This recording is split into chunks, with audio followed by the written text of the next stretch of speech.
Good morning. Good morning. It is Wednesday, June 5th. It is the beginning of day 20,000 of the Commonwealth versus Karen Read. We are now fully into the scientific evidence from the Commonwealth. What I am waiting for is the coroner and all the cell phone experts. But right now, we have the puzzling expert on the stand who does the physical match, who seems to be trying to reconstruct or see if all the pieces that they have been submitted from purported taillight are in fact the taillight. So we will see if that witness actually zhuzhed the taillight together and what happened there. But what I've been looking at with this witness is when each photo of the evidence comes in, which is necessary foundation.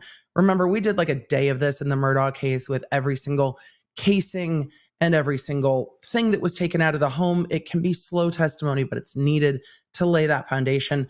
I've been looking at the evidence bags because the evidence bags show the date they were collected. And what we're seeing is the staggered dates of when these pieces were collected with no explanation yet of WTF, like how and why. Like just staggered bits of evidence, all from 34 Fairview. But we have no idea. So instead of rolling the intro, because we do have a sponsor today, I am going to go straight to court. And when we hit a Zoom moment, we will share our stream sponsor Foreo with you. But for now, we are going to go to court. Let me know where you're coming in from, what you're drinking. I've got water, of course, in my Law Nerd iridescent tumbler. And we've got some greens this morning because I'm trying to, we're trying to make sure we have at least one green thing a day and sleep and stay hydrated. Like that's literally all I can do during this trial because my brain is screaming every day. What, if anything, will we learn today, Law Nerds? I don't know. But hear ye, Law Nerds. It's time. Bring the jury. We're just gonna do it. Look, it's gonna be fine. We're all gonna swoop together. And that's what it's going to be. I'm sure you don't have any complaints. We're just going to go to court. I will probably put this on 1.25 instantly. It's just going to make everyone's life better, right? It's going to make your life better. It's going to make my life better. We're going to zoom as much as we can because the foundation, until we get to the point where the physical match expert is physically matching things, I don't know how much we need other than to see all those pictures, I guess. So let's go to court. I'm waiting for bailiff. Hear ye. Because I love it so much. Hear ye. All parties having anything to do before the Honorable First Justice Beverly Cannoni, now sitting in the Dedham Superior Court with and for the County of Norfolk. Draw near, give your attendance, you shall be heard. God save the Commonwealth and this good court. Thank you. May be seated for now in session. I love it so much. Hear ye. 22117, the Commonwealth versus near. Karen Read. Counselor, can I have you identify yourselves for the record? Adam Lally for the Commonwealth. Good morning, Your Honor. Good morning, Mr. Lally. Everybody's Good morning, present and Your Honor. accounted for. Good morning, Ms. McLaughlin. Good morning, Your Honor. Alan Jackson, Suite. Good morning, Mr. Jackson. Good morning, Miss Little. Good morning, Miss Little. Good morning, Your Honor. David Unetti. Good morning, Mr. Unetti. Good morning, Miss Reed. Good morning, jurors. Good morning, jurors. I have those same three questions. So I have to ask you those same three questions. Were you able to follow the instructions and refrain from discussing this case with anyone since we left here? Everyone said yes or nodded affirmatively. We're at Are you also 1.25 able to speed. follow the instructions and refrain from doing any independent research? I or got a new investigation pencil into this case, case since we like left a today? child, Everyone said because yes or nodded essentially affirmatively. Did anyone same. happen to see, For hear, or my- read anything about this case? since for we my left pens here? for my e-ink reader, because I got a new e-ink reader pen. Okay, thank you. May we have Ms. Valier, please? So, we have the match expert, Valier, back on the stand. They work at the crime lab. They are a match expert, physical match expert, which is awesome. So, I don't think I've ever had a case with a physical match expert. So, you know, it's unusual for me. So we are going back, I believe, witness 52. I'm going to double check and let you know in just a second. O-L-I-E-R.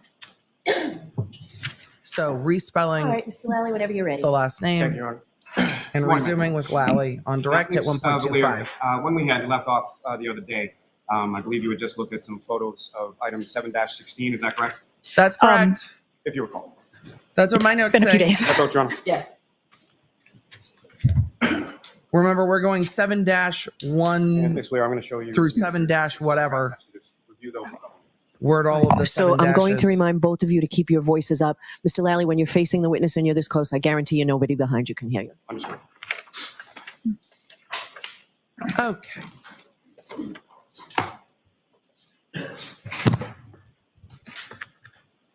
And Ms. Lear, do you recognize what's in those photographs? No. And what do you recognize those to be? Photos that I took of item 7-16. May I approach the witness, Your Honor? Yes.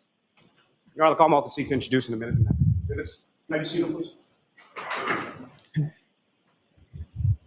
The bailiff was telling somebody to be seated. Oh, no. Not at all. Yannetti was saying, may I see those, please? That was me mishearing. Today's going to be a long day with the volume, isn't it? With the judge just yelling at people to speed this up. Emily, did you start late so you could do this? Yeah. Yeah, I did. Yes. Yeah, I did.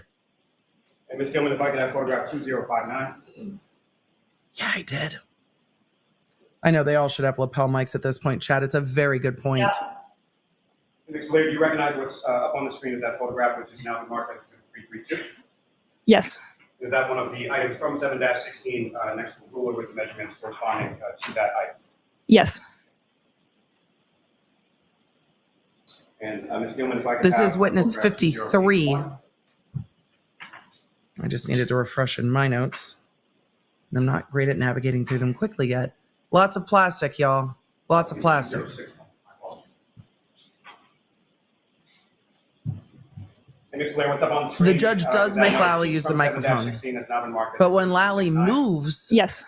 Now, Lally's not in here, front of the as far mic. as This particular item is Low, concerned, Kim. with Very, reference to, very low. sort of the texture of that particular piece of plastic, what, if anything, did you note or observe in reference to I'm sorry, the texture? that? The bumps. I'm sorry, do you He's have the, asking about the bumps. But if Proctor testifies, we will immediately let you know in the law app. But it's low that that's happening today. How would you describe that? I mean, there are little dots on it. They're not just like dimples of a sort. Stippling or dimples of some sort on a piece of plastic? She did Yes. not say stippling. And as far as Said those, dimples. stipplings or dimples on the piece of plastic, were those flush with the rest of the plastic? Were they raised a little bit? How were they sort of configured? I don't recall. And, Looked at a lot of that plastic. photograph, It's fair to not recall. Forgive me, Your Honor. 064. And again, Ms. Leigh, what's up on However, the that screen is now piece marked has the as same- 71. Do you recognize that? I do. And that is another, Has the same, essentially memorializing its measurements from items. What they say, dimples? Has the same Correct. dimples. Thank you. Your Honor, may I approach the witness? Yes. For all of you asking, Lally has a microphone at the podium, but has to go up to the I'm showing witness you another series of 11 photographs. Ask you to look to through. show the photos. Can you tell Mr. Yannetti what those are so he can look at his copies? Counsel was shown each and every one of the photographs prior to the court coming in today. But I'm happy to give them to counsel as well. I'm just trying to save some time. Right, I just need to know the particular evidence numbers at the end. Sarah Joy, this is just what it does when it's humid. So that's what I got today. And it's humid and it's too hot to blow dry it all the way. So that's what we're doing. Okay. Do you recognize those? I do. And what do you recognize those to be? Photos that I took of item 7-16. So additional items contained within item 7-16, is that correct? Yes. And what's contained in those photographs, is that a fair and accurate portrayal of what you observed during the course of your examination and analysis in regard to item 7-16 in this case? Yes. Thank you. Your Honor, the Commonwealth will seek to introduce in a minute the next 11 exhibits. Any objection? I'm not going to have an objection, but again, I just need to know what numbers. Lally, you're supposed to be showing. Lally is supposed to be showing the defense these photos before they are published. And then they have to be marked by the clerk. Three are the evidence bag containing items from 7-16, is that correct? Yes. And this Why am I pausing? Because they zoom so quickly past this. This item was collected on February 18th by Trooper Proctor at, looks like 11:30 a.m. Several pieces of red and clear plastic from 34 Fairview. Every time we get another evidence bag, the dates keep going on and on and on. I wonder if that's going to come up on cross. I bet it will. Have 2039. They show it so quickly. I think it's important. You recognize what's up on the screen, which is now been marked as Exhibit 374. I do. And what do you recognize those to be? A photo that I took of item 7-16. And that would be the entirety of the items contained within. How can you be taking the photos on February 16th? Yes. And this gentleman would like to have 2051. No. That said the 18th. Unless I'm reading the date wrong. No, February 18th, 2022. Were these not looked at until 2023? Yeah, February 16th, 2023. So a year later. Exhibit 374. I do. And what do you recognize those to be? A photo that I took of item 7-16. And that would be the entirety of the items contained within that. So nothing submitted to the crime lab Yes. for a year? And this gentleman would like to have 2051. And again, next wave, do you recognize what's depicted up on the screen? I do. And what do you recognize that to be? A photo I took of item 7-16. In particular, one of the. Can you speak up a little bit, a little Yes. slower? Thank you. In particular, one of the red plastic pieces from item. I know, the 7-16, number- Is that correct? Yes. Rotana, the number should be in there. It should be 4, 5, whatever. It should And this never gentleman be would like to have several. photograph 2053. And again, next wave, do you recognize what's up on the screen, which has now been marked as Exhibit 378? It's a massive I do. piece of plastic. What do you recognize that to be? One of the photos that I took of item 7-16. And lastly, from this batch, this gentleman would like to have photograph 2055. Pond baby. A belt was found. It was in court on Monday. So John's belt was attached to his pants in the photos of his clothes from court on Monday. And again, next wave, So I don't know where that's recognize coming what's up from on the because screen, it which has now been was marked very as clearly in 3. evidence I do. and in the What do photos. you recognize that? It's one of the photos that I took of item 7-16. And this particular item up here as Exhibit 380, you describe sort of color, shape. What Cynthia, you it's observed in this fine. particular item. The days are daying. That's a piece of red Pat and will be clear back on apparent tomorrow. plastic. A piece of red plastic with a piece of clear plastic sort of within the same piece. Is that fair to say? Within the same piece? Yes. Apparent plastic, yes. They clearly said red and clear.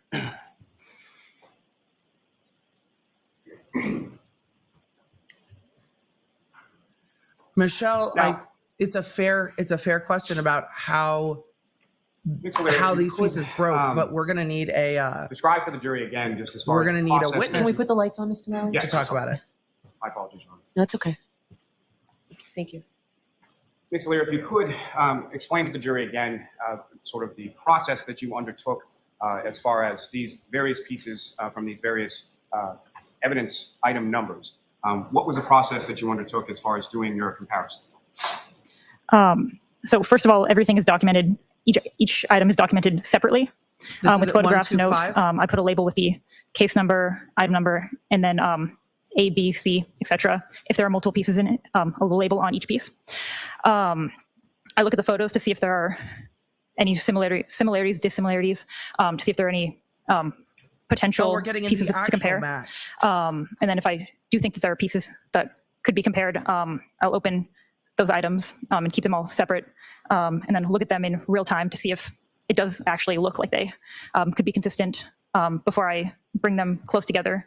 And if it still looks like they could be consistent, then I'll bring them together to see if there is an actual mechanical enough. fit, and then I'll document that and look at it under the stereo zoom.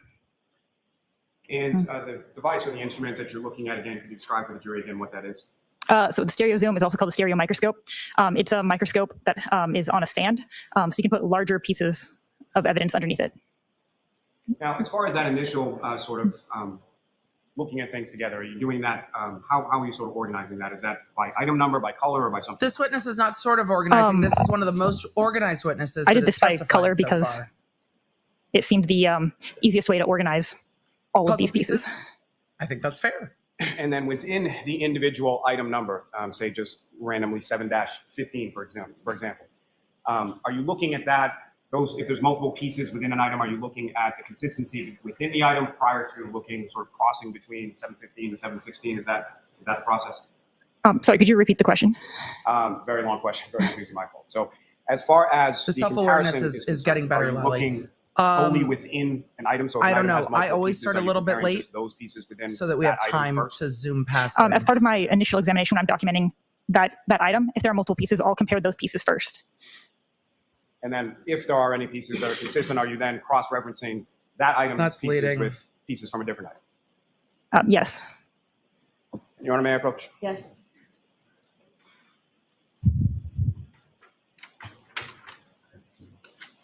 Ma'am, I'm showing you another series of 19 photographs. Just ask you to review those a little bit. As this witness reviews the photographs to make sure they are in fact their photographs, we're going to zoom because we can.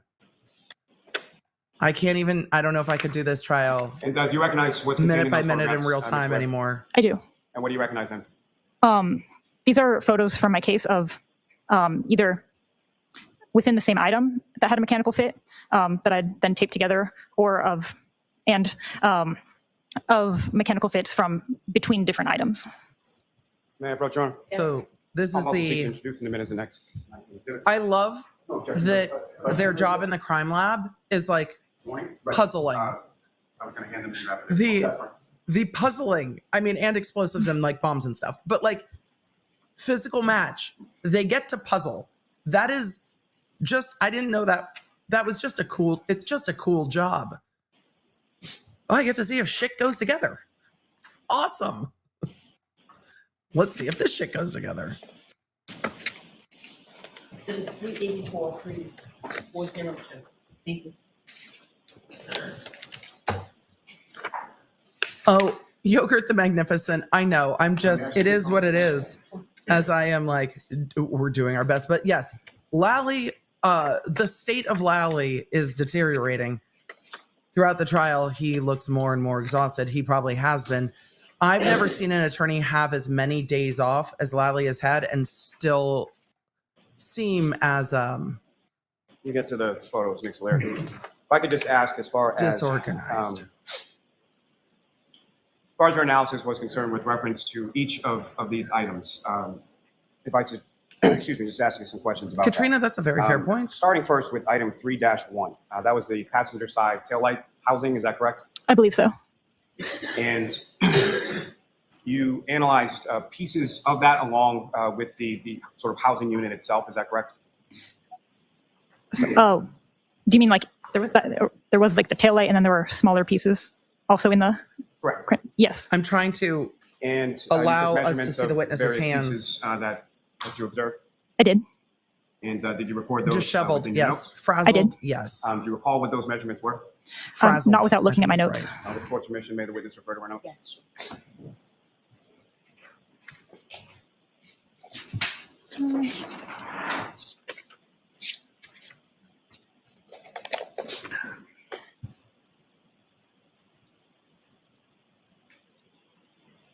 The witness is ready, Mr. Mallory. And what were those measurements? What was Lally looking at? Do you want all of them? Just in yes. I mean, first starting with reference to the tail When your witness looks at you like that, the answer is probably no, and it needs to be broken down into multiple questions. light housing assembly. Okay, so the taillight I called piece A in this case, and it measured approximately 14 inches by 9 inches by 8¼ inches. And then which of the pieces that were contained within that sort of taillight evidence bag did you compare to the taillight housing itself? So there was a lot of like very, very small pieces that I took pictures of, but they're very, very small, so they were not suitable for comparison, so I didn't look at those. There were some larger pieces that I did that were suitable for comparison, so I did look to see if they fit in with piece A. And with regard to that analysis of whether or not they fit in with piece A, which of those pieces did you find did fit? So amongst item 3-1, let's see. Sorry. Yeah.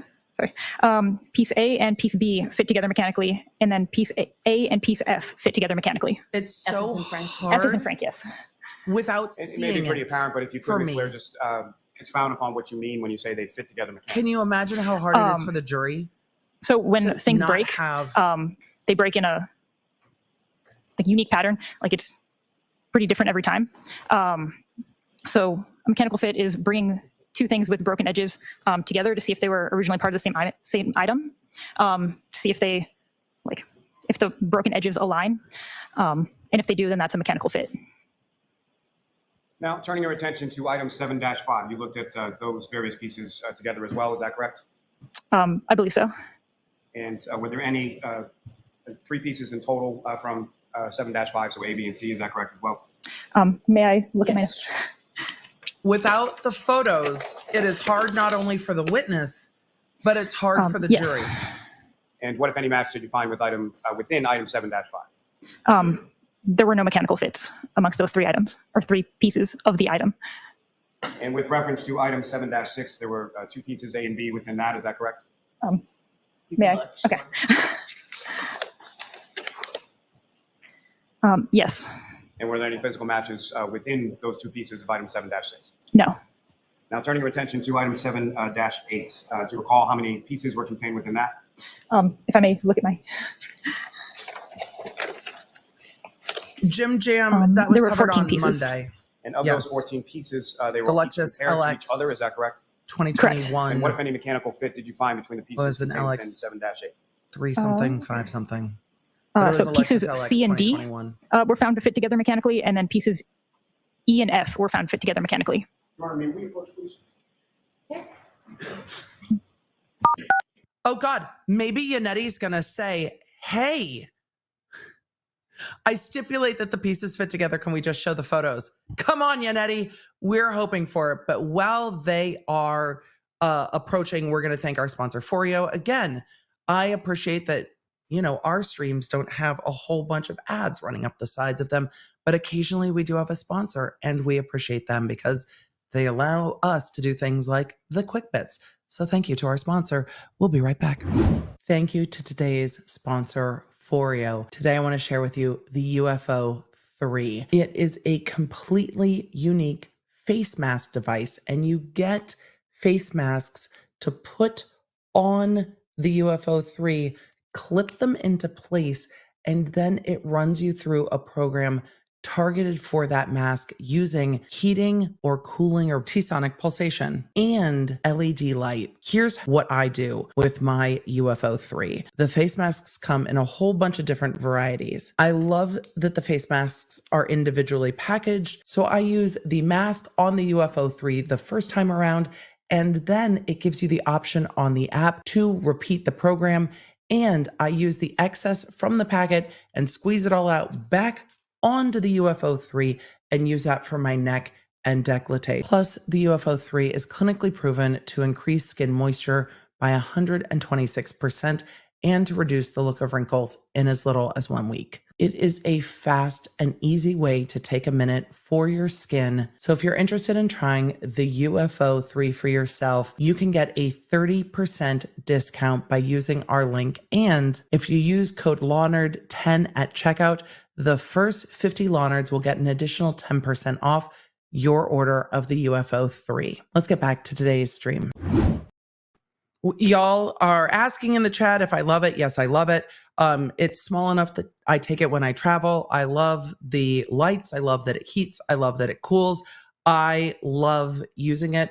I do love skincare and something that will travel with me. And I don't like the feel of like big face masks, like sitting on my face. So this is perfect. And it works in, well, most of them in about the same amount of time as that ad took. So let us head back to court, and thank you to our sponsor, Foreo. So back into the courtroom after another sidebar. You analyzed. You can check it out while Lally's still talking. Go ahead. Okay. Two things at once. Two things at once. Okay. I know this. The law nerds love skincare. Sorry, could you repeat your question? How many pieces were contained? So I'm not within advertising item lawyers 7-9? at you. 3 pieces, 7-9. Yes. 3 pieces. And what, if any, physical matches did you find contained within that item 7-9? There were no mechanical fits. And with reference to 7-10, how many pieces? Kyla, I say no to most of the things that come our way. One piece. And with reference to item 7-11, how many pieces contained within that? 6 pieces. And what, if any, physical matches did you find contained within 7-11? There were none. 7-11, how many different colors it's of pieces were appropriate contained within 7-11? for the witness to make There was sure black, they can red, and refresh their colorless apparent recollection. plastic. Now, with reference to item 7-12, how many pieces were contained within that? There were 14 pieces.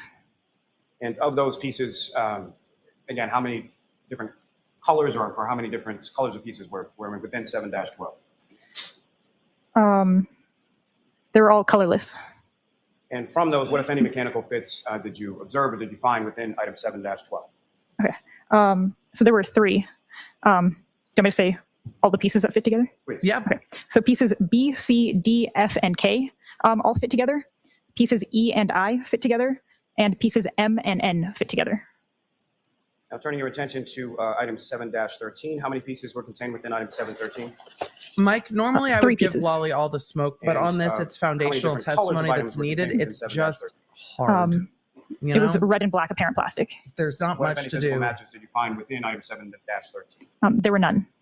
Turning your attention to item 7-14, how many pieces were contained within that? There was 1 piece. And what color was that one piece? It was colorless. And turning your attention to item 7-15, I will how say- many pieces were contained within that? There is there were 8 no pieces. need And to go As over the far ones as, that don't fit because those he's 8 already pieces, showed all how the many, pictures. Lally's put up items were of every different single photo. color, what color were they? So there's There no were need. red and this is- colorless apparent plastic. This is duplicative as to And the of those things 8 that pieces, didn't what, if any, fit. mechanical fits did you find within that? So piece F and piece H were found to fit together. Lally could have Turning your just gone attention to item through 7-16, the how many items that pieces were had contained within fits 7-16? and ask if the others did not There have were 7 fits. pieces. And of those 7 pieces, what, if any, differences in color were the 7 pieces within 7-16? Intuitive It was Karen, red and colorless apparent plastic. Lally didn't Of put those them up. pieces, what, if any, mechanical fits did you find within 7-16? So pieces A, C, and D fit together mechanically. Now, with reference to those pieces, once you did those inspection from or analysis from the individual items, what, if anything, did you do with those individual items with reference to the taillight housing? So before Brittany, even comparing the- it to the taillight, The red part of the taillight was completely gone. I in the compared Sally all of the port. questioned items to each other. So that's the Like there was 7-5 one red piece. to at the end. 7-19 to see if any of those pieces would fit together. And amongst those, I was able to make 5 larger pieces that I called piece 1 through piece 5. And Are of we gonna see a those, picture of that? Larger pieces, which of those larger pieces were you able to mechanically fit together prior to comparing them to the taillight housing? What? Sorry, can you? From your analysis of those larger pieces and The witness, I'm sorry. Can you ask a question that I can understand? That was what the face said to me. analyzing them together with other larger pieces. What, if any, opinions did you draw? What, if any, conclusions did you come to as far as your analysis of those pieces? So for the larger pieces amongst like the different items that fit together mechanically, I can see that those items were once a part of the same unit. Grasshopper, no, we didn't find out what the round, larger piece of like clear plastic was. And so I guess what I'm asking, Mr. Valier, is with reference to, say, item 7-6 or 7-5, or the items in and of themselves, which of those items were you, if any, were you able to find mechanically fit with each other? What? Amongst sorry, are you asking me like which specific items made up like piece 1? Correct. Okay, I can. Okay. The judge could also say to the witness, you're an expert, you may refer to your notes, just let Okay, the so attorney know. piece 1 contained pieces from items 7-5, 7-8, 7-10, 7-11, 7-13, 7-15, and 7-16. And then, so based on their mechanical fit, what, if any, conclusion did you draw in reference to those several items? That those specific pieces from all of those items were at one time together as part of a larger unit. And then what, if any, comparison or analysis did you do of forgot to items feed my between Snorlax this morning. Hold item on. 7-15 and item 7-16?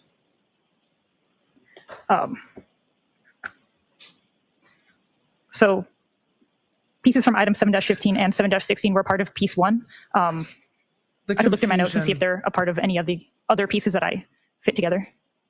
With the court's permission. Okay. The confusion is not this witness's fault. It is Lally's questions.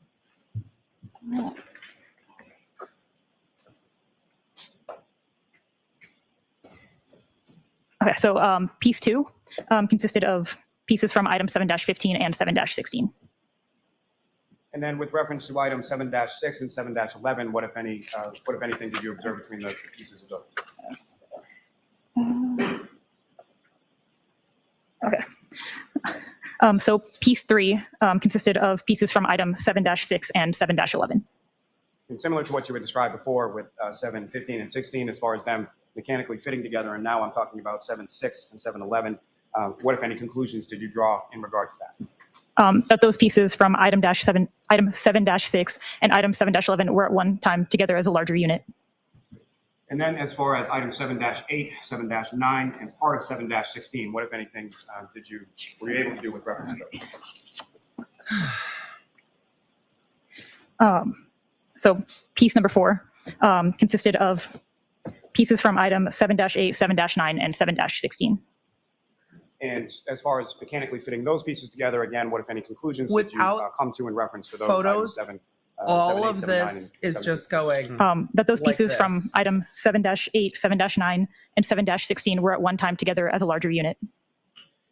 Now, lastly, with reference to this, in reference to He item uses 7-12, way too many 7-14, words. what, if any, And this witness analysis, is did you do with trying, reference to but pieces from those items? Lally is not good at questioning. Sorry, which item? 7-12 and 7-14.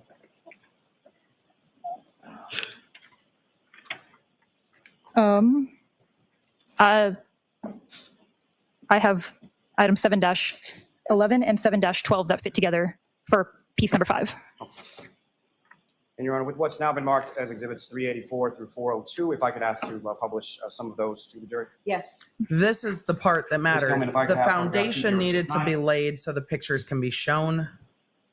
So if the jurors missed Claire, all of do you that, recognize what's up on the it doesn't screen even as, matter now because exhibit now the 384? pictures will be shown and those will I be do. in evidence. And what are we looking at? And that's what really matters more. Within item 7-16, those are pieces that were mechanically fit together. And Ms. Gilman, if I could have 2096. So these are the photos of the And Ms. Lear, do you physically recognize matched what's now been pieces. marked as exhibit 386? I do. And what do you recognize that to be? So And that then is what I the- called piece 1. The white so the piece that stickers is made up of are labeling the original apparent plastic pieces from many of the different items. And Ms. Gilman, if I could ask you to just zoom in a little onto the middle of that photograph. What exhibit number is this, Mr. Lally? Yes, Your Honor, this is 386.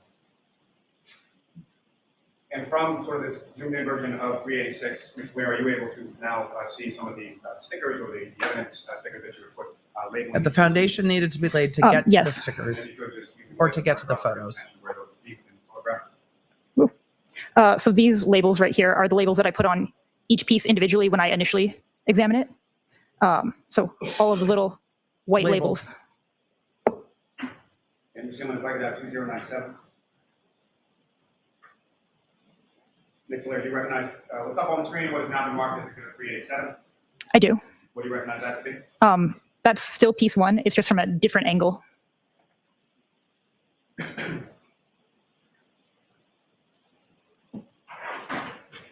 Gilman, if I could have 2101. And Ms. Lear, you recognize what's up on the screen now that has been marked as exhibit 390? I do. What are we looking at here? That's still piece 1 from another photo taken from another angle. And Ms. Gilman, if I could have 2103. And Ms. Lear, do you recognize what's up on the screen, which has now been marked as exhibit 392? I do. What are we looking at as exhibit 392? That is another angle of piece 1. Ms. Gilman, if I could have photograph 2107.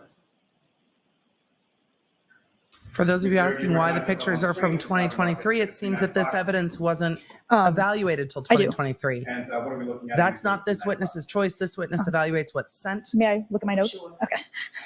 But when the lead investigators chose to send it is the bigger question to me at this point.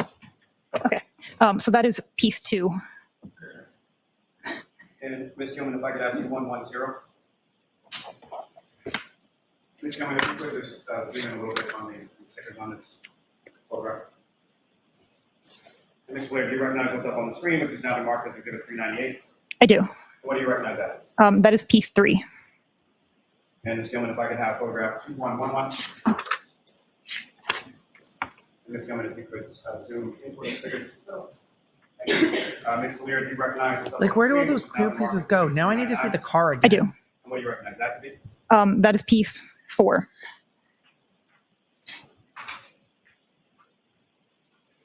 And Ms. Gilman, if I could have photograph 2113. I imagine these all the matched pieces got put back into the casing because the lab would have the light casing. So we'll Ms. Blair, see. do you recognize what's up on the screen now that's been marked as Exhibit 401? I do. What do you recognize that? That is piece 5. Okay. Your Honor, may I approach? Yes. So, Ms. Valier, earlier I'd put before you another 23 photographs. Do you recognize what's depicted in those 23 photographs? I do. What do you recognize that to be? That's comparisons between item 3-1 and piece 1. And item 3-1 again was the taillight. Is that correct? Let's roll. We will timestamp the Your Honor, photos of course, to the Commonwealth best will seek to introduce and admit as the next exhibits. that we can. Okay.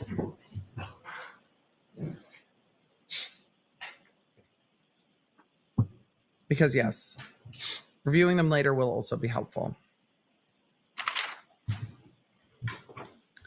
All right, they're looking for next in orders. Orders? Order?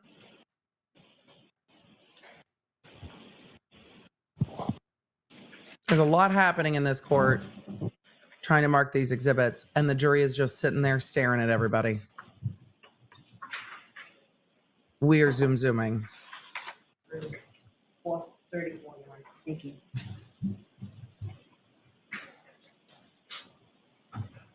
I wonder what the note from the judge says.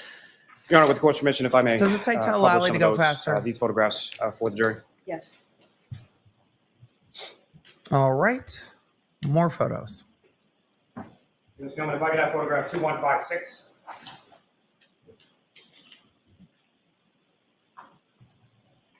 Where do you recognize what's now up on the screen that's been marked as Exhibit 403? I do. And what do you recognize that to be? That's one of the photos comparing item 3-1 and piece 1.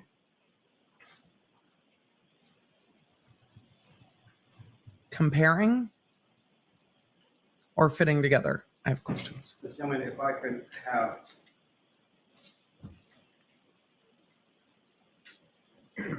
photograph 2125.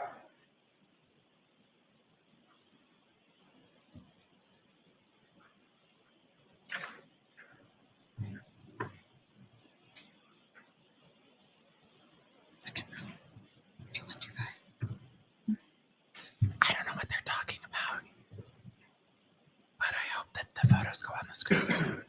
And Ms. Blair, do you recognize what's up on the screen, which has now been marked as Exhibit 411? I do. And what do you recognize that to be? That's the contents of item 3-1. And that's prior to you. At what stage of this analysis or comparison process is that? So that's when I initially looked at item 3-1. On March 9th, 2023, that is the Yes. housing for the taillight.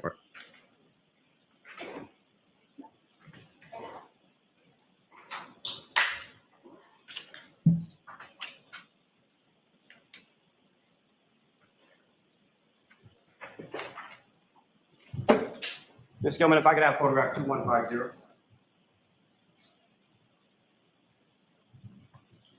And Ms. Blair, do you recognize what's up on the screen, which has now been marked as Exhibit 431? I do.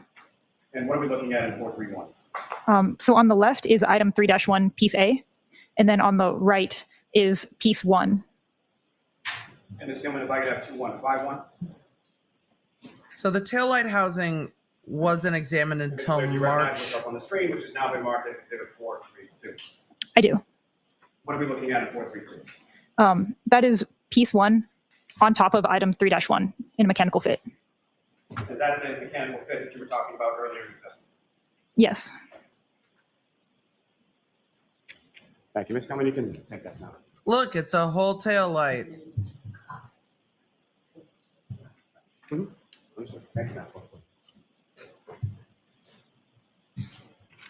Ms. Valier, in reference to those items that you testified to earlier in item 3-1, the taillight housing, what, if any, conclusions regarding those items as far as the physical mass? This should be towards the end of direct. That item 3-1 and the pieces that make up the pieces that make up piece 1 were at one time together as a larger unit. Thank you very much. I have no further questions. May we approach her? And they are approaching before we get to cross-examination. All right. So let's continue.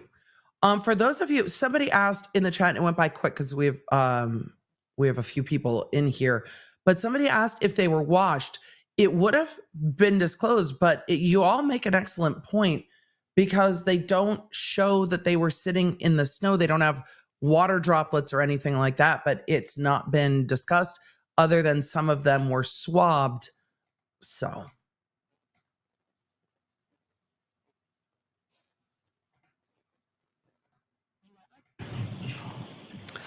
I think I will be interested to see if Yannetti gets into the different dates that they were collected with this witness or not.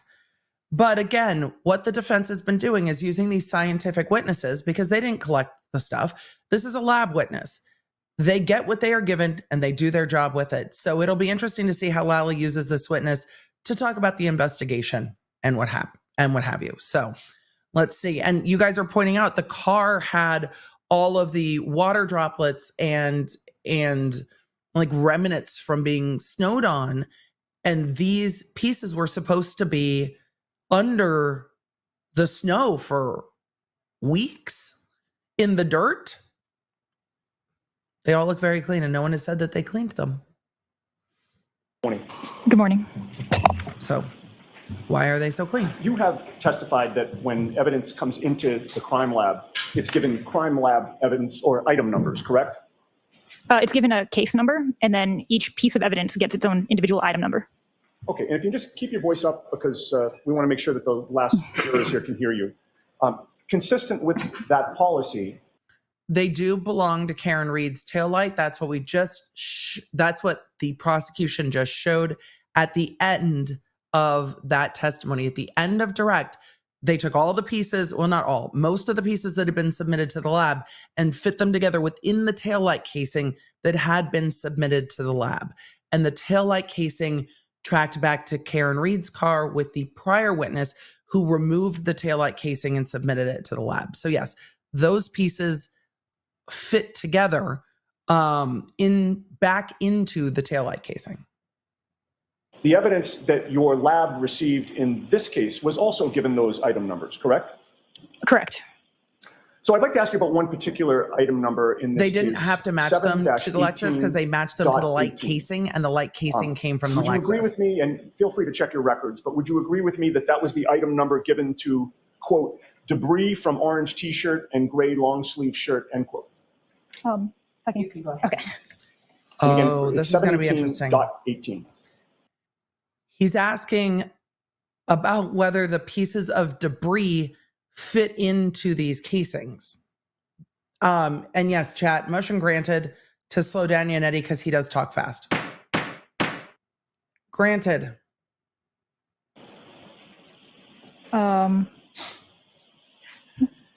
Debris from orange t-shirt 7-17 and gray long sleeve shirt 7-18-JO.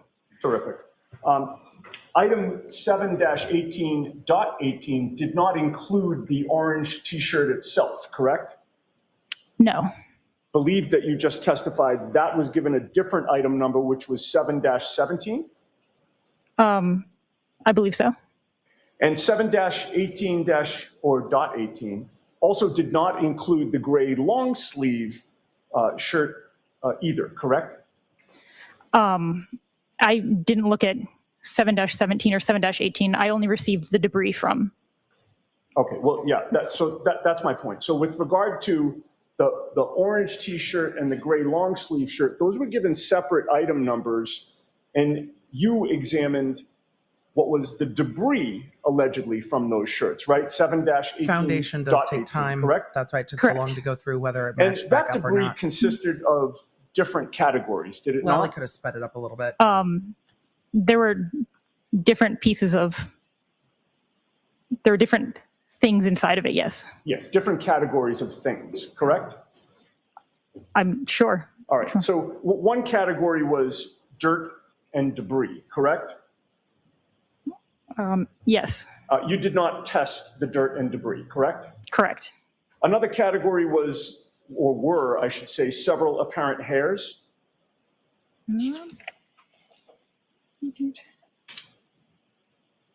Yes, And you did not test those hairs, correct? correct. And another category, I believe you've already This testified witness doesn't to, test hairs. That's not consisted their of job. several pieces of Like at red all. apparent plastic and one piece of clear apparent plastic that measured 1/8 of an inch by 1/16 of an inch. Is that accurate? Okay, so there were several pieces of red apparent plastic and then one piece of clear apparent plastic measuring approximately 1/8 of an inch by 1/16 of an inch, yes. Okay. And I apologize for continually reminding you, but I'm just mindful that everybody needs to hear you. So to the best you can, if you can just keep your voice up, I'll try to do the same. So when those several pieces of apparent red plastic and one piece of apparent clear plastic came into your possession, those pieces were obviously not embedded in either shirt when you examined them, correct? I don't know, I didn't examine the shirt. Well, Right. So to my question, Right. the pieces that you saw were not embedded in a shirt when you examined them, correct? They were Correct. not in a shirt. And again, that's because you never took possession of any shirt in this case, correct? Correct. The pieces were loose and they were not embedded in anything, correct? The pieces were, well, Submitted. I examined the debris from the shirt. I don't know How they were what found. the person who packaged it did to collect that. Okay. And so That it person goes already without saying that testified. you never saw those pieces on either the orange shirt or the gray long sleeve shirt, correct? I did not. This witness And you is obviously job. had no control over how the evidence was handled before it came into your possession, correct? Correct. We have a chain of custody in the laboratory, but I did not follow the evidence as it went through the chain. Okay, and we'll talk about the chain of custody in a minute. Before this evidence came into your possession, you did not witness who seized it, correct? Correct. Correct. You did not witness who handled it, correct? Correct. Before it came into your possession, you don't know who had access to that evidence, correct? So all of our evidence is stored in locked facilities. Right, but I guess let me modify that question. Before it came to your lab, Before it got to the lab, you don't know what happened to you it. don't know who had access to that evidence, correct? Correct. You also don't know, before it came to your lab, whether the shirts in question were at all times kept separate from the red or clear plastic pieces of, pieces of plastic that were in the possession of certain members of the state police, correct? Correct. The chain of custody at the crime lab started When with you received noting the items. the Right. state trooper who actually delivered the evidence to your lab, along with the date, correct? All right, could you repeat the question? Sure. It was The very chain long. of custody at the crime lab starts with noting which state trooper delivered the evidence to your lab and the date that he or she delivered it, correct? Or a crime scene responder, but the person who drops off the evidence to the laboratory, yes. Okay. And in this case, which particular state trooper delivered the orange T-shirt and gray long sleeve shirt to your crime lab? This witness might I not don't know. know. Those weren't part of their division. Which state trooper delivered The plastic. the pieces of red and clear plastic pieces, I should say, that you just testified about? The item 7-5 to 7-19. Right. Yes. The the several pieces of red apparent plastic and one piece of clear apparent plastic measuring 1/8 of an inch by 1/16 of an inch. That's what I'm referring to. Wait, sorry, could you repeat the question? Yes. You understand what I'm talking about, right? In terms of the several pieces of red apparent plastic and then the one piece of clear You got plastic. to use that the you have evidence measurements numbers, Yannetti. You're talking about the apparent plastic that I noted in the debris of 7-18.18? Correct. Which state trooper was it that delivered that?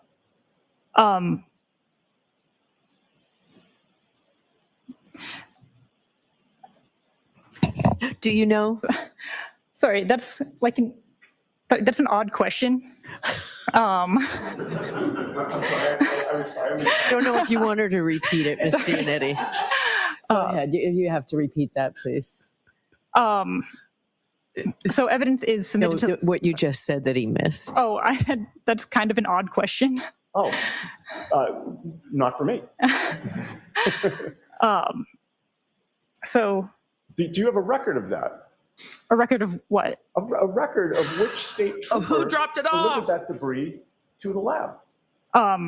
So it wouldn't be delivered as like debris. It would be delivered as the individual piece of clothing, which then got assigned item 7-18, I believe. And then as someone analyzes it, they create the sub exhibit.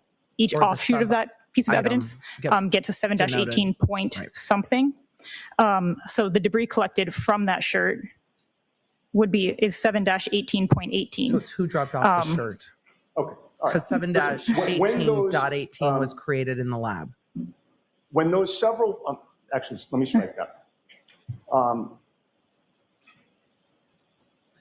This witness does not know who delivered the clothes because the clothes were not delivered to this witness. That was the last witness. The last witness was not asked.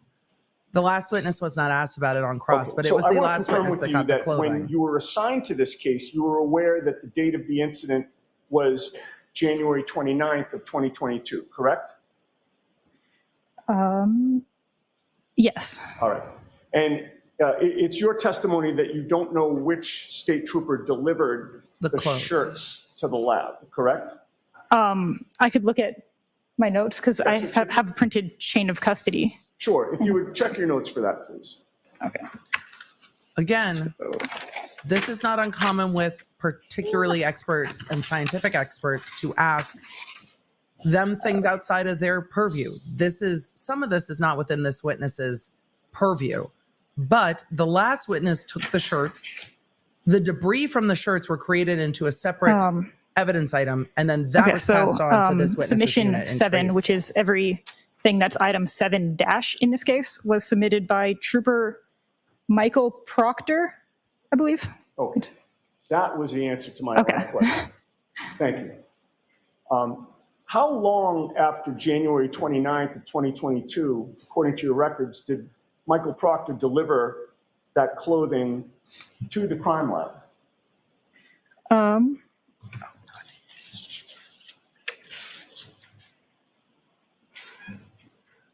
It was delivered on March 14th, 2022. Okay, so about 6 weeks or so after January 29th, is that accurate? Sure. Given that your lab received this evidence on March 14th of 2022, you can't testify to the chain of custody of the clothing or the pieces of plastic prior to March 14th of 2022, correct? Correct. And except for the tail light housing that was seized by Maureen Hartnett, except for that, your chain of custody at the lab for the 2 shirts plus the pieces of plastic in 7-18.18, that began on March 14th of 2022, correct? Correct.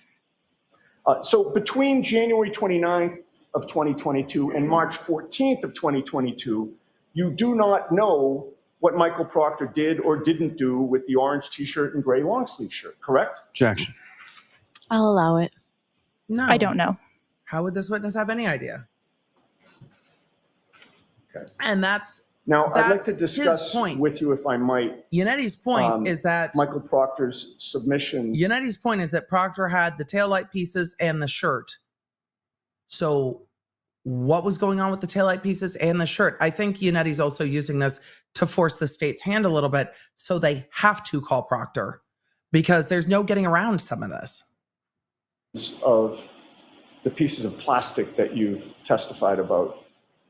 Your lab received from Michael Proctor several different Also, evidence bags. Sorry, chat.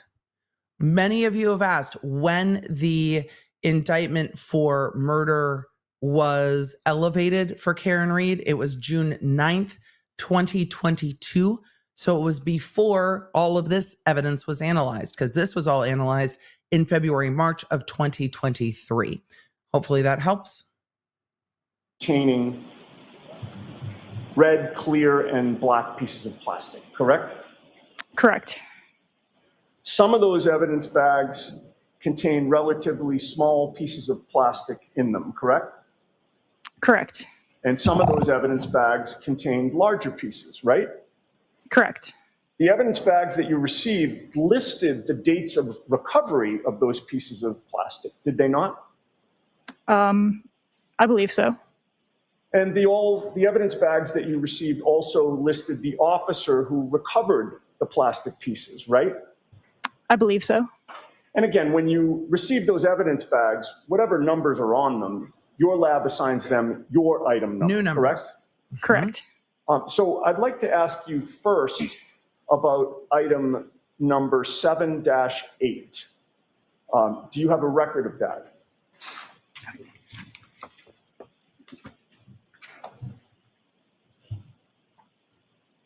Yes. Now, And that evidence bag, item number 7-8, contained multiple pieces of red, black, and clear pieces of plastic, correct? Okay. Sure. Okay. Thanks. Okay.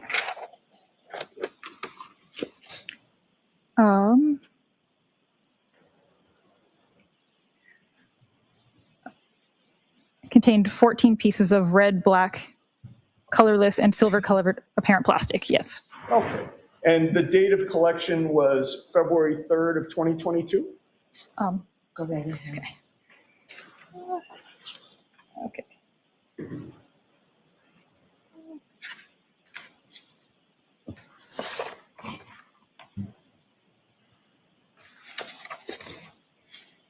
Item 7-8. Yes. February 3rd, 2022. Okay. And that was, if you have that in front of you, that was also collected by a trooper named DeChico, correct?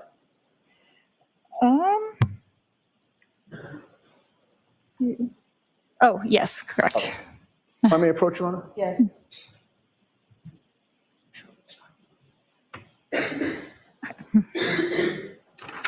this looks like a photo of the So I evidence show bag. you a photograph. Can you identify what that is? Yes. What is that? That is the handwritten label on item 7-8. That would have been the evidence bag that your lab received and gave item number 7-8 to it, correct? Correct. And that appears to be an exact, photograph. I don't think of the there's an actual bag. objection to it, so we Yeah, can that's just put true. it in. Okay. May I offer that, Your Honor? Sure. The court's like, you don't have to do all this stuff. However, didn't May I just the say that witness to who the jury, Your Honor? received these items already testify? And this is The witness who really- processed the shirt and stuff testified. That is what I just showed you on the screen, correct? Correct. That's where it's indicated what the date of collection was and which trooper collected it, correct? Correct. All right, we can turn the lights on for a minute. I wonder if we're going to go through all of these and the dates they were all You would agree with me collected. that date, February 3rd of 2022, was only 5 days after the January 29th blizzard, I would correct? literally have to count on my fingers on the stand. I would be so embarrassed. I don't recall the dates of blizzards, but Oh, okay. Well, I'm sorry. let's put it the date of the incident. You would have Okay. previously testified that was January 29th, correct? I would be like, correct. All right. And February 3rd was 5 days after that, right? Yes. All right. I'd like to show This witness probably also Exhibit did that based on 279. the laugh. Okay.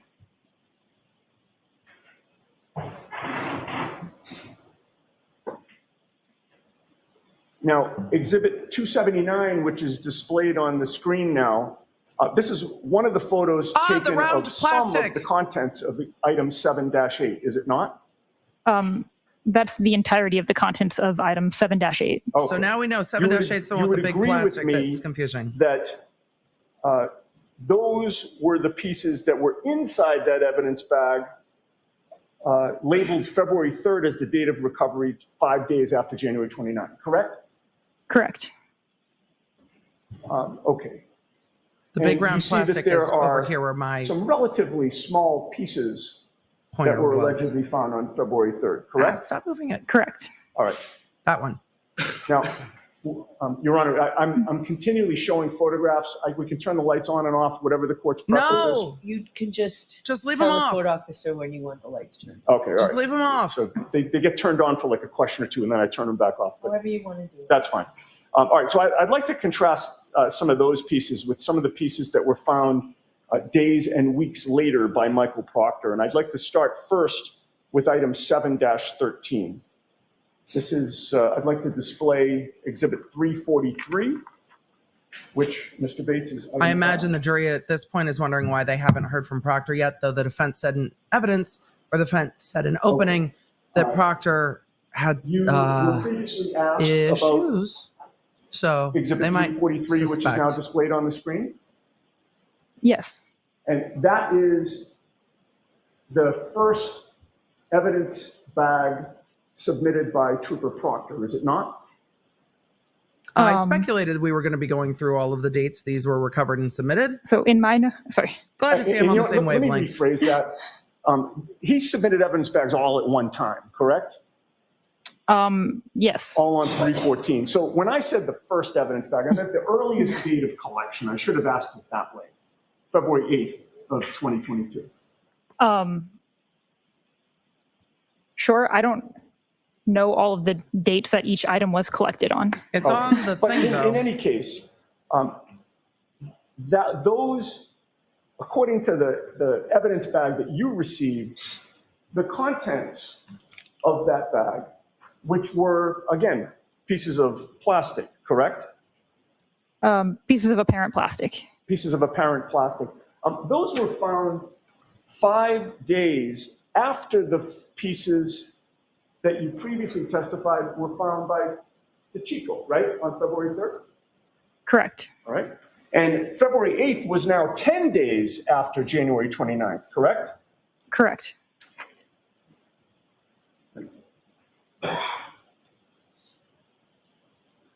Can I have displayed Exhibit 346, which is 5A?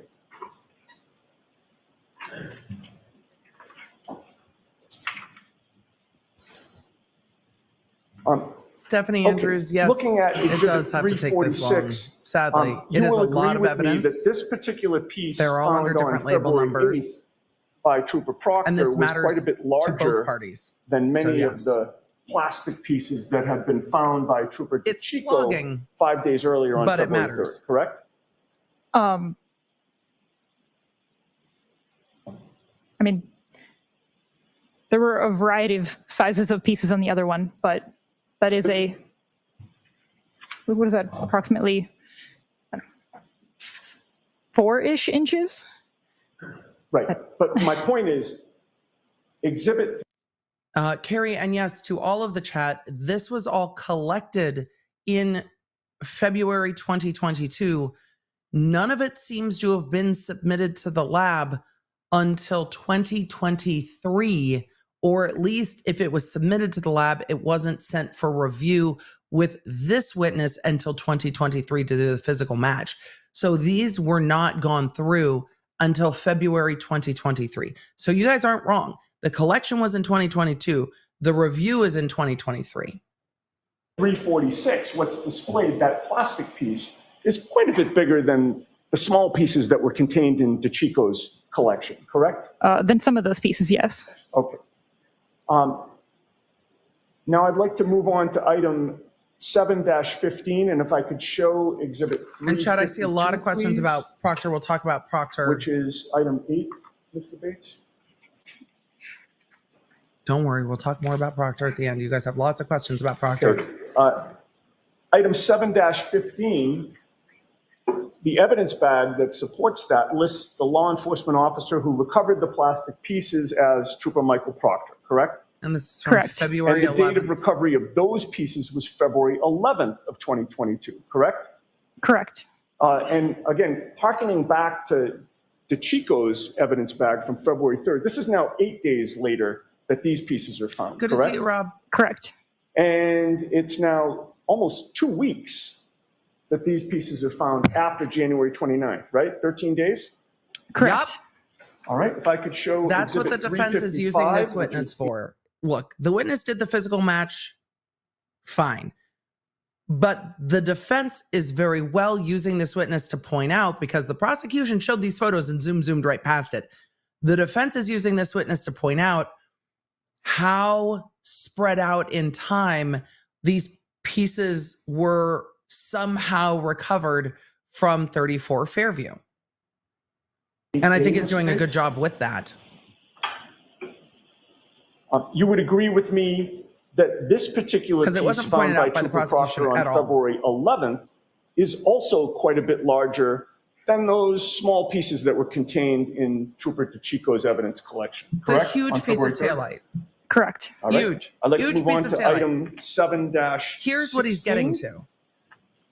He is Which getting is at number 9, Mr. Bates. how did all these little pieces get found and then all these huge pieces were missing? How did no one see these pieces?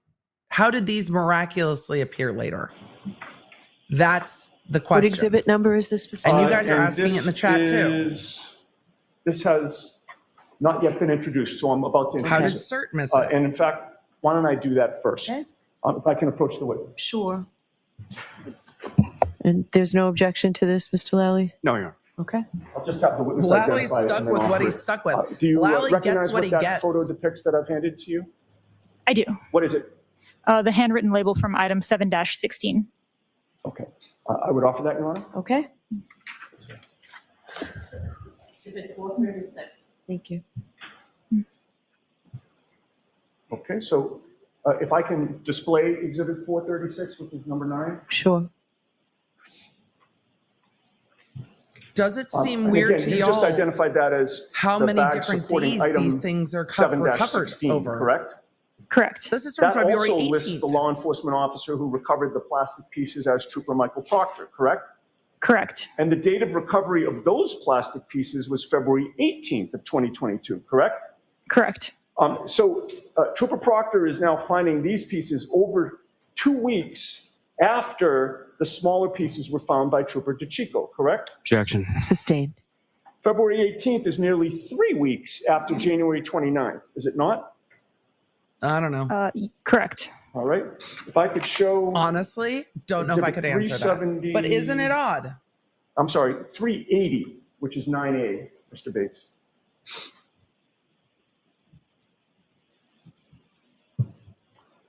You would agree with me that this particular piece found by Trooper Proctor on February 18th is also quite a bit larger than those smaller plastic pieces found by Trooper DeChico on February 3rd, correct? Correct. This one appears to be about 11 centimeters long, approximately. Sure. All right. If I could show Exhibit 376, which is 9B, Mr. Bates.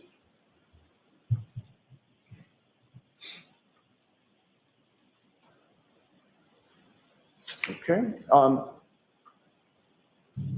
And you would agree with me that this particular piece found by Trooper Proctor on February 18th is also quite a bit larger than those smaller plastic pieces found by Trooper DeChico back on February 3rd, correct? Correct. In fact, that appears to be larger than the piece that you just identified in Exhibit 380, correct? Heidi Wambach, The one that this was just scene on the was screen? not secured. Yes. No. This one appears to be maybe about 18 centimeters long. Does that seem accurate? I mean, it's longer than the ruler. Okay, But- yeah. And finally, if we could show Exhibit 378, which is 9C, Mr. Bates.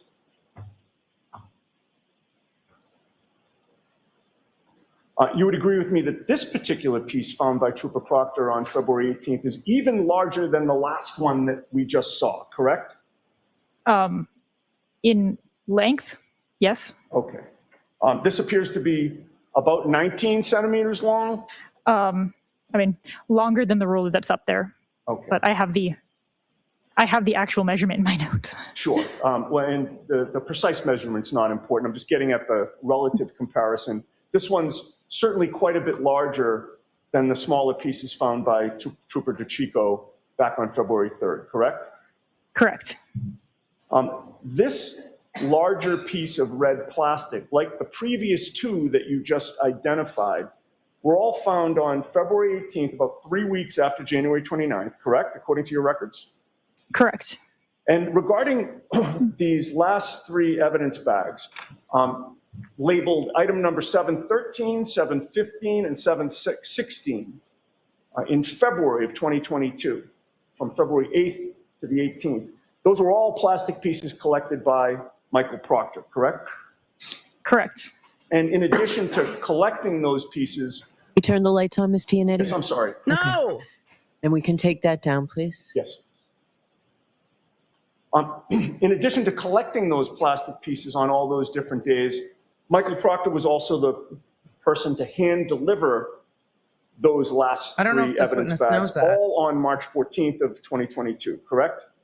Correct. And you do not know what Michael Proctor did or didn't do with those evidence bags of pieces of taillight prior to March 14th of 2022 when So your lab received them, correct? Why didn't they get evaluated I'm until going a to year sustain it. later? We've already asked that.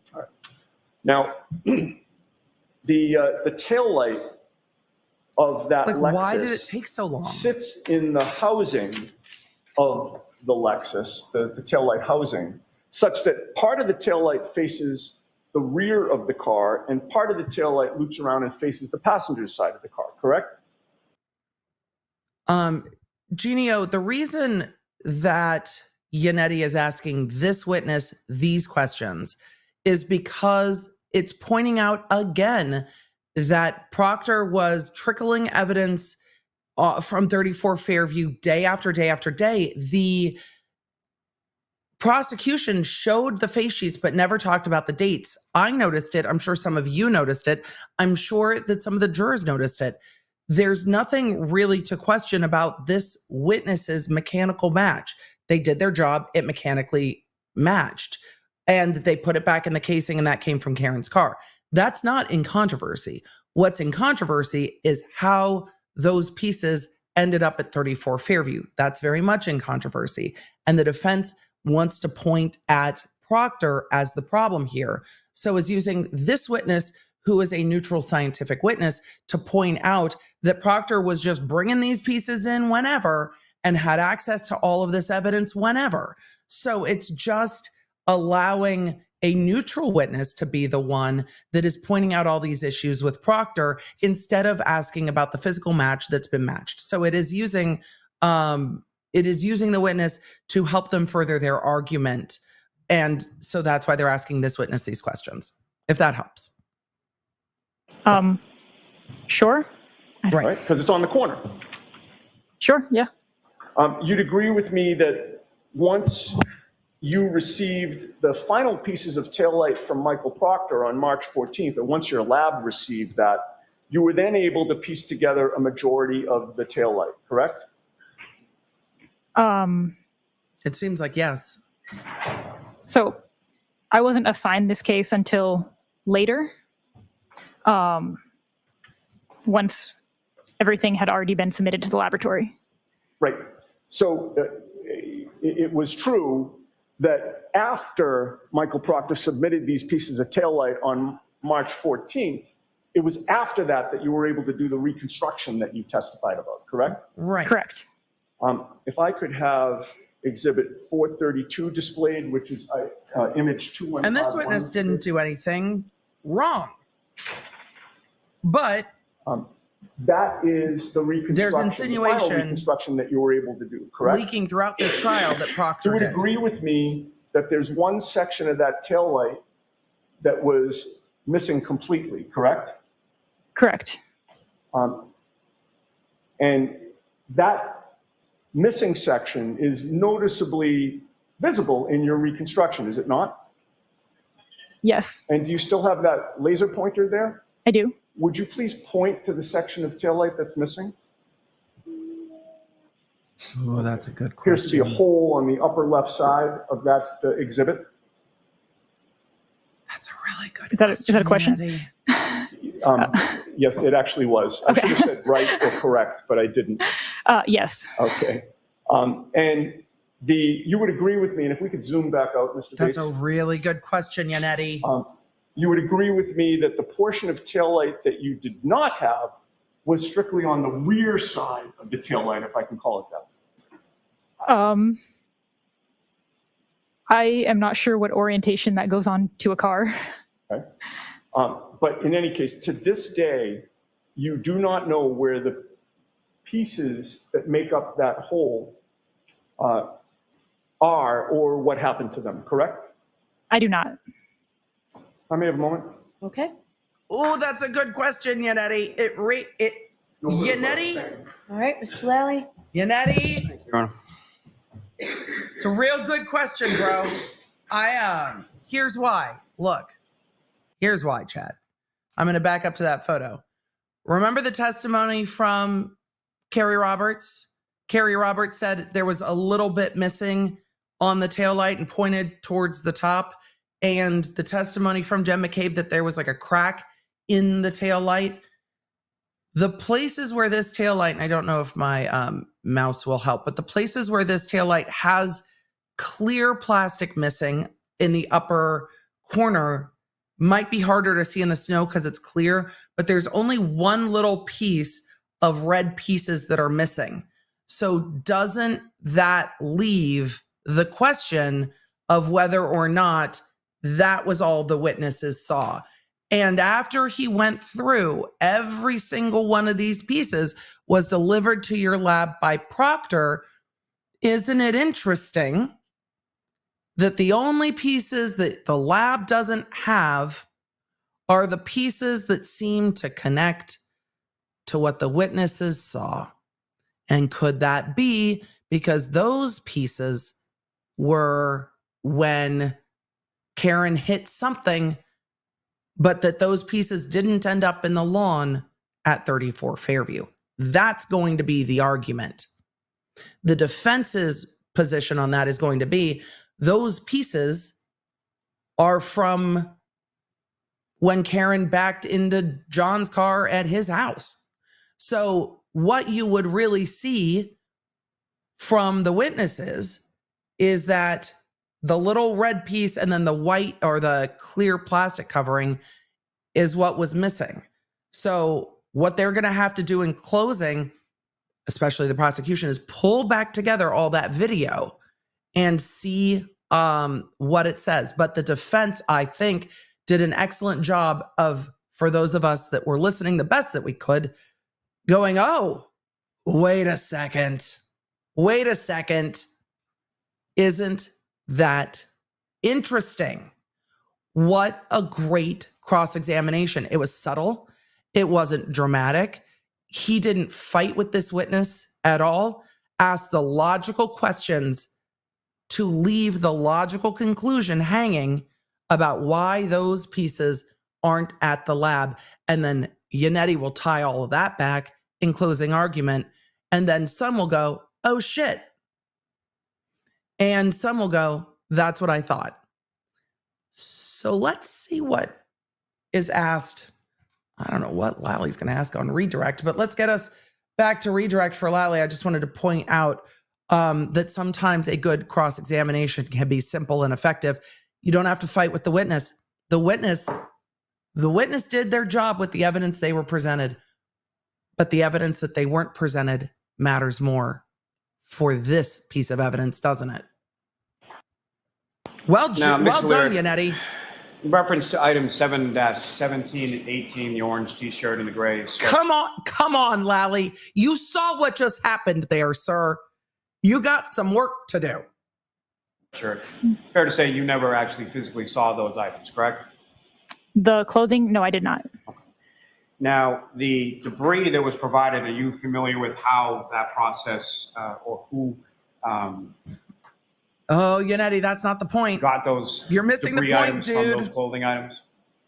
I can look at my notes and tell you who submitted it or who transferred it to our unit.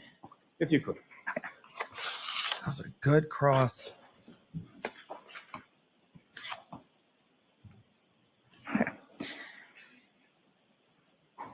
Your witness is ready, Mr. Lally. I'm sorry. And from your review, who was that person? Maureen Hartnett. Now, as far as the 1/8 of an inch by 1/16 of an inch red and clear apparent plastic pieces that you observed within that debris, that was mixed in with other debris as far as dirt, fibers, things of that nature. Is that correct? Yes. And the 1/8 of an inch by 1/16 of an inch pieces that were contained within that debris, is that something that you observed visually or microscopically or both? So visually, I take overall pictures of the debris, and then I'll look through the stereo zoom to see if there's anything that looks different, and then I'll take a picture of that. So that is what I did. I looked through the stereo zoom. Now, as far as the collection of evidence, fair to say you don't know who was a trooper, who was there when they were collected, how many troopers were there when it was collected, anything to do with that, fair to say? Yes.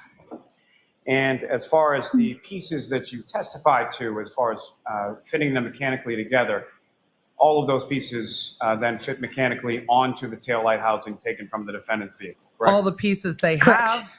Nothing further. Okay. Nothing on that. All right, next, Valier, you are. All the pieces they have. But the point of the cross-examination was about the pieces they don't have.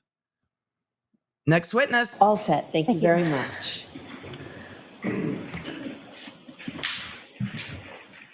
All right, Lally, who's next? Joyce, do you want to take your morning break now? Or wait? Yeah, people are saying yes, so we'll take the morning break now. All right, to the court, please. Or we'll take the morning break. All right, let me see if we can zoom past the morning break. That was a really good cross. I got to tell you, there's a lot in this case where I'm just like, what is happening here? That was pretty clear.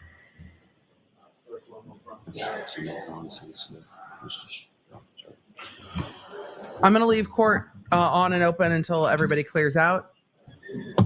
He knows it was a good cross.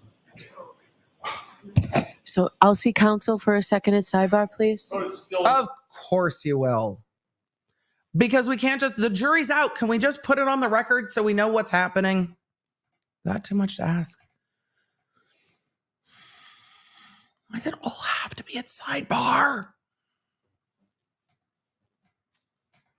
I'm going to zoom and see if they put anything else on the record before they leave court. It doesn't look like they do. Let's see. And then we'll zoom through the morning break. That's a long sidebar.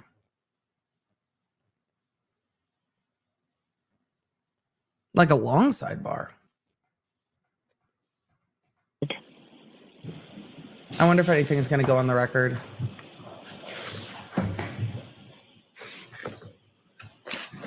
Nope.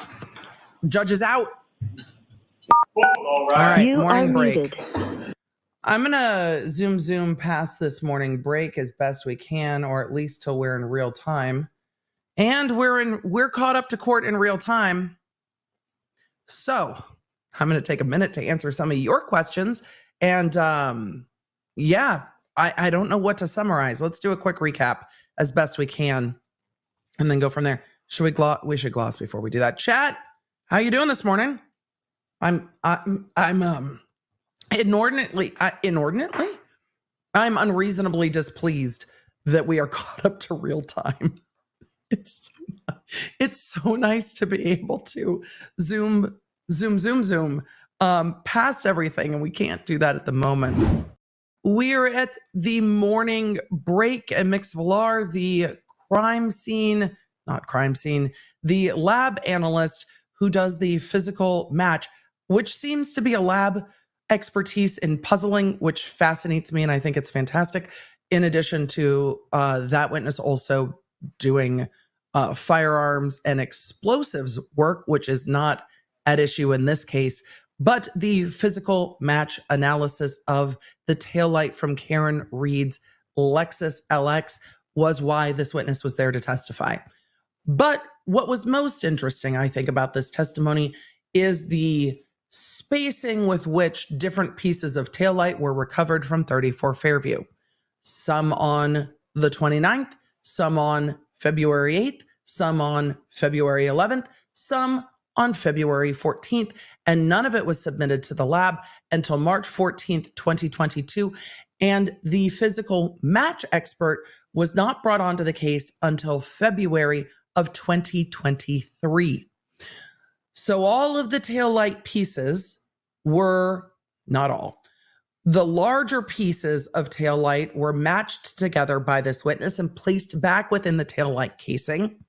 But there was pieces of clear plastic missing from what seemed to be the upper left, like the upper inside to the vehicle that would be closer to the rear tailgate, and then a small little piece of red that was missing, more like a crack or a small hole from that upper left area of the taillight. Those missing pieces, to me, seem consistent with the testimony of both Jen McCabe and Carrie Roberts. And this is where the defense needs to be careful with how they treat Jen McCabe as a witness. Did she lie about things? Did she not? What did she lie about? Because Jen McCabe and Carrie Roberts' testimony about the state of Karen Reed's taillight seems to be consistent with the pieces that the lab did not have.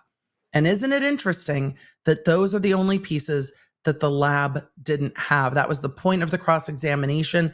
And on redirect, Lally was asking again about what pieces of taillight came from the victim's clothes. But it has become clear that the victim's clothes, we don't know when they were recovered from the hospital and by who, but the victim's clothes and the taillight pieces seem to be in the custody of Trooper Proctor and were not delivered to the lab until March 14th of 2022.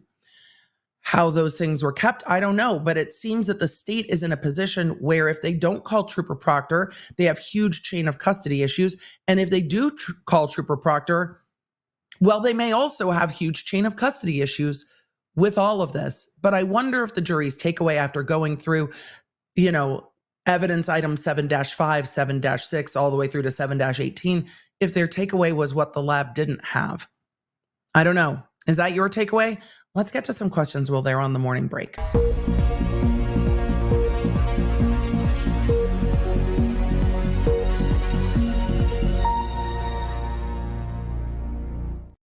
That was me. I had turned down the court volume, but then all the volume got turned down. For those of you that are new here and love this law nerd community like I do and don't want to miss a moment of court coverage, or you're just checking back into the chat every 30 minutes going, is Proctor on the stand yet? Don't worry, we'll let you know on the Law Nerd app. It's available for iOS and Android.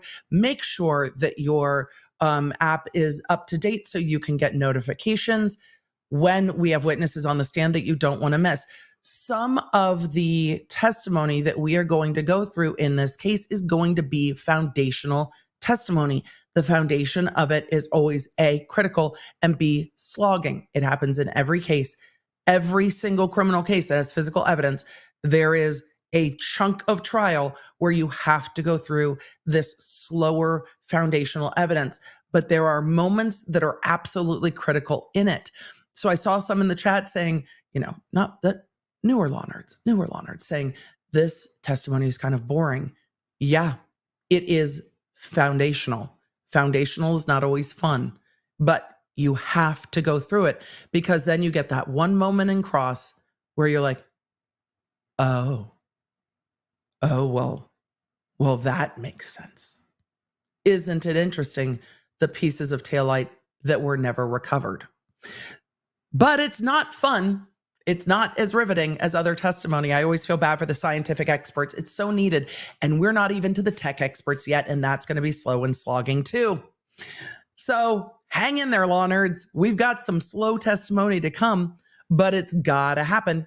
Karen G said, is Proctor going to testify? I don't know. Somebody's going to call him. The defense, the prosecution. I don't know if he's going to try to plead the fifth. I don't know how a prosecutor goes to trial. And this is just me as a former prosecutor talking with y'all on the internet. I don't know how a prosecutor goes to trial if they can't call their lead investigator because the lead investigator has so many problems that they can't be called to testify. I don't know how you try that case. That's a case that doesn't get tried. That's a case where you say to the victim's family, I am incredibly sorry, but with what has happened in the evidence collection or what have you, we can't go to trial on this case. I don't know how you go to trial if you can't call Trooper Proctor, but I think if you do call Trooper Proctor, it's going to be bad. So I think the prosecution is in a difficult spot with Trooper Proctor, and maybe the closer we get to Lally having to call Trooper Proctor, the more stressed he's getting. I don't know, but we still don't have a coroner or a medical examiner yet. So I think we're going to get all the tech evidence before we see that. And now we've done the taillight evidence. We've done the victim's clothes. So are we going to get to tech next? Are we going to get to like phones and backup camera? Where is the expert to talk about what Karen Reed's car was doing? Is that what's next? It seems that we're in the car realm of testimony. So why not keep talking about the car? Like if I'm following the logic of how these witnesses have called, it seems that the car would be next. And then tech data, phone data. We know we've got to have phone data of the victim's phone. Where was the victim's phone? Did the victim's phone go forward? I saw, Claire, can you please explain your shirt? I have a severe phobia of clowns. Well, I won't show you the whole shirt, but it is a movie. We won't do that. We're going to get to a few more questions. Eileen, I hope I got that right. I'm sorry. I didn't mean to say Elaine. My brain was triggered. I told my husband excitedly we have a full day of court today. My toddler said, no, not pork chops. That's fantastic. Let's see. Today is going to be a hard day in my world. Thanks for keeping me company, Emily and Law Nerds. Maddie, we are here for you. The Law Nerds are here to go through all of it. Kathy at Oz said, I would rather EDB be late and zoom through the sidebars and breaks. Me too. This morning was just busy. I didn't intend to be as late as I was, but it all worked out. Now we're caught up to real time and I'm cursing myself for it because we're not going to be able to zoom. Cypher 17, thank you for the compliments on the hair. I appreciate it. I realized the chat earlier was talking about Lolly's hair, not my hair. It's fine. It's just going to be fluffy. It's fluffy. Kevin said east of Atlanta and Dr. Pepper, as always. I have learned that here in Tennessee, there is a RC Cola and Moon Pie Festival. I am fascinated. You were awesome on Canton Confidential yesterday. Alicia, thank you. Legacy media can always be a challenge for me, a challenge I'm willing to accept because they're like, okay, we have 3 minutes. I'm like, have you met me? 3? You want me to 3 minutes? Like 3 to 5 minute segments are so wild to me, which I appreciate about being on Mix 105 in Boston with Carson and Kennedy because they extended my segment. So we had a little bit more time to talk, which is so good. Kim said, morning from Philly. I found you through my bestie in Romania. She turned me on to you during the Johnny Depp and Amber Heard, and we've been watching you ever since. Can we get a shout out to Andrea? Andrea, your bestie, Kim. I feel like I'm on like coast to coast. Andrea, this is a shout out from your bestie, Kim. Hope you are both having a lovely morning. All right, y'all, we need to get back to court. I'm going to keep pulling these up as we do, but the judges, well, excitedly taking the bench. The judge looks like she is ready to kill all of the attorneys. Like, why? What are we doing in week 6? Is it me? But the face. This judge does not look happy to me. The displeasure has been growing, I think.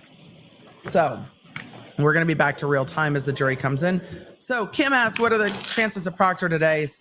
I would say slim to none. But I'll message you in the app if Proctor somehow randomly takes All the right, stand. Mr. Lally, your next witness, please. Yes, Your Honor, the Commonwealth call Ms. Christina Hanley to the stand.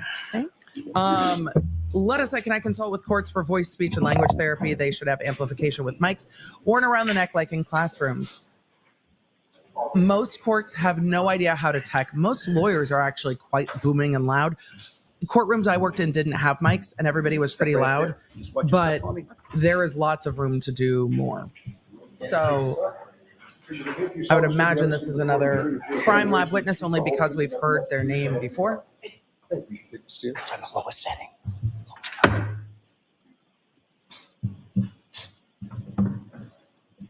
really need you to keep your voice up. Oh my God, with the voice. It's also like the tiniest witness box I've ever seen. It's almost as weird as the Murdaugh witness box. Whenever you're ready, Mr. Lally. Thank you, Your Honor. Good morning, ma'am. Good morning. Lally's Could you, loud please exhale. state your name and spell your last name for the jury. Sure. It's Christina Hanley. Hanley is spelled Hanley. And what do you do for work, ma'am? I am a forensic scientist at the Massachusetts State Police Crime Laboratory. And how long have you been at the Massachusetts State Police Crime Laboratory? I have been there for approximately 16 years. Now, ma'am, if I could ask you just a little bit about your educational background. She's like, I've been at the crime lab 16 years and I'm sitting there going, have you been working at you are a very young appearing witness. Very young appearing witness. Have you been working since you were 4? Because, ma'am, I've got some questions. I am just 16-year professional at the crime lab. So yes, a young appearing witness that has been working there for 16 years. Okay. Starting with, where did you go and what, if any, degree did you receive in regard to your undergraduate? I paused enough that I can go to 1.25. I have a Bachelor of Science in Perfect. Chemistry with a concentration in Forensics from Merrimack College. And then after receiving those degrees from Merrimack, where did you go from there? So I think witness 54. I began working at the Massachusetts State Police Crime Lab in 2008. And Was 2008 from your really work that there, long 2008, ago? What did you do next? Fuck. So I began as a chemist 1 in the drug identification unit. Once I completed my training in there, I was promoted to a chemist 2. In 2009, I transferred into the trace unit as a chemist 2, which is the equivalent of a forensic scientist 2 currently. And in 2017, I was promoted to a forensic scientist 3 in the trace arson and explosives unit. Same unit as the last describe to the witness. jury sort of the difference between Same a unit forensic as the last scientist, witness? chemist 1, forensic scientist 2, forensic scientist 3 within your lab. Sure. So forensic scientist 2 is considered like a bench analyst working on casework. Hey, Ms. Hanley, I'm going to ask you to keep your voice up really loud, okay? A forensic scientist 3 is a unit supervisor, and I also perform casework. And how long is it you've been a forensic scientist 3 or a supervisor within the trace unit? I have been a supervisor since 2017 for approximately 7 years. Keep your voice up, please, ma'am. Now, Ms. Hanley, with reference to starting in general terms with the trace unit, if you could describe to the jury what is the trace unit and what type of analyses are done within that unit. Sure. So I the imagine type she's of gonna identify the examination glass from the that we plastic, do in the trace arson and explosives cetera. unit, I examine and compare trace evidence such Chemistry. as paint, Chemistry. fibers, hair, glass, tape, miscellaneous items, and I also do physical match examinations as well as serial number restorations on firearms. What type of training did you receive at the lab? So I received in-house training as well as some external training. The in-house training consisted of required readings, exercises, observing other analysts working on casework in the lab. Like full CSI shit. I was required to successfully complete a written exam, a competency test, and a mock trial. And if you could describe to the jury's. I want to apply to get to play mock trial at the crime lab. It would be so much fun. That I would absolutely do. That training would be a good time. For what your duties and responsibilities are with your current position at the lab? Sure. So I'm responsible for She's the supervisor. the daily operations in the unit, training other new analysts in the unit. I perform technical and administrative reviews of case files. I also work on casework, like I had mentioned, examining trace evidence such as paint, fibers, hairs, glass, tape. Did you evaluate this car miscellaneous for items paint and, transfer? I physical want match to know. examinations and serial number restorations on firearms. I have Your lab, questions. Massachusetts State Police Crime Lab, is that accredited somehow? We know Yes, it it is. And can you describe to the jury what that accreditation means, essentially? For fuck's sake. Is anyone challenging the lab's accreditation? You don't have to ask every witness. It has been established. It doesn't seem like it's being challenged. Sure. So an accreditation. The lab accreditation is not the issue it's here, a, Lally. a formal recognition that the lab is in compliance with certain accreditation requirements. And is the lab that you work for, is that currently up to code or up to speed with regard to accreditation? Oh my God. Yes. Now, as far as you mentioned that you work as a supervisor and review other people's casework, is that correct? Yes, that's correct. And when it comes to this specific area, as far as trace analysis or comparison of items, who, if anyone, reviews your work? Who, if anyone? I'm sorry, I didn't hear the end of that. Yeah, When it because comes his to voice also this type of drops off. analysis, as far as comparison of items, Who reviews your work? Who is it that reviews your work? So depending on the type of case, currently we do have an external technical reviewer who is authorized to perform that technical review. And is that external review, is that essentially as a result of there's no one else at the lab that can do what you do? With Matt, some of the we're at disciplines that I 1.25. perform casework in, I am the only one. So I'm sorry. when I do those types of cases, we utilize an external technical reviewer. Now, are you familiar with a proficiency test? Yes. Can you explain to the jury what that is and how that plays into either your work at the lab or the accreditation process that the lab goes through? Sure. So a proficiency test monitors an analyst's performance. It's a quality assurance process, and I am required to complete at least Dr. B. one external PT annually. We're going over due to the the multiple subdisciplines in trace. I trace do lab again. typically and what perform their or complete requirements are for more than one their proficiency test competency per year. proficiency examinations again. And Ninth the time. proficiency tests This is that the you lab take, are they supervisor required by the who accrediting seems to body be ANA? proficient at the Yes. accredited lab, but we keep And, asking about it have you nonetheless. passed each of those proficiency tests that you've I'm undertaken over the years? going to wilt. I have successfully completed my proficiency tests. Now, turning your attention to this case, at some point, did you become involved in an analysis in reference to a lab case number 22-02184? Yes, And the name of the suspect on that is Karen Reed, is that correct? correct. And if you could describe to the jury, again, just in a general sense, in any sort of case, when items come into your possession at the lab, how is that done and sort of what do you do with those items when you first receive them? Sure. So evidence is submitted to the lab through the evidence unit. It's assigned a unique lab number and barcode.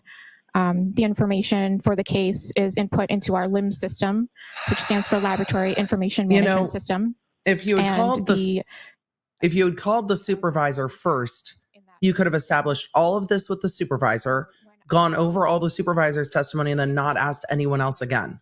Just put the supervisor first, establish the custody procedures, and then don't ask the other witnesses.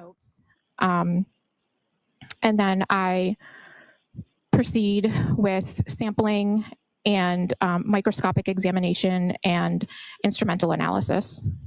Okay. Now, specifically Well, when it comes to coffee's here. You mentioned you have a variety And of sort of breakfast, which is subdisciplines of helpful. different types of testing or casework that you do. Is that correct? Yes. Specifically as it applies to an analysis or an examination of What's items. the coolest shit you get to do at work? I want to know about that. Experience or what types of cases would it be that you've looked at those types of items in the past? What? So I have examined glass, numerous times from a variety of different types of cases. For example, a hit and run or a B&E. And as far as the types of, are there different types of glass that you've performed examinations on in the past as well? Can we get a whiskey glass, a vodka glass, a lager glass? There, yes, I mean there could be Glass that a reminds you variety of of the types good of time? type of glass that I could Glass that come reminds you across of for the better examination. times. And with respect to examination of glass, what are some of the steps, or what is the process, or what, if any, I think this is instrumentality are you far, using far to from conduct Lally's examination? first rodeo, which is Sure. So when I frustrating. examine an item that is glass, I document it with photos and notes, making general observations of appearance, color. I examine a portion microscopically and observe certain optical properties. And then I will I don't remember, so I have also to show you check my new whiskey glasses. to see if have it to remember. fluoresces under UV light. And I also will sample it for analytical analysis using a GRIM, which stands for Glass Refractive Index Measurement. No, it doesn't. Explain to- It's the dog in the bottom of the teacup in Harry Potter. That is what the Grim is. Tell me the crime lab has something named a Grim. I'm fascinated. the jury the GRIM device. How does that The work? Grim. Sure. So it measures the refractive index. Your Refractive index. Your sample is placed into an oil of a known refractive index, and that then gets placed onto a hot stage of the microscope of the GRIM instrument. And it goes through a process of cooling and heating, and it looks for the match point temperature. And from that match point temperature, we're able to determine the refractive index of the glass sample. Now, as far as that determination of the refractive index of a glass sample, how is that? Is that something that you're viewing, and how are you viewing it? What are you viewing? It's viewed through the software that the GRIM instrument uses. And how does that appear as far as visually when you're looking at it? So it essentially, you watch the cooling and heating process of the sample, like I had mentioned, and it determines the match point temperatures, and it takes an average, and it then calculates the refractive index for the I wanted to sample. make sure it hadn't switched off of Is there another 1.25. device, It that you didn't. utilize in the lab called an FTIR. Yes, And can you explain, first of all, what that term stands for? sure. It stands for Fourier Transform Infrared Spectrometer. Sorry. And what is that device, and how is No, that used Foreo's for the sponsor of the stream. It's not a So it's an spectrometer. analytical technique that's used for certain types of analysis. Basically, your sample is exposed to infrared light, and it reacts in a certain way. And what's produced is what we call a spectrum or a graph, and it's just a series of peaks and valleys that are representative of the sample. Now, turning your attention back to this case, 22-02184. Oh, good. Back to this case. Glass pieces that you examined in reference to that case. Yes. And what were the item numbers associated with the glass pieces that you examined in this case? Sure. So the item numbers it was item 3-2, 3-3, 7-12, and 7-14. And if you recall, as far as starting with item 3-2, was there any other sort of label associated with that beyond just item 3-2? Katie, Yanetti's cross was really good. Was a clear Yanetti's cross was good. apparent drinking glass. And item 3-3? Item 3-3, I believe, drinking was glass. the clear apparent glass pieces recovered from the bumper of the vehicle. And then item 7-12? That was some clear apparent glass that was recovered. It was recovered from the ground. On the ground at 34 Fairview Road, is that correct? Yes. And lastly, item 7-14? 7-14 was also a clear apparent piece of glass that was recovered from the road. Now, with reference to item 3-2, the drinking glass. What, if any, observations did you make or did you note during the course of your examination of that? Sure. So it appeared to have broken, irregular edges. And that was all I had noted at that point. Did you take measurements as far as height and width? I did. Do you recall what those were? I would need to refer to my notes for that. Yes, you can use your notes. I mean, for exact measurements, I would expect most scientific witnesses to have to refer back to their notes.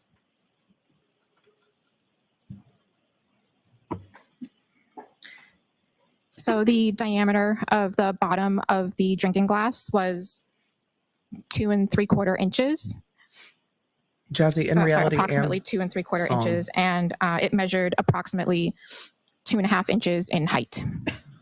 In addition to the measurements that you took, what, if anything else, did you note as far as the interior and the exterior of that glass cup?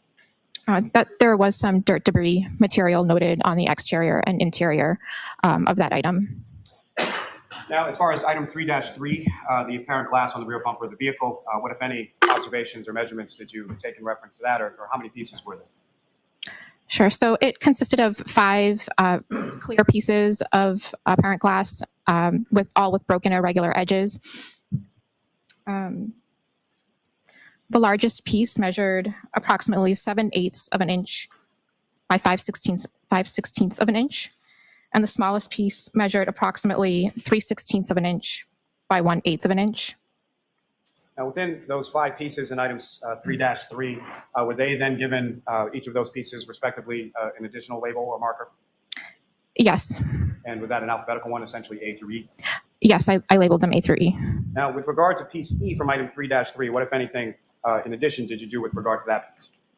So what I labeled as piece E, I also used the Grimm instrument for analytical instrumentation. Now, with regard to item 7-12, or the 14 pieces of glass and clear plastic, what, if anything, did you observe in your initial observations or initial examination of those pieces individually?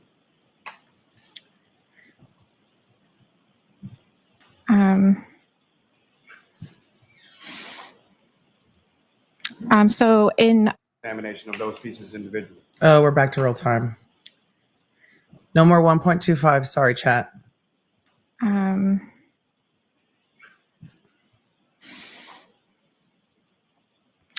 So in item 7-12, But if y'all have a snack, now's the time. It consisted of 5 pieces of clear apparent plastic and 9 pieces of clear apparent glass, all with broken irregular edges. Now, specific to the 9 pieces of broken glass, what, if any, examination did you do of them initially? So the 9 pieces of apparent glass were examined microscopically. Now, lastly, with regard to item 7-14, the pieces of glass recovered from 34 Fairview Road, what, if anything, did you note during your initial examination of them and observations did you make in regard to that? Sure. So item 7-14 consisted of 1 clear piece of apparent glass with broken irregular edges.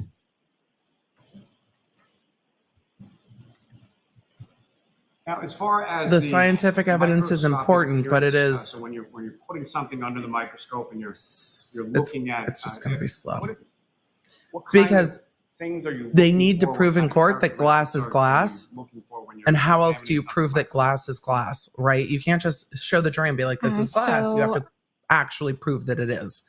I look at several things. We're going to find out how. So initially, I look at the color, whether there are like flat, smooth surfaces to the glass, whether it's flat or curvature.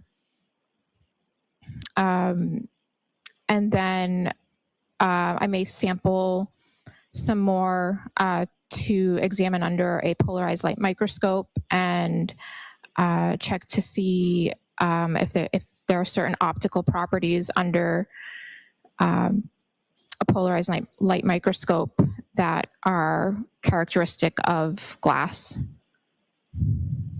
And in addition to looking at each of these items individually, then what, if any, comparison did you do between those various items 3-2, 3-2, Yes, are they the same glass? 7-12 and 7-14? So between those items, I first examined them to see if there was a physical match between item 3-2 and item 7-12 and 7-14. And then I also did a comparison of 3-2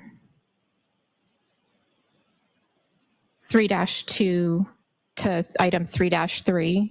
So looking for physical match between the glass pieces that we haven't seen yet in photos. And then I also compared item 3-3 to 7-14 for possible physical match. And in addition, I also sampled some pieces for use for examination on the Grimm instrument. Let me ask you, Okay. just as far as classification. For those asking, goes, today is a full familiar day of with, court terms and a as long far one as with a short class lunch. Characteristic versus an individual characteristic. Yes. Can you explain what those terms mean and how they relate to each other within your specific forensic field? Sure. Brett so Valdez a said, I'm so class used to 1.25. characteristic This is painful. Yes, we is all when have a more empathy for the material jury.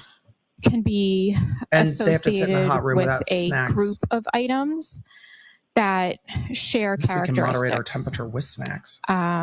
Like for example, fibers or tape. You guys, I promise I will set out An individual message when we get to cross characteristic is on the app when a material. if you need to go get a snack. I can mean, be I love that we have almost associated 30,000 of with you here, but a I get single it. source. For example, a physical match. Now, with reference to your analysis between items 3-2 and 7-12, what, if any, conclusions were you able to draw from your examination or comparison of those items? That it was glass. Sure. So My bad. That was too simple of an answer. right, there are several items that I'll just have to refer to my conclusion, if that's okay, on my report. Yes, you can go ahead and look at your notes. Yes. So item 3-2 was found to have a physical match with 6 of the pieces of clear apparent glass from 7-12. But there was no physical match with the 3 other pieces from 7-12. Based on that physical match that you determined, what, if any, conclusions can you come to with regard to those Came from the items same that were- glass. Sure. So They weren't walking on broken item glass. They came from the 3-2 same and glass. the 6 pieces from 7-12 were at one time together as one unit. So then item 3-2 and all 9 pieces from item 7-12 were examined microscopically. However, there was no physical match found with the piece of clear glass from 7-14.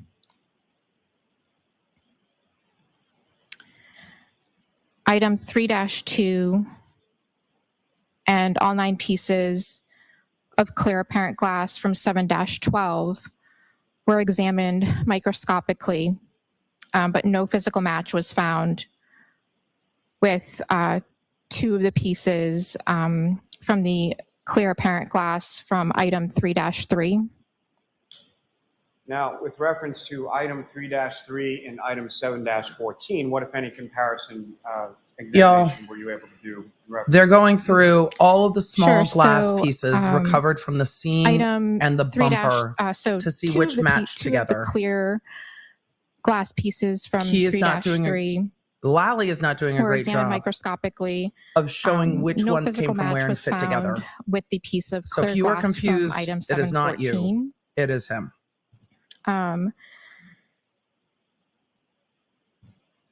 Because again, he's One not of going through the pieces photos. that I had labeled as piece E from item 3-3 was found to be consistent in physical and instrumental properties with examined portions of the piece of clear glass from item 714. So accordingly, the examined portion of the piece of clear glass that I labeled as E from item 3-3 could have originated from the examined portion of the piece of clear glass from item 714 or from another source with the same characteristics. Now, Ms. Hanley used the term In there the as far chat, as it says, instrumental why, the property. question Can you from explain to the jury Isaac, what that term means? Lizmac, why does the testing of the glass matter? The state's theory, or the Commonwealth's theory, I think, is going to be that John O'Keefe walked out of the waterfall holding a drink glass, and pieces of that drink glass ended up near where he was found in the snow, pieces on the street, and pieces on Karen Reed's bumper. And they are going to, I would imagine, argue that somehow that ties into Karen Reed hitting John O'Keefe with her car. I mean, I don't know if it ties into that or ties into somebody hurling a glass at the car or what have you, but that's why the testing of the glass matters, because pieces of the glass from the lawn near where the victim was, from the street, and from the bumper, she is testifying about what fits together and what doesn't fit together, and that they're all from the same kind of glass, even if they don't fit together. So some of them fit together and some of them do not. But Lally's not going through them with pictures to show, oh, the glass from here doesn't fit with the glass from there. It's going through more slowly. The glass on the bumper is going to be part of Lally's argument. So we will see. How it relates So that's to why your it matters examination in to this the case. Commonwealth. So I the think. instrumental properties, that's referring to the Grimm analysis Welcome, that I new did. members. So in comparing the Thank you all for the refractive gifted index memberships. from 3-3 versus 7-14. Not today.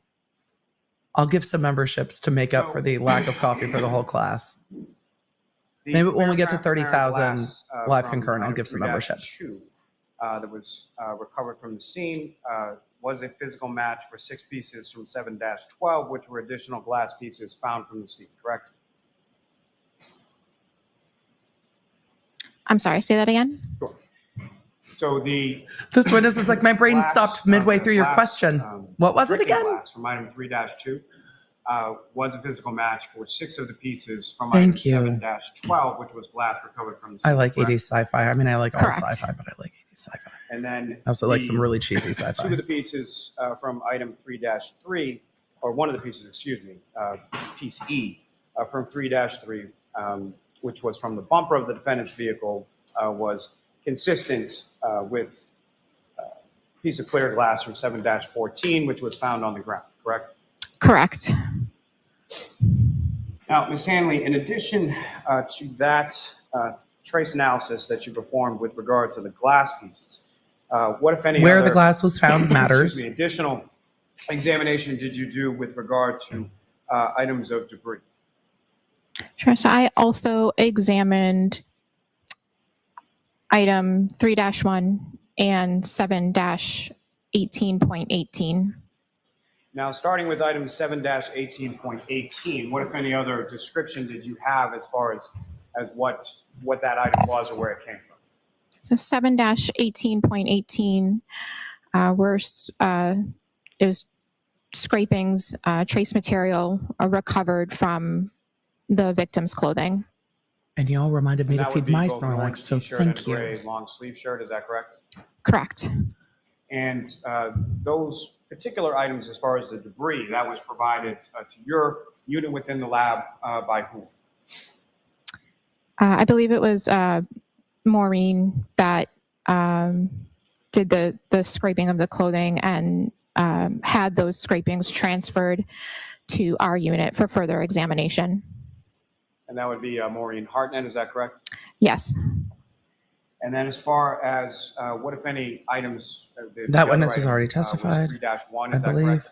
I don't even remember at this That was point. the actual sort of taillight I housing need to update my witness from the list. vehicle, is that correct? Yes, that's correct. And according to your notes, who, if anyone, provided that piece of evidence to your unit or to your lab for that comparison purpose? I would have to double check who. I believe it was Maureen, but I'm not. I'm very frustrated because we have heard there was glass and plastic on the victim's clothing, but we have not seen photos of the scrapings, and that is frustrating to me. We have not seen, like, it would all be scraped into a container, and we have not seen any photos of the container. So what was scraped? I don't know. Trooper At this point, I just need to see it. That had that item delivered to the lab. Now, with reference to item 3-1, the passenger side taillight from the vehicle. For those of you what, if asking about my any, Snorlax, I play Pokemon observations Sleep, or things did you note in regard to your in addition to sort of Pokemon initial Go and examination of various other taillight? games. So I did notice I that love Pokemon there were portions of the taillight, portions that were clear and red that had broken irregular edges. It appeared to be that there was damage to it. Now, with reference to your examination just of the taillight now, what, if any, instruments did you utilize in the course of your examination of the taillight? Sure. So during my examination, a polarized light microscope, a comparison microscope, as well as a FTIR with a microscope attachment and How a many microspectrophotometer, I love all also of known it. as a microspec. Now, the Graham and the FTIR, I believe you've already discussed in your testimony. As far as the microspec is concerned, can you explain to the jury sort of what that instrument is and how it's used and how you used it in this examination specifically? Beep boop, I don't know Sure. when So a microspec Proctor will is be testifying, used but I'll let the app know to immediately. examine items that have color. Thanks, Michael. So essentially, your sample is exposed to visible light, reacts in a certain way. Some of the light gets absorbed, some of it gets transmitted, and we get a spectrum, and it's representative of the dye or pigment in the sample. We generally don't Now, see with time reference limits to on item criminal 7, trials because we're dealing with 18.18, constitutional rights that being the debris from different the victim's than, clothing. criminal trials. But the What, judge, if any, observations or the judge measurements, qualified the did you jury take for in 8 reference, weeks. to If you that start getting past 8 particular weeks, you're going to start losing jurors, and you could end up at Sure, the so mistrial, and that's a huge issue. So Noted that there was some clear plastic material, as well as some red plastic material. And I would have to refer to my report for exact measurements of those items. You can go ahead and do that. Thank you, Your Honor. Venus Victor in the chat asked, what occurs if all but one juror votes not guilty? Is she convicted or not? Does not guilty have to be unanimous or just the majority of the jury? The All piece of verdicts. clear. I just want to make sure this was clear because I know we have a large international audience, but all verdicts in criminal law must be unanimous. So it would need to be either unanimously guilty or unanimously not guilty. If it is not, it is a hung jury. What happens after a hung jury can depend on the split. If there's one holdout, that's different than if it is split down the middle. But it's a hung jury, which means it can go to a retrial. So yes, the jurors have to be unanimous for a conviction. Plastic measured Civil cases are approximately very much different. 1/8 of an inch by 1/16 of an inch.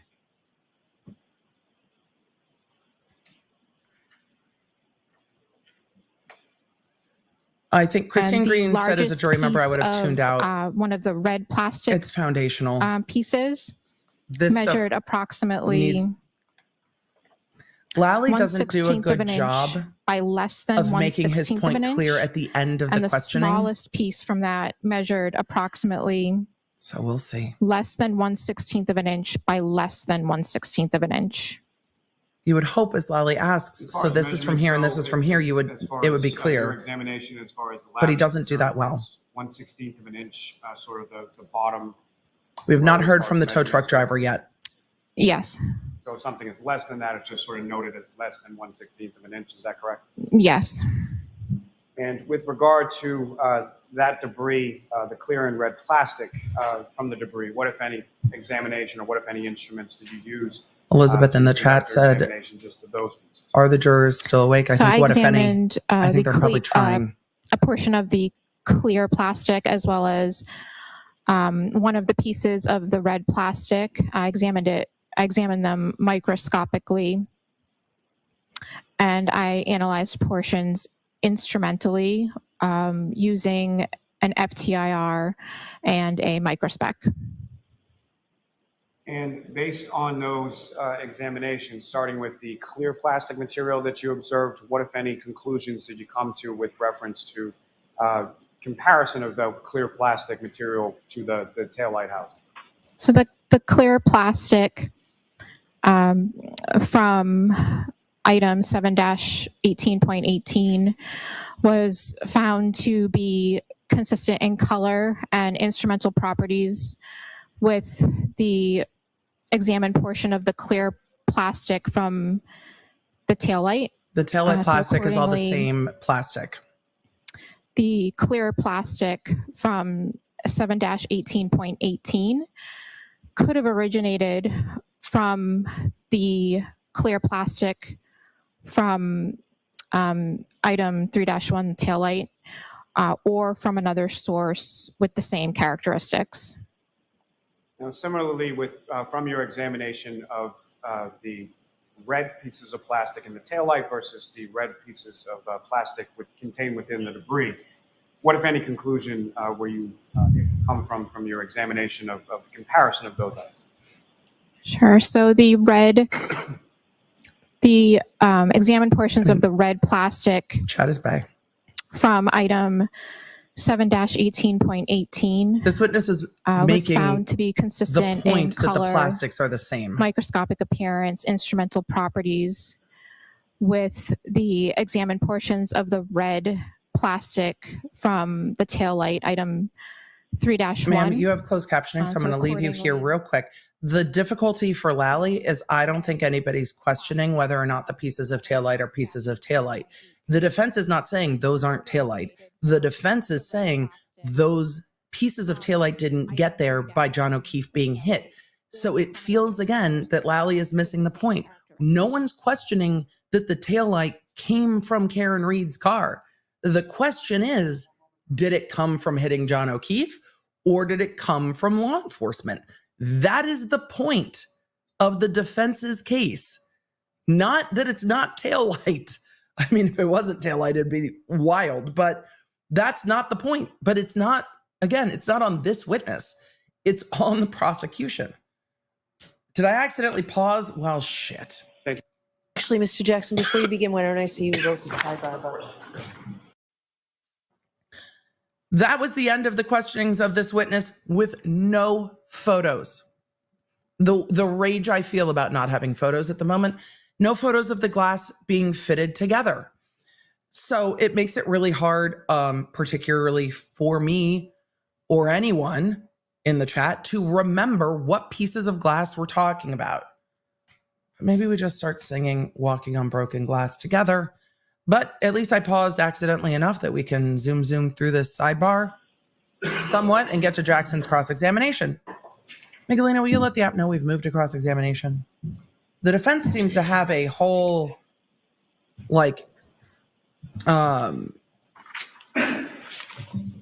index of evidence, which looked really good, actually.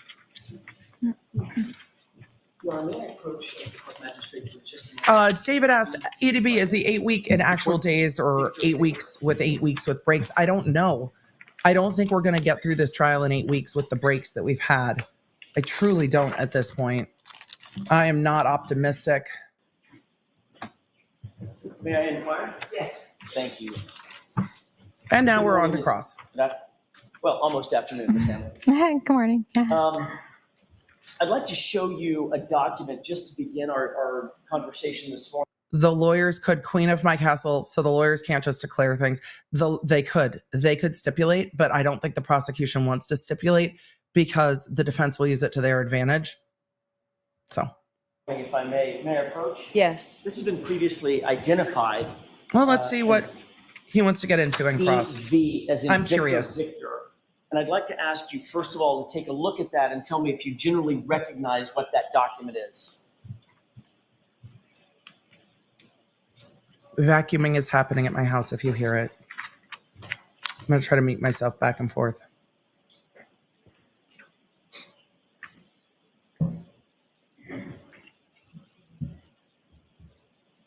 Yes, it appears to be a chain of custody of several items. Okay. Oh, good. And Chain is of that custody. Chain of custody document reflective of the crime lab's case number in this case? Sort of a clumsy question. Do you understand what my question is? It is the chain of custody for 22-02184.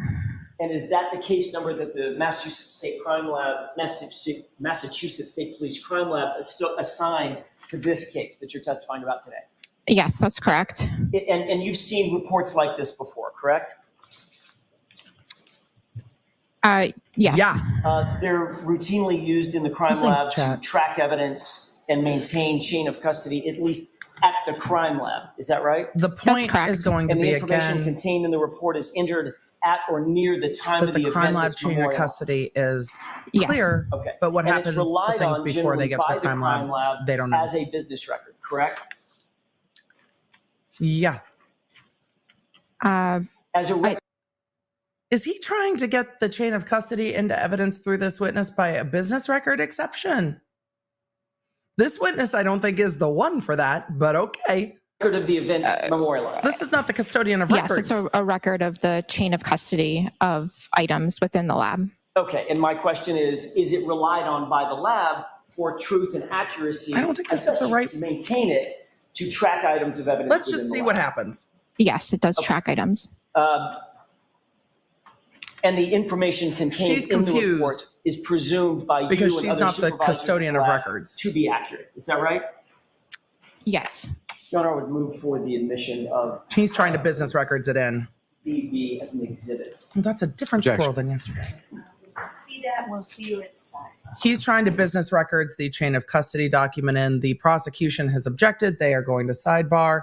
We're going to be caught up to real time here in a matter of moments. But he's trying to get the chain of custody form in. The prosecution objected to it. Generally, those chain of custody forms don't come in. The testimony comes in. I don't know Now, if it's Your Honor, my request at sidebar is reserved. Yes. I don't know if it's an issue here. May I inquire? Yes. And I don't think this is the right witness. Ms. Hanley, I Normally, want to draw your attention. because Jackson talks as fast as I do, normally you would bring in a witness who is the custodian of records to establish that business records foundation. But there can be things on chain of custody that are hearsay, that are notes, but the chain of custody documents don't always come in. That's not odd. Normally the witnesses just testify to it. However, I'm surprised that the prosecution wouldn't want to just be like, but it's fine here. Also, the squirrel is now to the attacking my bird glass feeder. pieces that Mr. Lally asked you about. Would you agree that there's a lot of numbers that were discussed, correct? A lot of, I compared 3-2 to 7-12 and sub A, B, C, and D of 712 were compared with 3-2 and 3-3. A lot of numbers, right? yes, there are a lot of numbers, items. Okay. I want to try, if I can, see how well it goes, to clear that up and categorize those. Sure. Perhaps, would you agree that we could put the items that you compared and examined in your analysis in 4 categories: 3-2, the cup or the glass; 3-3, the bumper glass; 7-12, the 9 pieces of glass recovered by a trooper named. Look, now we're all going to understand where each piece of evidence came from. How good for us. Bukhenik at the scene, and 7-14, a single piece of glass recovered by a trooper named Proctor at the scene. Would you agree that those 4 categories are basically what you analyzed between and among each other? Yes, there's 4 total items. Okay. And within those items, there were some subcategories of items in some like of those, 718.18. Yes, because some of the items had multiple pieces, so they were labeled just to keep track of the pieces. Okay. So if I could ask you, I like this witness's demeanor. take those one at a time. With cross. Pardon me. 3-2. Under that column, visually, that would be a single item, just the cup, correct? Correct. 3-3. Under that single item, the bumper, there would be 5 sub-items: A, B, C, and D, and E. Yes, that's correct. 6. What's frustrating to me at the moment, and Jackson is a former prosecutor, this would have been helpful if Lally had done it, to make it just real clear what each thing is. And he's A, B, C, D, E. I think Public school education. F. I don't know what we got to.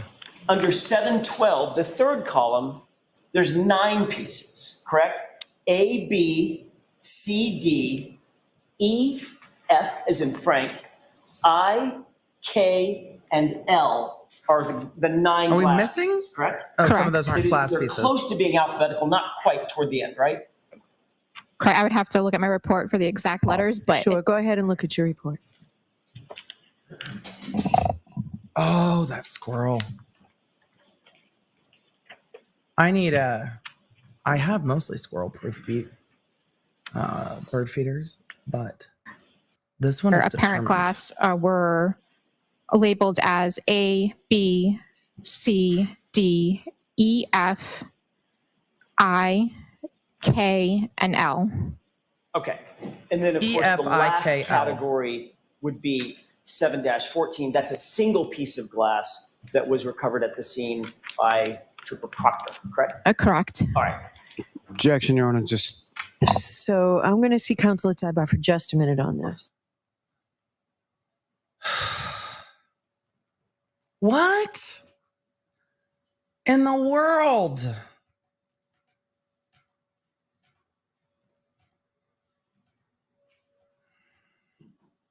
We're talking about 7. May I, Your Honor? Yes. All right. So the last category, we were talking about 7-14. That was a single piece of glass, correct? That's correct. Okay. First of all, I'm going to ask you to take your comparisons one at a time, if I can. You compared. The defense is like, so if we could just make this clear for everybody so we know what your testimony is. The cup in 3-2 to the 9 pieces recovered. She already at the did scene. this. A, It just wasn't super easy to B, listen C, to. D, E, F, I, K, and L, correct?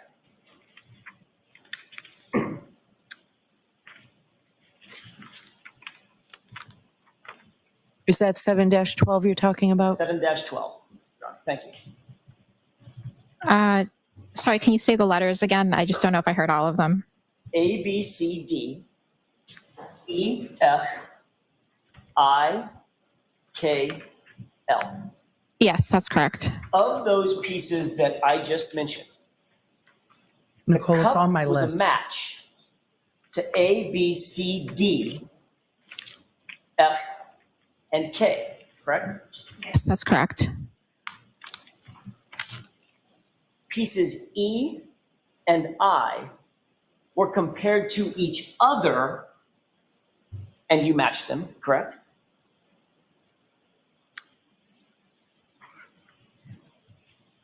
So I believe I'd have to look further in my notes, but I believe E and I were found to fit together by Physical properties, meaning mechanical properties. yes, but I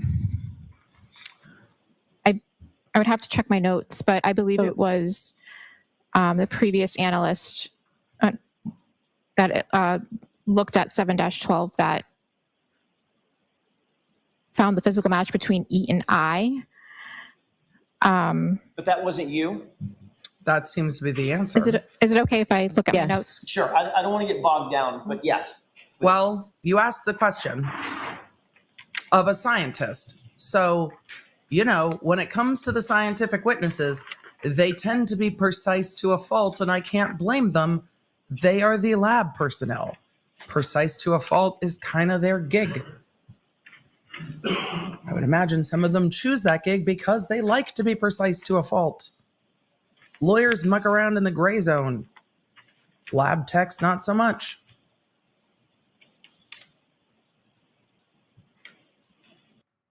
Oh, I paused enough. We can zoom. We can zoom briefly. Oh, we're going to run out of zoom in a second. The judge is now ready to kill Jackson for going down this road. Oh, we're caught up to real time.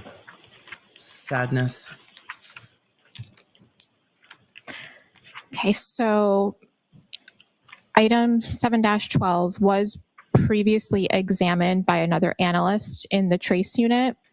I've got questions about that. Specifically, E and I received, when I opened this item for examination, E and I were taped together because they were found to have a physical match by the analyst who previously examined the item. Great. Importantly, E, I, and L, however, were not found to match the cup in 3-2, correct? That's correct. All right. So no physical match to 3-2. I just need pictures. You also compared the cup in 3-2 to the 5 items recovered on the bumper in 3-3, correct?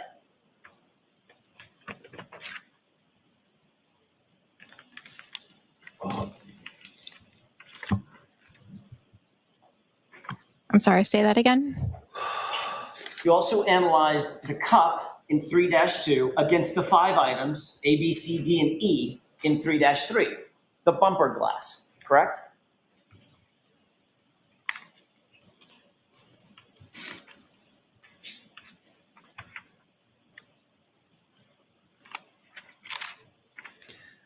I think the reason the defense is spending so much time to make sure the jury is clear, because in this case, they want the jury to be clear on all the fuckery. Otherwise, a lot of defense attorneys would just let it be a mess and look at the jury and be like, can you make anything out of any of that? Come on now. But it goes to the defense's theory of the case, which is why I think they are spending enough time on this, because there are points they want to make in closing.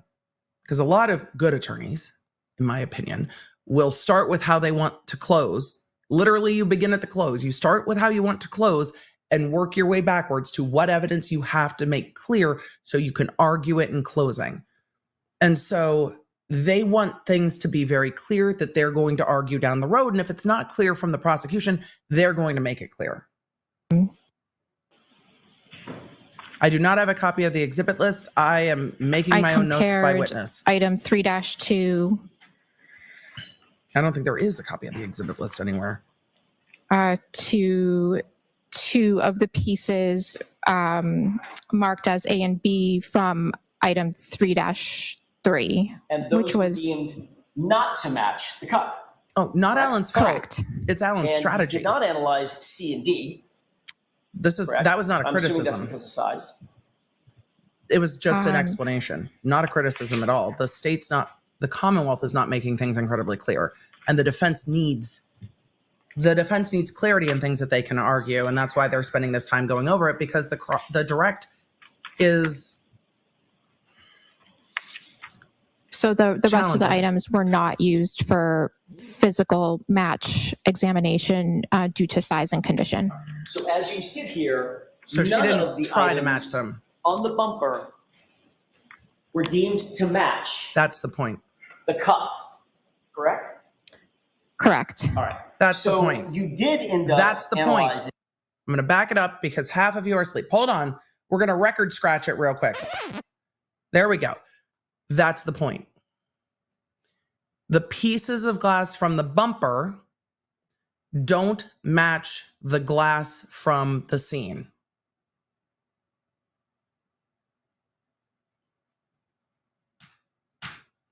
All of her testimony for this. Wait, there we go. Were deemed to I'm going to back it up real quick. Examination Okay.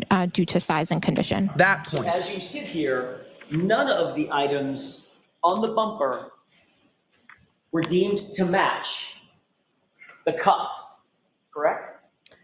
Correct. All right. So you did end up analyzing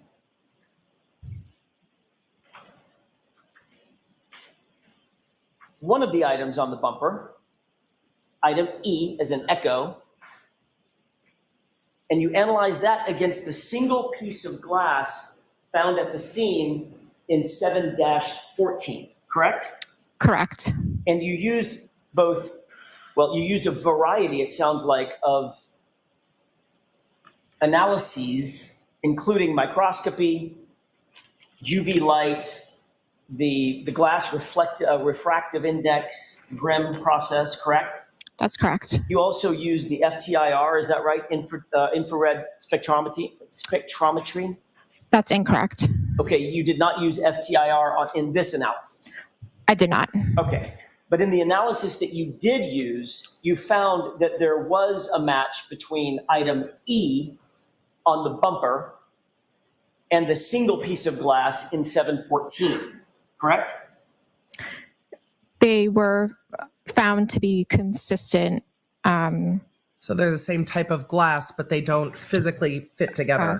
They were found to be consistent in physical and instrumental properties. Okay, so importantly, you also compared the single piece of glass in our sort of visual column 4, 714.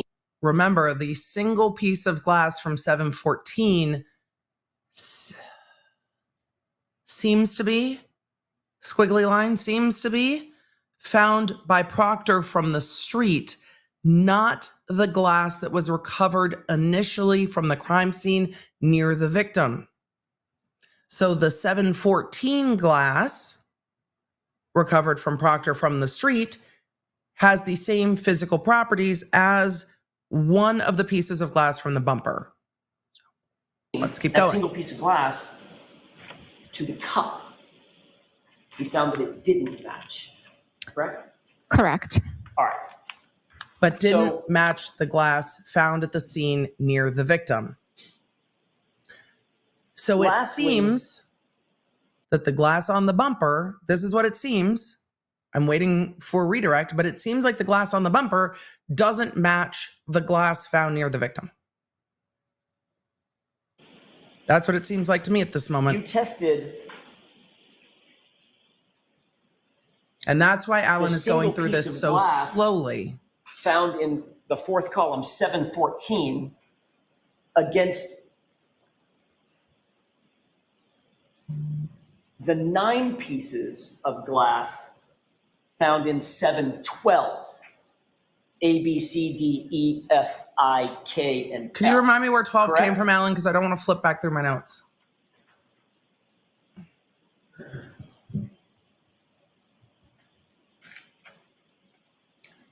I did compare item 714 to item 3-2 and the 9 pieces in item 7-12. So another way to put that would be you analyze column 4 against column 3. We don't have correct? columns.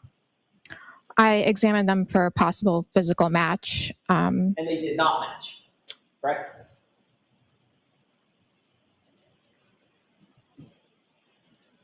There was no physical match to item 714. Okay. Your Honor, may I approach briefly? Okay. Who's waiting for Jackson to go, no match?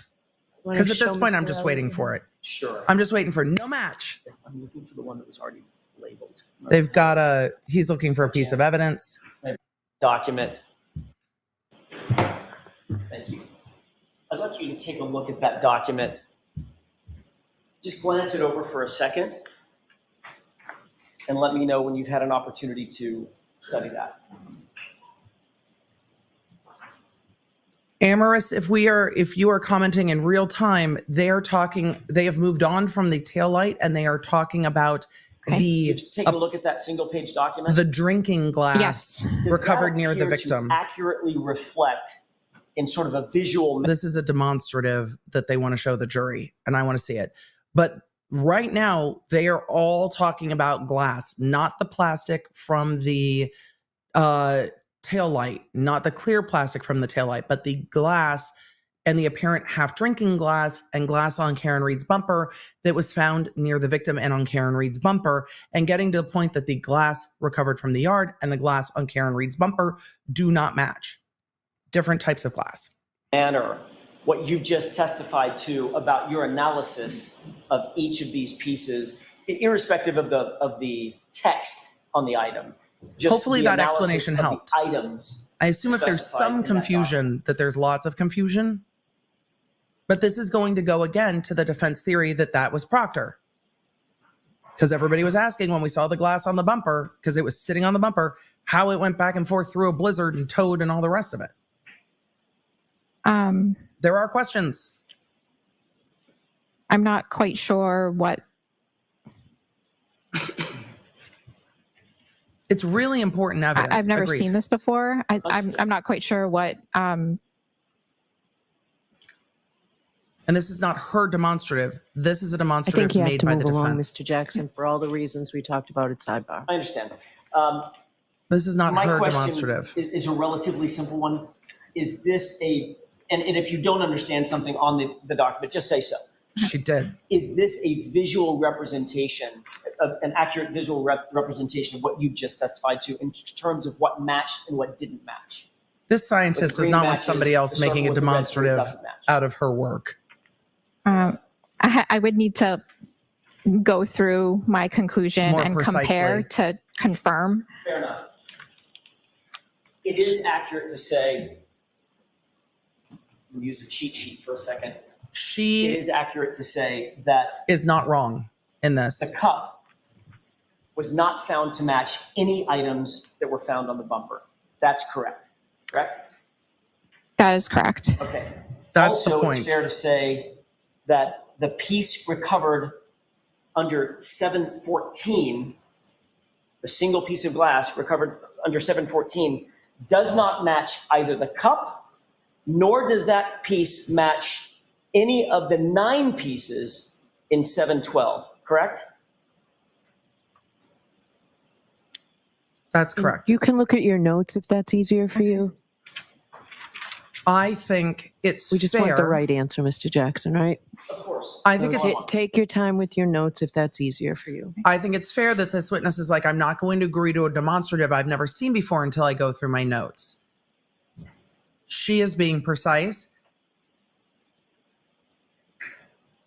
And Alan is trying to make it more simple on the demonstrative.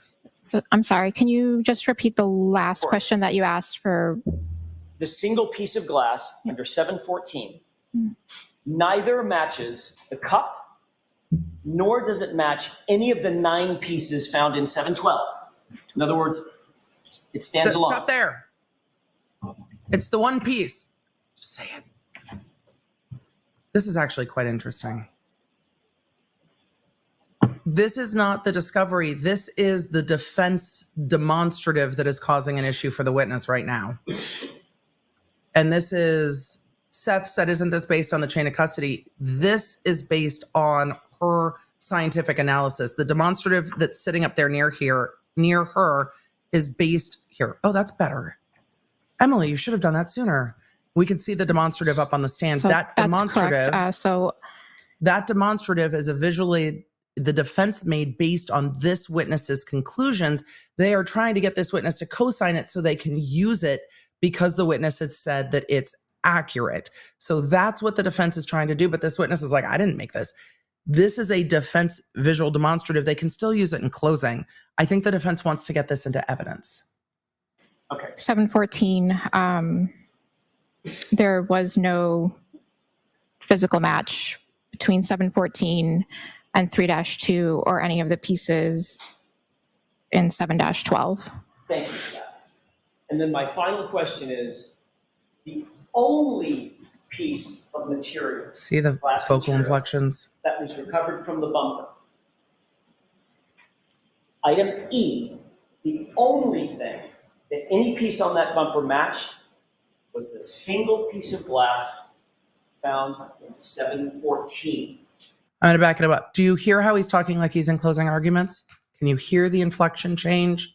14 and 3-2 or any of the pieces in 7-12. Thank you for that. And then my final question is, the only piece of material, glass material, that was recovered from the bumper. Item E, the only thing that any piece on that bumper matched was the single piece of glass found in 714. And that's found in the street. Correct?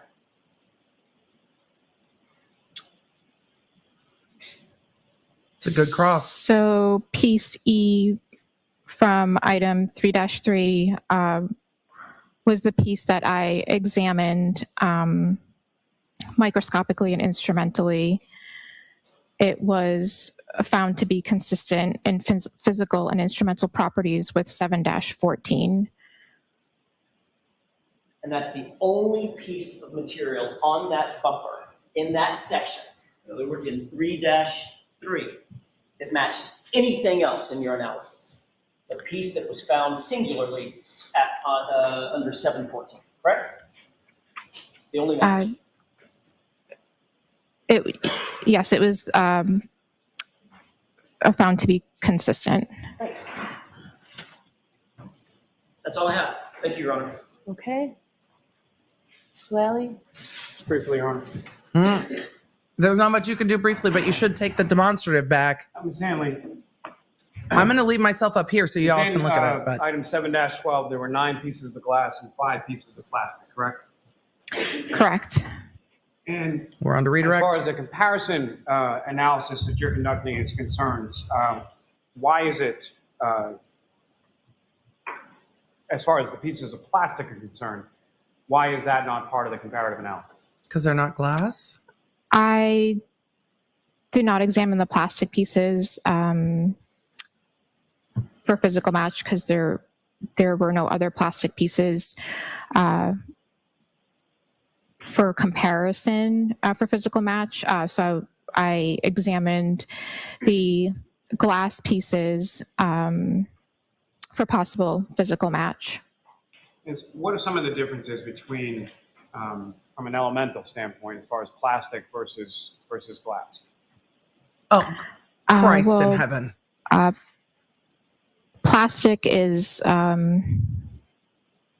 it's a type of polymer. For the love of Dave Matthews Lally, we don't need a chemical analysis of plastic versus glass. If I was examining plastic versus glass, something like a plastic, something that we refer to as anisotropic, or glass is isotropic. So they are different types of material. Now, as far as just like because they're chemically characteristically different. speaking, from plastic and or glass, what are some of the commonalities of those items as they're found in general? Objection. Beyond the scope? Yes. Sustained. Now, again, from the Beyond the scope means that Jackson didn't get into it in cross, so Lally doesn't get to redirect on it.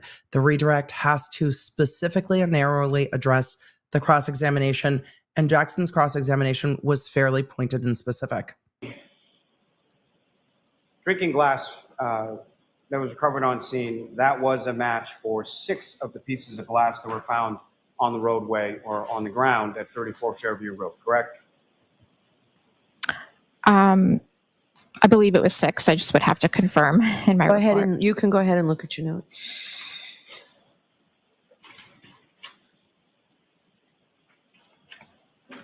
Yes, it was 6 pieces from 7-12. And then it was piece E from item 3-3 from the bumper of the defendant's vehicle that was found to be consistent with clear glass that was found on the ground at 34 Fairview Road, correct? Yes, that's correct. Nothing further. I would try to make it clear. Stephanie asked what I would ask on redirect. I would try to make it clear Thank you very much, Ms. Hanley. You what are glass all set. matched and what glass didn't, but I don't know if Lally wants to. There's times I feel like Lally's like, well, I got to put the evidence on, so we're just, time to make the donuts. I feel a lot of the time. Next witness. Jim, the one with all the Post-its on it, can you give me that? Your next witness, Mr. Yeah, that's Lally. good. Thank you. I'm waiting with bated breath. Your next witness, Mr. Lally? Your Honor, may we approach? Okay.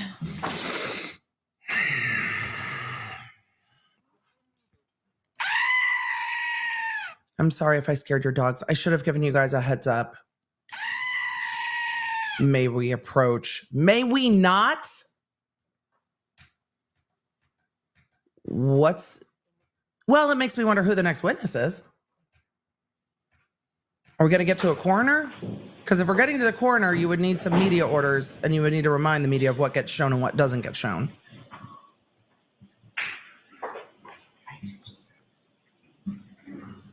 Yes, Your Honor. The Commonwealth calls Sergeant Yuriy Bukhenik to the stand. Okay. Trooper B. And I do have that envelope, Mr. Lally. I have it. Well, that is going to be interesting. Still no coroner. Still no digital evidence. But Trooper B, Proctor's partner, coming in hot. Miguelina, why don't you go ahead and let the app know that Trooper B is on the stand. I've paused enough to get us to 1.25. I'm going to 1.25 us until we catch back up with real time. Remember, the court's doing a shortened lunch today, so we might have to consider whether we just keep this as one stream or whether we break it. Hello, Trooper B. We've heard of you. We are Whenever now you're on ready, witness Mr. Lally. 55. If any of you are asking, is that an excessive number of witnesses? Would Yes. you, please state your name and spell your last name for the jury. Yes, sir. My name is Yuriy Bukhenik, spelled Y-U-R-I-Y, last of B-U-K-H-E-N-I-K. And how are you employed, sir? I'm employed by the Massachusetts State Police. I'm at And 1.25. how long have you been a trooper with the State Police? I've been a trooper since 2012. And prior to being employed as a trooper with the State Police, excuse me, what, if any, other employment or background do you have as far as law enforcement is concerned? My law enforcement career began in 2003 when I graduated from the military police school in Fort Leonard, Missouri, while I was enlisted in the United States Marine Corps. From there, I was stationed at Quantico, Virginia, with the Marine Corps Presidential Helicopter Squadron. I provided security for the presidential helicopter and assets, attaining a top secret Yankee White clearance. I was promoted meritoriously. What? I'm slowing him down. Sir, I'm riveted. You're flying helicopters? You're going back to normal speed for now. You might piss us off later, but for the moment, sir, I'm very, very fascinated about whatever your Yankee White clearance level is. Fascinated. Other employment or background So do you have Marine, as far as law enforcement? flying helicopters for the president? My law enforcement career began in 2003 when I graduated from the military police school in Foreo Ad Spot, Missouri, while I was enlisted in the United States Marine Corps. From there, I was stationed at Quantico, Virginia, with the Marine Corps Presidential Helicopter Squadron. I provided security for the presidential helicopter and assets, attaining a top secret Yankee White clearance. I was promoted meritoriously to corporal and sergeant and had a platoon of 44 Marines. From there, I was stationed in Camp Pendleton, California, where I was a patrol supervisor on base as a military police officer. Once my enlistment ended, I decided to come home and pursue a law enforcement career here in Massachusetts in the communities that I grew up in. I first worked for the VA Hospital Police, where I attained a secret clearance, which was a requirement of the employment. After that, I worked at the Attleboro Police Department in uniform patrol, as well as the SWAT team with Attleboro, Massachusetts Police Department. In 2011, I applied for the Massachusetts State Police, graduated, and worked at the Sturbridge Barracks, Millbury Barracks, and Foxborough Barracks.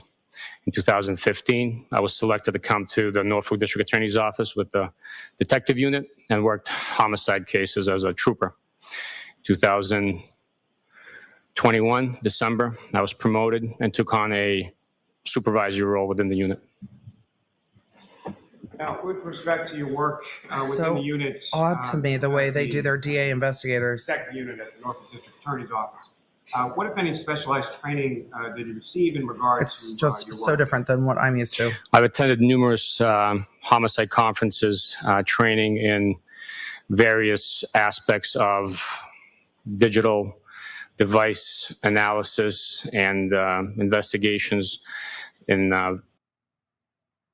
digital device analysis, you say? Can you talk to us about butt dials?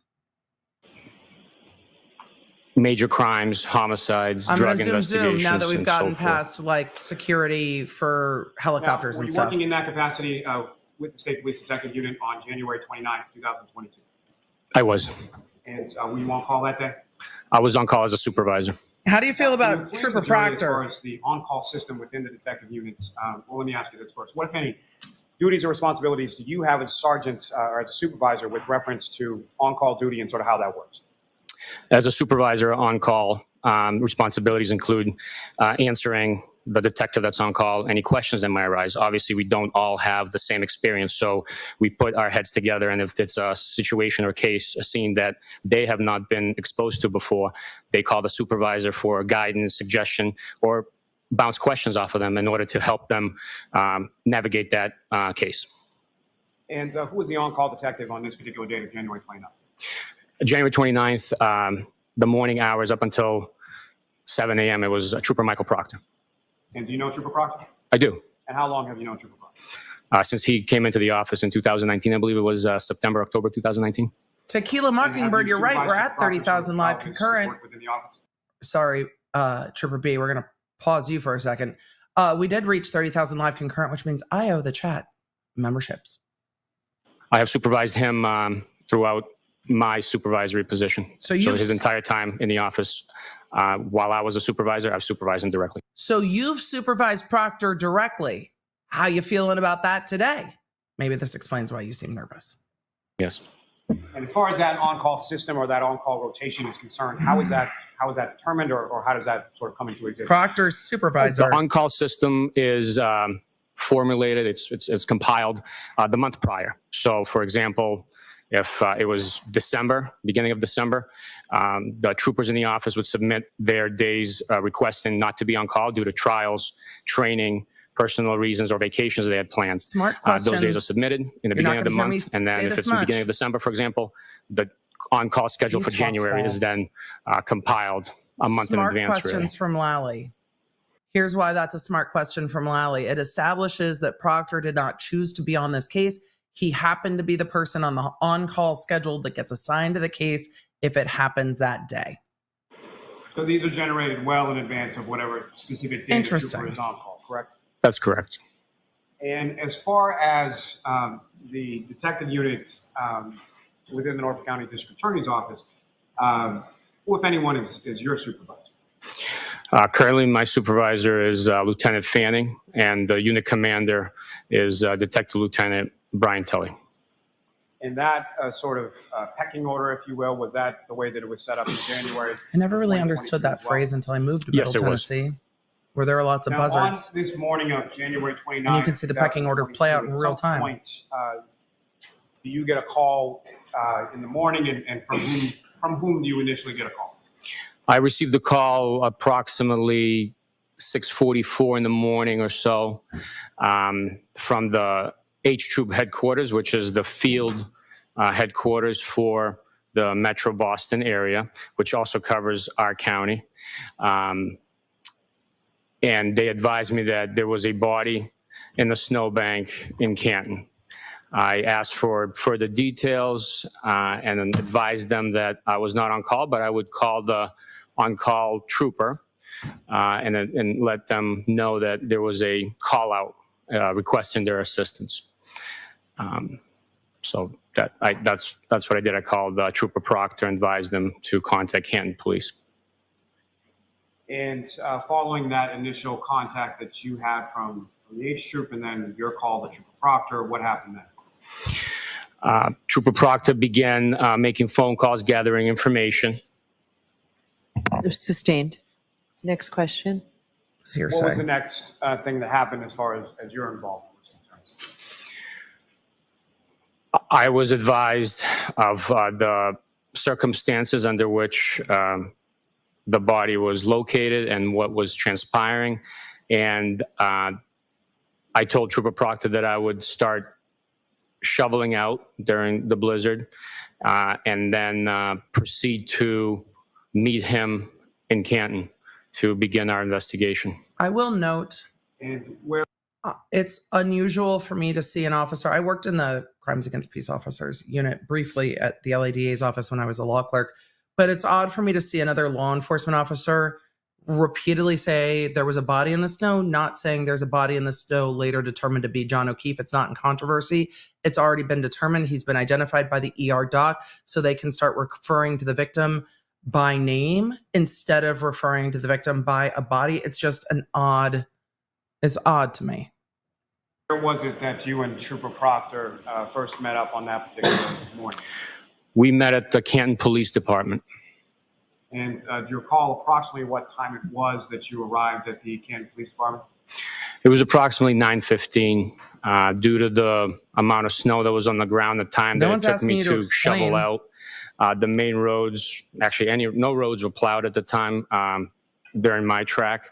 So I decided to drive my personal truck to Canton Police Department because it was a 4-wheel drive and meet Trooper Proctor there. Now, as far as roads weren't plowed on his drive. Well, that's correct. And you mentioned that the truck is 4-wheel drive. What is the difference between your personal truck and its capabilities in weather versus the work vehicle? That's leading. Well, at the time, there was approximately 10, 15 inches of snow that had accumulated already. My work vehicle is a sedan, low to the ground, low clearance, front wheel drive. It would not be able to navigate the road conditions at the time. My 4-wheel drive vehicle is higher clearance from the roadway and was able to navigate the conditions at the time. And sir, when you arrived, so at approximately 8:22 in the morning or so, where is it that you were at that point in time, if you know? At 8:22, I would say I was still blowing the snow out of my driveway, clearing the path for my truck to leave the driveway. And when you arrived at the Canton Police Station, you mentioned that you met Trooper Proctor there. Do you recall who arrived first? Trooper Proctor was in the parking lot in his vehicle, and I pulled in, backed in next to his, and we walked in together into the police department, I believe. And when you walked into the for those of you asking, timeline-wise, there was an early morning initial call to state police when the state police chain of custody did not take the case because John O'Keefe had not been pronounced yet. Then later in the morning, there was another call By whom, I don't know. It's all very confusing in the evidence, but there was a later call where state police took the case. And I think that's why he's asking him about 8:22 a.m. because 8:22 is after John O'Keefe was declared at the hospital. So that's where we've got that gap in time, but I'm waiting to see what happens next, because 8:22 is very specific. But there were 2 calls for help from state police. The officers who were collecting shit in red Solo cups, that all happened before this. So let's see what happens. And police station on that morning. Hopefully that helps. Sometime after 9 a.m. Where is it that you went? Who, if anyone, did you talk to when you first got there? We walked into the police department, were guided to the detective department division of the PD, and we met with the detectives from Canton and Sergeant Good, who was the uniform patrol sergeant and having been the first responder to the scene as well. Now, without reference to anything that was communicated between the 2 of you at some point prior to getting to the case. Isn't he one of the lead investigators? He can, Good's already testified. He can talk about some of that. Okay, In the Lally. police station, did you have conversations with Trooper Proctor? Yes, I did. And did Trooper Proctor make you aware of conversations that Oh, he because had Proctor with did other it. people prior to getting to the Canton police station? Objection. I think they are trying. Well, I'll allow that. It's a yes or no. That's why. The state is tiptoeing. This is my speculation. This is my impression. The Commonwealth is tiptoeing around Proctor. And it sounds like the defense, through the objections from Jackson, is going to vigorously make sure that nothing Trooper Proctor said comes in to try to force the state to put, or the Commonwealth, apologies, to put the Commonwealth, to force the Commonwealth to put Proctor on the stand. Because Bukhenik is the partner. There's only so much he'll be allowed to do. And there's only so much he's going to be allowed to testify to. And the defense is trying to force the Commonwealth's hand. Yes. And so you get to the Canton police station, you and Trooper Proctor then proceed to talk to Sergeant Good, is that correct? That's correct. And again, without any reference to what was said to you by Sergeant Good, he relayed some information to you as well? That's correct. No, I'll allow that. That's correct. And if you know about how long was the period of the conversation that you had with Sergeant Good at the Canton police station? The conversation with Sergeant Good was probably 25 to 30 minutes. He walked us through his... Next question, please, Mr. Lally. I'm going to stop you from answering that, Sergeant. Yes, Your Honor. And the Sergeant judge, Bukhenik, in reference to, the judge is making sure. At some point, did you learn? Oh, we're gonna be slow today. We might just not split the stream into the afternoon. We're gonna be slow today. The judge is also making sure the defense. Did you hear that? I know a lot of you think the judge is very pro prosecution. We can talk about that another day. But the defense barely got the objection out of their mouth before the judge was cutting off this witness. So the judge is also actively making sure that the prosecution is not getting into anything Proctor said through this witness. And the judge is being very mindful and very quick on that. So I'm going to note it both ways when I like or dislike what the judge does.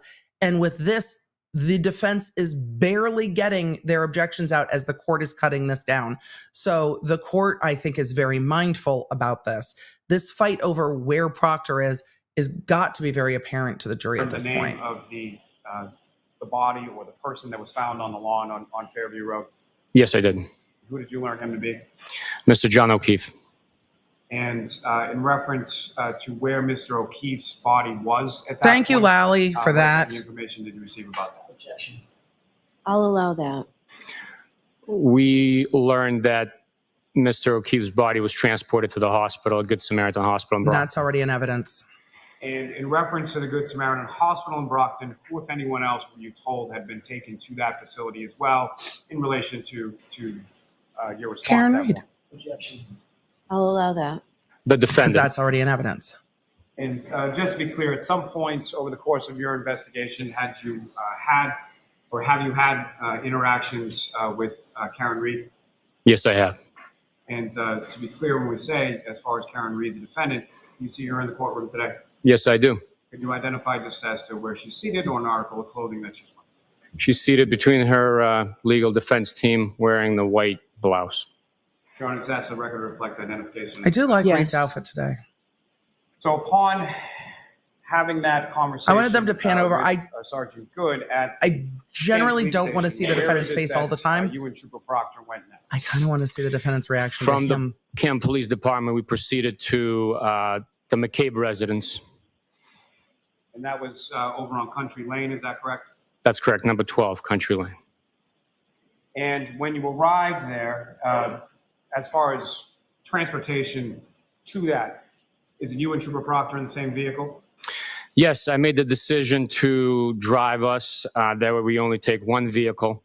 In addition to Trooper Proctor being able to make phone calls and facilitate other logistics as necessary, allowed him that He's already freedom to incredibly do so while I operated the it vehicle seems. in the dangerous snow conditions. Maybe I'm being too harsh, but And the snow over-explaining conditions that you were answers talking about is what's giving me that vibe. Driveway, the drive to the Canton Police Station, did those conditions persist throughout the day of the 29th? Yes, they did. And so you make your way over to the McCabe residence, again, without anything that was said. Who, if anyone, did you speak with at the McCabe residence that morning?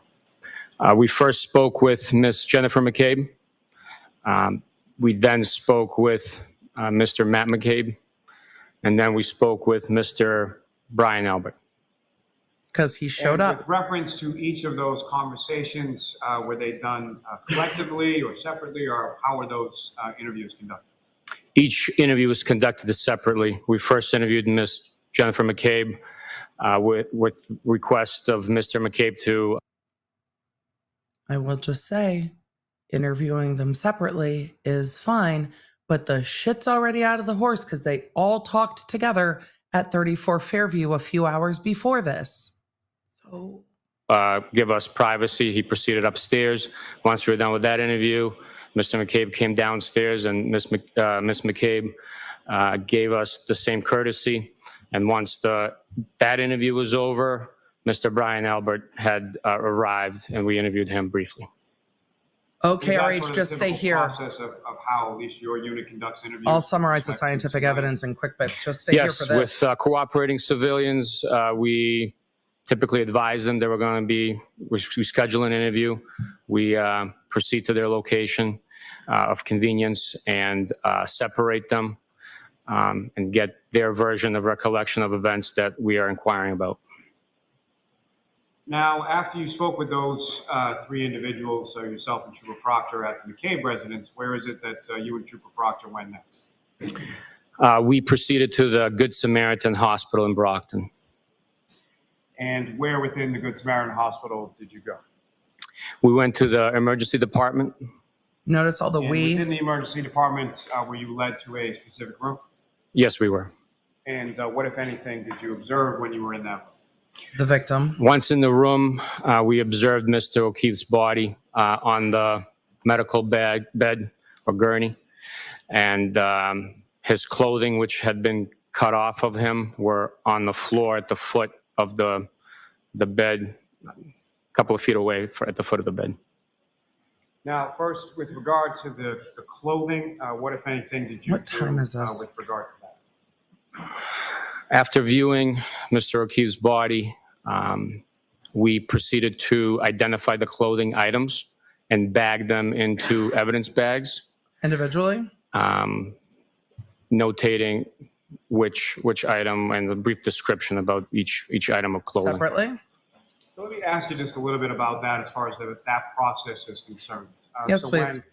When an item of Notice how much more concise Lally is on direct when he gets to do the vaguely leading questions, the really leading adjacent questions. evidence is collected by you or by your units during the course of an investigation, is there sort of a policy or a protocol, or how are things, what do you do with I things spoke when too you soon. collect them That and take question them is into crap. custody and evidence? If we Deem an item to be of evidentiary value. We identify the item, we take a brief description of it, and we label the evidence bag with that description. We notate who is taking the item into custody, typically who located the item, the time that it's located, and the location from which it was seized or taken or collected. He did say evidence bags. I just wish they would With regard to clarify. items of clothing, is that something that would be placed wrong way. in just one big bag? of Thank you, clothes, Lally. Or like how would those be packaged in evidence bag? Mr. O'Keefe's clothing, which was already in one big pile on the floor, Oh, so you put it in we one. packaged all. Okay, jurors, feel free to stand. You guys go ahead and stretch. The defense is gonna fight. Woo! Y'all, this is why the defense is fighting. I'm not faulting them. I'm just explaining. Look, there's no judgment here. I would do it too. Here's why the defense is fighting. If all of this was done by Proctor, the defense is not going to let Bukhenik testify about how evidence was taken into custody.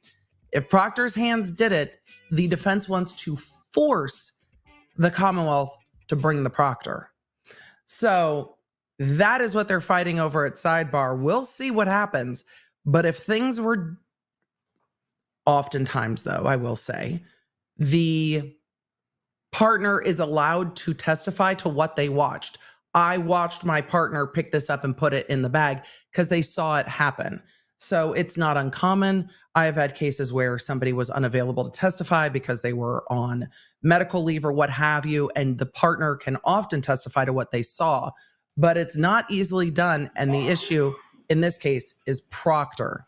So we'll see what happens in the resuming of the questioning here. Am I going to keep fussing with my hair? Yes, it's why I never wear it down to work, because I just fuss. So, sorry, Sergeant Bukhenik.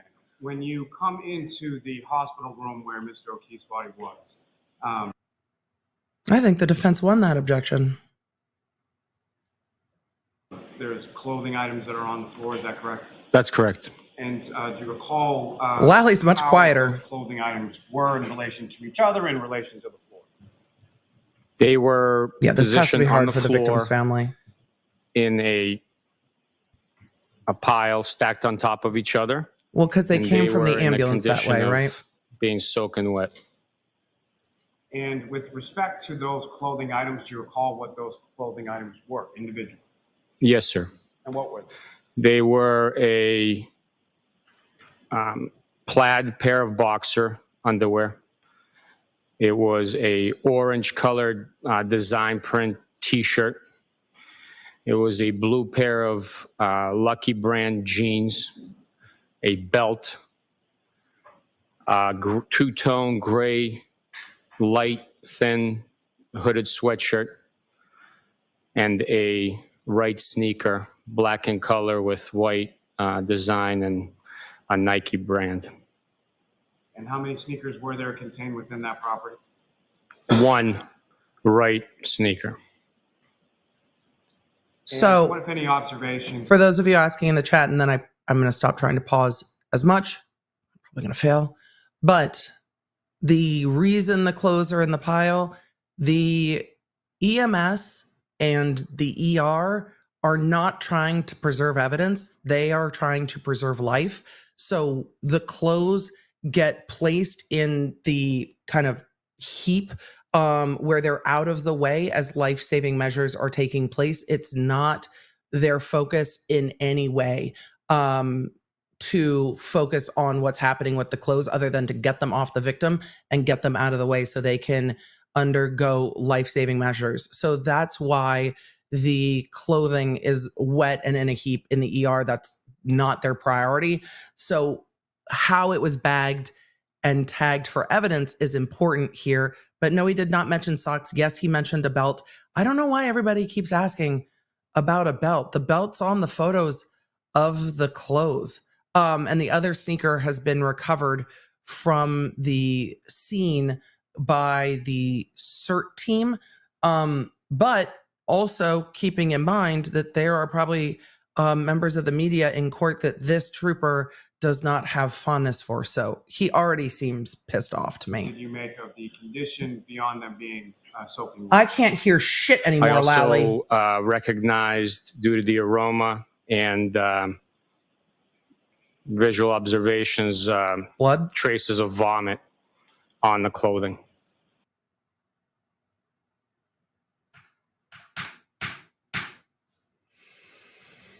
That are contained within that property? One right sneaker. And what, if any, observations did you make of the condition beyond them being soaking wet? I also recognized, due to the aroma and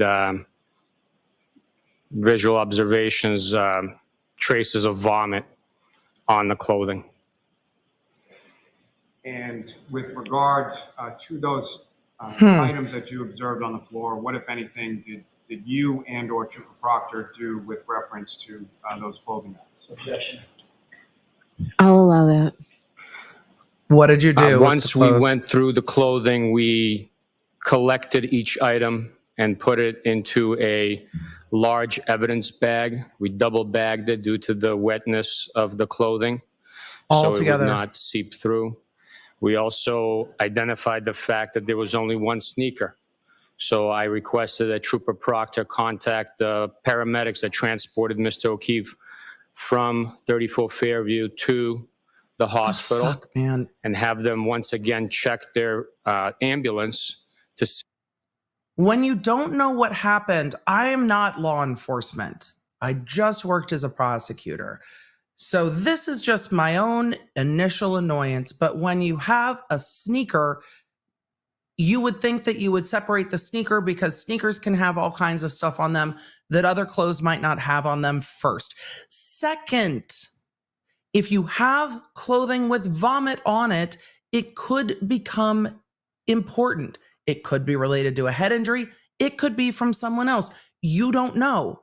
So that also, to me, would need to be separate. So you would think, at least as to the upper clothing together, the lower body clothing together, and the shoe separately, at a minimum. This investigation.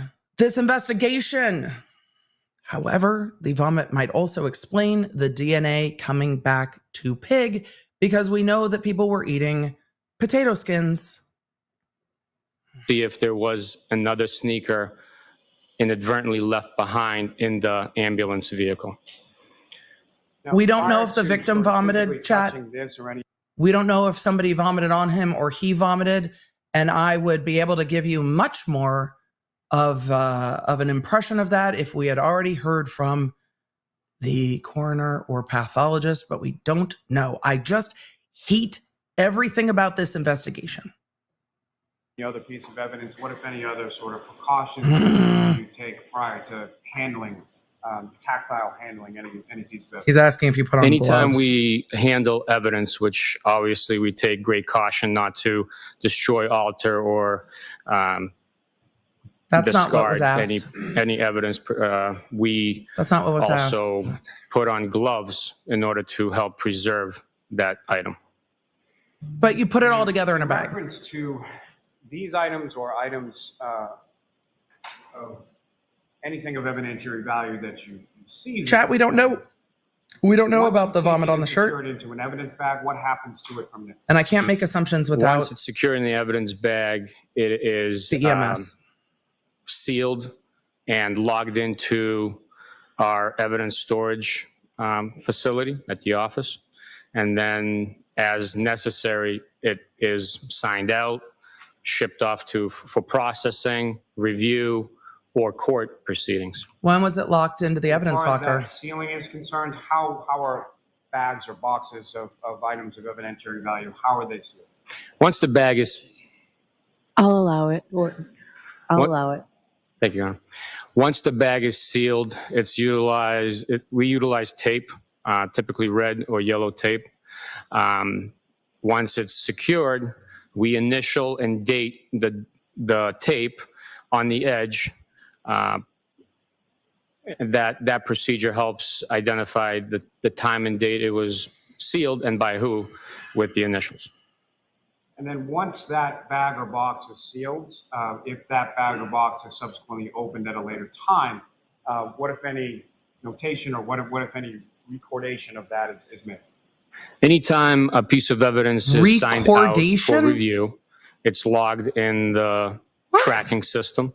In addition, anytime a piece of evidence is open, with a container being a bag or a box is open and the tape is cut, it is then resealed, reinitialed, and dated by the trooper or an individual who's signing that evidence out and then returning it.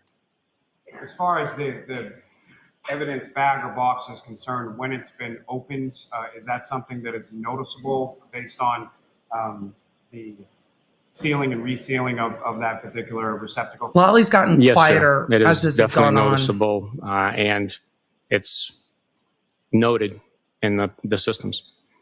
Now, with regard to, you mentioned or made some mention earlier in the testimony in regard to evidence storage facilities at your office. Yes. Can you describe what those are and who, if anyone, has access to those evidence storage areas?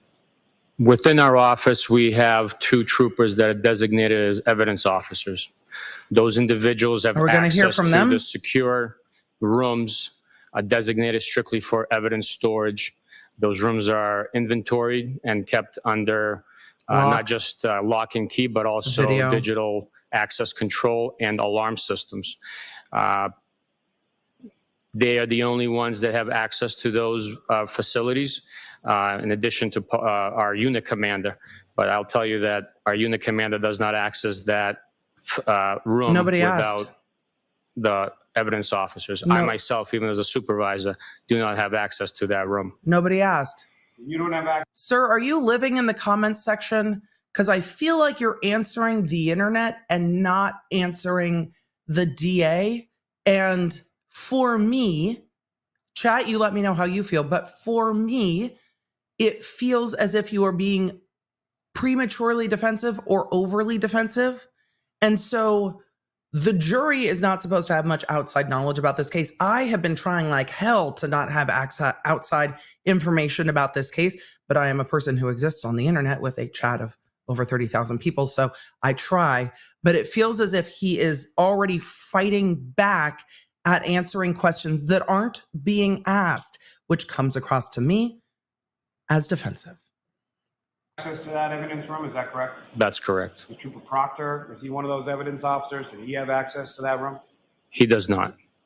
As far as at the time in January of 2022, who were the troopers within your office who did have access to that? This did not go well for Amber Heard's team either when they tried to answer the internet. Jeff Kukowski. It did not go well. Trooper David DeChico. It seemed evasive when they did it too. Lieutenant Tully, is that correct? Detective Lieutenant Tully, I believe, has access to it, but I cannot speak to that. I just believe that he does as a unit commander to facilitate any next assignment. Now, with reference to any items that you were physically present for that were taken into custody or taken into evidence, including that clothing from the hospital on January 29th and any other items throughout the course of this investigation, when they were taped and sealed, this I want to know. What happened with each of those items once they were taken back to your office? Objection. I'll allow it. What did you observe? Each item that was sealed, it was processed in, it was logged in. When? And then it was stored after processing. It was stored in the evidence room. When? Now, when? Returning back to the Good Samaritan Hospital, within that hospital room, you made mention that you secured items and that you made observations of Mr. O'Keefe. Is that correct? That's correct. The log's going to tell us. The jury, as far as Mr. O'Keefe's body, what were those observations that you made? Mr. O'Keefe's body was laying on his back. The observations I made were of bruising to the eyelids of his face, based on my experience and having. Nobody asked this question. I'd be objecting. Nobody asked. We have not had a coroner or medical examiner yet. You cannot make a medical determination about it. Why are you offering this? Sir? What are you Cases doing? with head trauma, I can. Okay. His back. The observations I made were of I'm going to try to stop screaming. bruising to the eyelids of his face. Based on my experience and having cases with head trauma, I can tell you that during subdural hematoma, Yeah, I would have objected way sooner. Sustain the objection. Yeah, I would have Build a objected way foundation if you sooner. can, Mr. Lally. Call the coroner, Mr. Over the Lally. course of your work with this unit in particular, if you know about how many homicide or let me step into it this way. As far as Let's not your step work into with it, this- Lally. Let's not step into it. Let's let the medical personnel testify to medical shit. Let's do that. Because you're going to step into more than you think with this, Lally. this unit, as far as it's concerned, what, if any, jurisdiction does the State Police Detective Unit of the District Attorney's Office have with reference to not only homicide but death investigations within Norfolk County? by statute, Chapter 38, Section 4, each county, the district attorney's office is provided jurisdiction over all death investigations. As a result, the law enforcement entities that are assigned to that You work a Norfolk- lot of or that homicides. district attorney perform the investigations. In Norfolk County, those individuals are members of the Massachusetts State Police assigned to the State Police Detective Unit within our office. And so as far as death investigations, what exactly or what type of investigations would that encompass? Death investigations that we have jurisdiction over are all unattended deaths. Unattended death means that a physician, a doctor, is not overseeing the individual that passes. Those deaths would be suicides, homicides, Car accidents. overdose type deaths, natural deaths, accidental deaths, and so forth. Any type of death that is not overseen by a doctor at a medical facility or in a hospice type situation. So as a result of your assignment to this unit and that sort of exclusivity of jurisdiction over unattended deaths within Norfolk County, if you know approximately how many it's gonna be lunch death soon. investigations have you been a part of over the course of your work with the State Police Detective Unit? Excuse me. Over the last 9 years, I would venture to say it's over 500 Don't you death know- investigations that I was a part of. You've done 500, like on scene death I'm sorry, over the investigations? course of That's a lot. your involvement within those investigations, if you know how many of those But he is a investigations supervisor. involved some indication or some type of head trauma. Scores of investigations that involved some sort of head trauma. 4 And through scores? the course of your 7 investigation, scores? How many in scores? those cases that have involved scores of head I trauma. got sassy real fast. I'm sorry, y'all. Have you been privy to information as far as medical findings, autopsy reports, things of that nature in relation to those prior investigations? Yes, sir. Why are you trying to elicit that the bruising on the victim is consistent with head trauma from this officer and not from a medical professional? Why? Because right now it is, I am stuck in a loop of what the fuck is happening because it is so freaking weird. It is just sus. It is just sus. It is just sus. Why don't you want to call your medical examiner? Why? This is not the witness. I've definitely not done 500 death investigations. I know some things, but I'm not qualified to testify about whether injuries are consistent or inconsistent with a thing in court. Why are we doing this way? I have been. Now, with regard to your observations of Mr. O'Keefe, I am with regard to stunned his that they're items, doing this way. what, if any, what, if any, observations did you make, and what, if any, well, let me start just with physical observations. What, if any, physical observations did you make of Mr. O'Keefe's face and body in general? His face, I observed the swelling and the discoloration being produced through the blood pooling in the eyelids. Yep. So just your observation. So the swelling and discoloration. Not the I'll cause. strike the remainder of what you've said.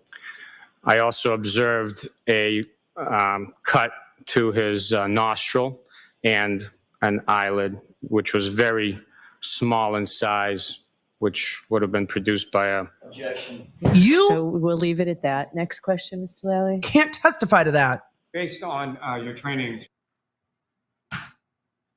Sir, you are pissing me the fuck off right now.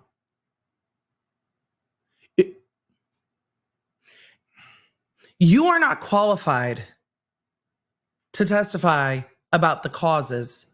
And right now, you are trying to answer the comment sections, which is not a win for you. You're not winning this, and you're on direct examination. This is going to get so much worse if you keep trying to do all this. Stop living in the comment section and just answer what you saw of this victim, whose mother is sitting in the courtroom wondering what the fuck is up with this investigation, and that is completely my speculation. But this face does not play well with the jury. Leave it at that. Next question, Mr. Lally. based on your training experience, what, if any, conclusions or what, if any, opinions that you have in regard to the swelling around the eyes? Objection. Yeah, I'll see you at sidebar here. I should have just waited. I am so freaking frustrated right now. I'm sure y'all are too. I'm going to zoom through this sidebar because I don't know why the prosecution thinks that they're going to elicit essentially medical testimony through this officer, but it's a no for me. Yes. So, Sergeant Bukhenik, with reference to your prior death and the defense clearly won that objection as well. And it sounds like Lolly's trying to go in and elicit more background to try to establish this witness as an expert. Chad, I am hesitant to go code red because then we have nowhere left to go. So I'm trying to give it a minute, but the defense is going to fight on this too, and they should. investigations, have you had occasion to make observations of bodies that there was a later... He's trying to lay more foundation for it. Hemorrhage? Yeah. I'll allow that. Have you made those observations? Have you been part of those investigations? Yes, Your Honor. What Yes. medical training do you And have? what you observed in regard to Mr. O'Keefe, was that consistent or inconsistent with what you had observed? Object in again. prior investigations? Objection. That I'll allow. It was consistent. Now, in addition to the injuries that you observed to Mr. O'Keefe's face, what, if any, injuries did you observe to his extremities? His extremities produced abrasions to his upper forearm and lower bicep area on his right arm. I'm surprised Lolly Just stopped, as honestly. You use that term. I'm not asking for any sort of medical definition, but as far as you use that term abrasions, what do you understand that term to be? Furrows. I understand that term to be a injury sustained through blunt force trauma or friction to the epidermis of the skin where a crushing of the vascular system occurs and Are you produces talking that about type of bruising? sign on the skin. And from your observation... Did of the John's injuries mom to leave? Mr. O'Keefe's I had arm, seen her crying earlier. Which arm was this again? Are you talking about bruising or scratches? Because what blunt force scratches are you talking about? Sir, what the fuck? It was his right arm. You're going to wreck As far yourself as on your direct if you observation keep of this those up. Injuries to his right arm, what, if any,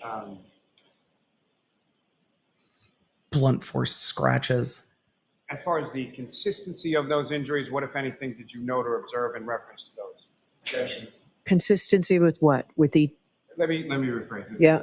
How were the abrasions that you're describing positioned in relation to each other?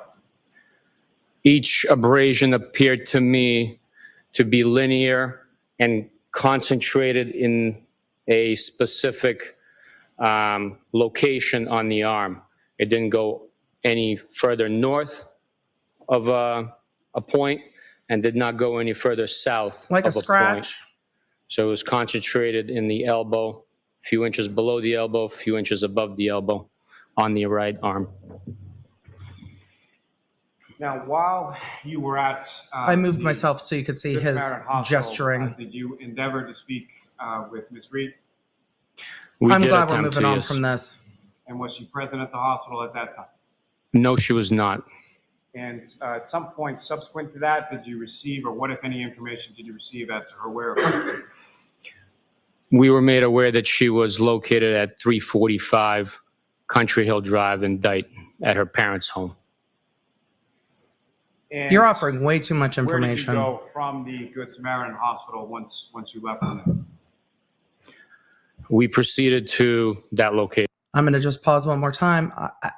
Danielle Carter in the chat said, I'm a paramedic and now I'm pissed at this. This is not an abrasion. This is why this witness is not allowed to testify to what his medical determination is about the causes of the victim's injury.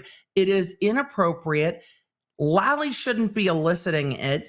And look, this investigation has had strangeness, but the prosecution thinking that this is a good idea is just wild to me. Now, sir, with reference to Wild. the items of clothing that you recovered from the Good Samaritan of Mr. O'Keefe. Jackson you is have those items probably closely wiggling in his considered chair, today? ready for cross. Yes, I do. Your Honor, with the court's permission, I would ask that the witness be allowed to retrieve those items and display those items. Okay, are they in the courtroom? I believe so, yes.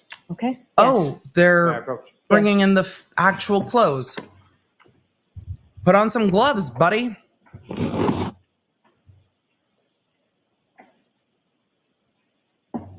At least he was given gloves. I mean, the Murdaugh trial struggled. Okay.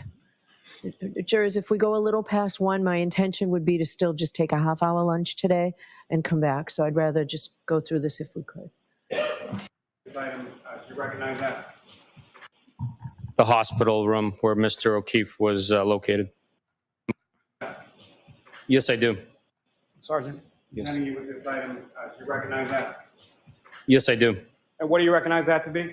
The sweatshirt from the hospital room where Mr. O'Keefe was located. And Your Honor, the call will seek to introduce and admit that as the next exhibit. Okay, any objection, Mr. Jackson? Sort of need to see what's in the bag before I can object, but Uh-huh. on So, principle, no. okay. All right, so you've received photos of all of this, right? I assume what's in the bag is what's been photographed, but until I see it. But one never So knows, let's Your go ahead Honor. and open it. With the court's permission. Yes. Yeah. Hand the man a scissor. Again, that's not... When Jackson's being overly dramatic, I'll let you guys know, because there are definitely moments. This is not the moment. You do need to know what's in the bag, and if I was him, I wouldn't acquiesce to it either. Just like I wouldn't acquiesce to this law enforcement officer apparently being a medical expert.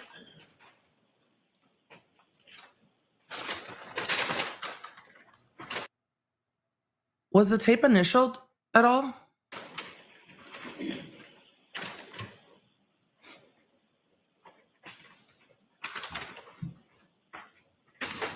Do y'all remember in Murdaugh when there was debris in the bottom of one of the bags and they just like dumped it out on the floor in the courtroom? I do. That was wild.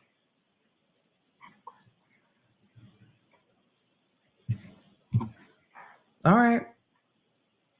That appears to be the victim's sweatshirt. No objection. Mr. Lally, why don't you come take the bag?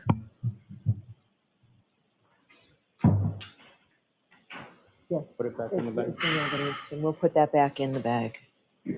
If the jurors want to see it, they can see it. True, there have been no weapons in the courtroom, which has been a relief. Okay. That is a proper evidence bag, also a relief.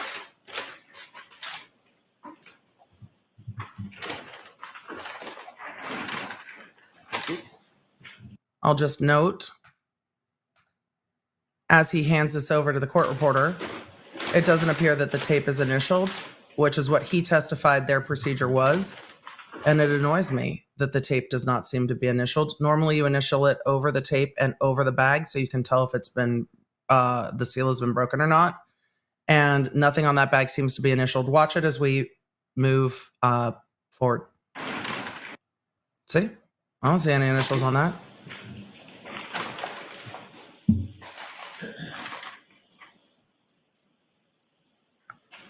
Mm-hmm. Yes. I need you another item, sir. Are we going to do this with each item? That item? Yes, I do. And what do you recognize that to be? Says it's a least one there's- orange T-shirt.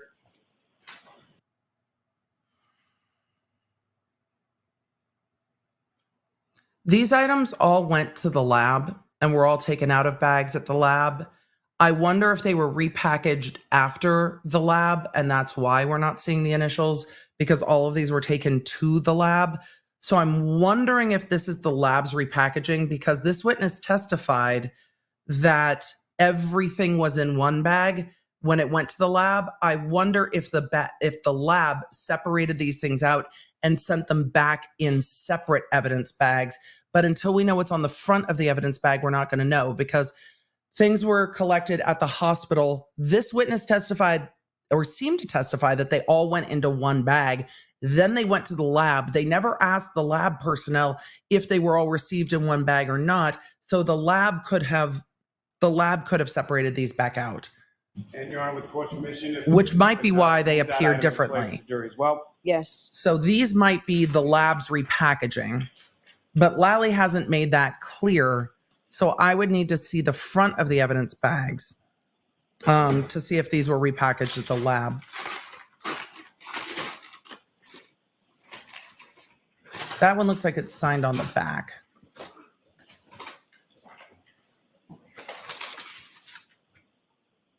That's the victim's shirt.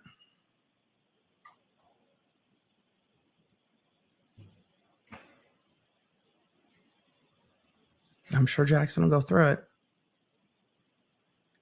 I don't know why we're doing this.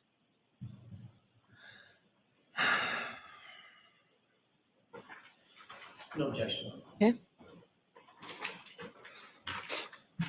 Exhibit 438. Like, I just don't know why we're doing this.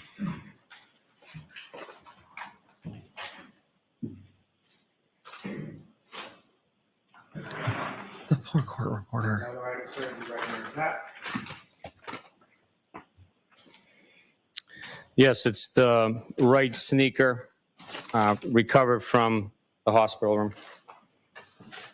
Your Honor, with the court's permission, if the witness could remove that item from Yes. the bag. Display for the jury. She's like, stop asking me and just do it, please. The judge and the jury all want to go to lunch. I'm going to speed this up. I see the lab sticker. I see the lab sticker on it. The white sticker is from the lab. I do see some initials and Okay. dates on this tape.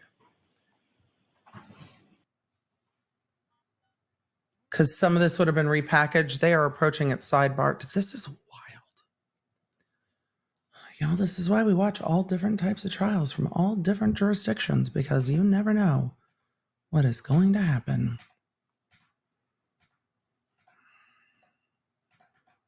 I'm going to zoom through this sidebar.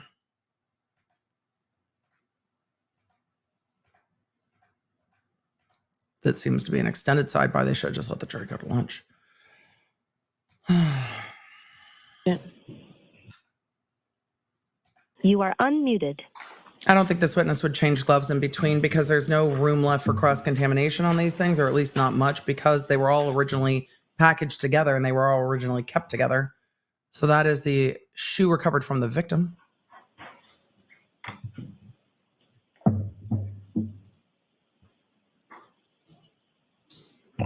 All right, Mr. Lally. Yes, thank you, sir. If you could return that to the back, please. Repackaging generally doesn't destroy chain of custody because it's normally marked and Yes, I'm signed. going to. Thank you.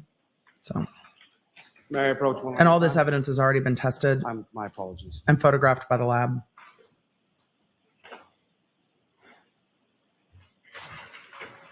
I guess I should have said no objection with what we discussed. I understand. Thank you. There's a standing objection. Yeah. Yes, it's a bag containing a blue jeans, black belt, and plaid boxer shorts. And Your Honor, with the court's permission, may the witness remove just the jeans and the belt from the back? Yes.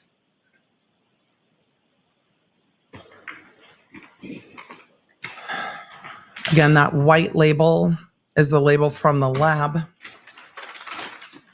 It is a really clean shoe. So I wonder if the yellow tape is the lab tape. But that is the jeans and the belt.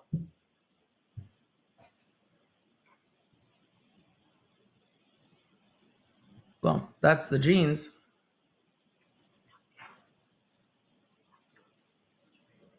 Those are the jeans.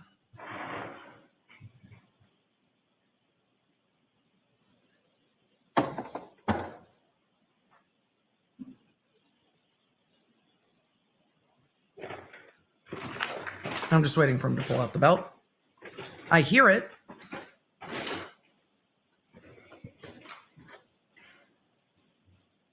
Thank you, sir. You can return that to the back, sir. Your Honor, the Commonwealth will seek to introduce and admit as the next exhibit. Okay.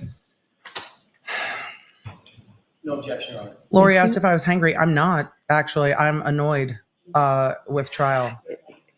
So are you not displaying the third item, but it's No. going into evidence? He's not Or displaying is the it just boxers. the jeans and the belt going into evidence? The jeans and the belt into evidence, Your Honor, with the court's permission. So we can mark the bag and we'll remove. He asked if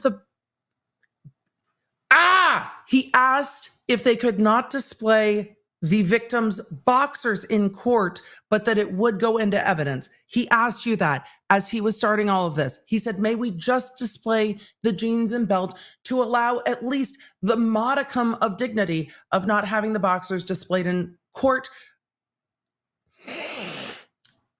Oh, Your Honor, that he already said it. Move the third item during a break. Thank you. All right, so Sergeant, you'll be with us this afternoon when And we take our lunch. lunch and recess. It's only going to be about a half an hour. Thank you, Your Honor. All right, so folks, we'll see you back here, let's say no later than 1:40, okay? Court, all rise for the jury. All right, the court is taking a half an hour lunch. I'm going to answer some questions. We're going to leave this stream up since we're going to be back so fast. You are muted.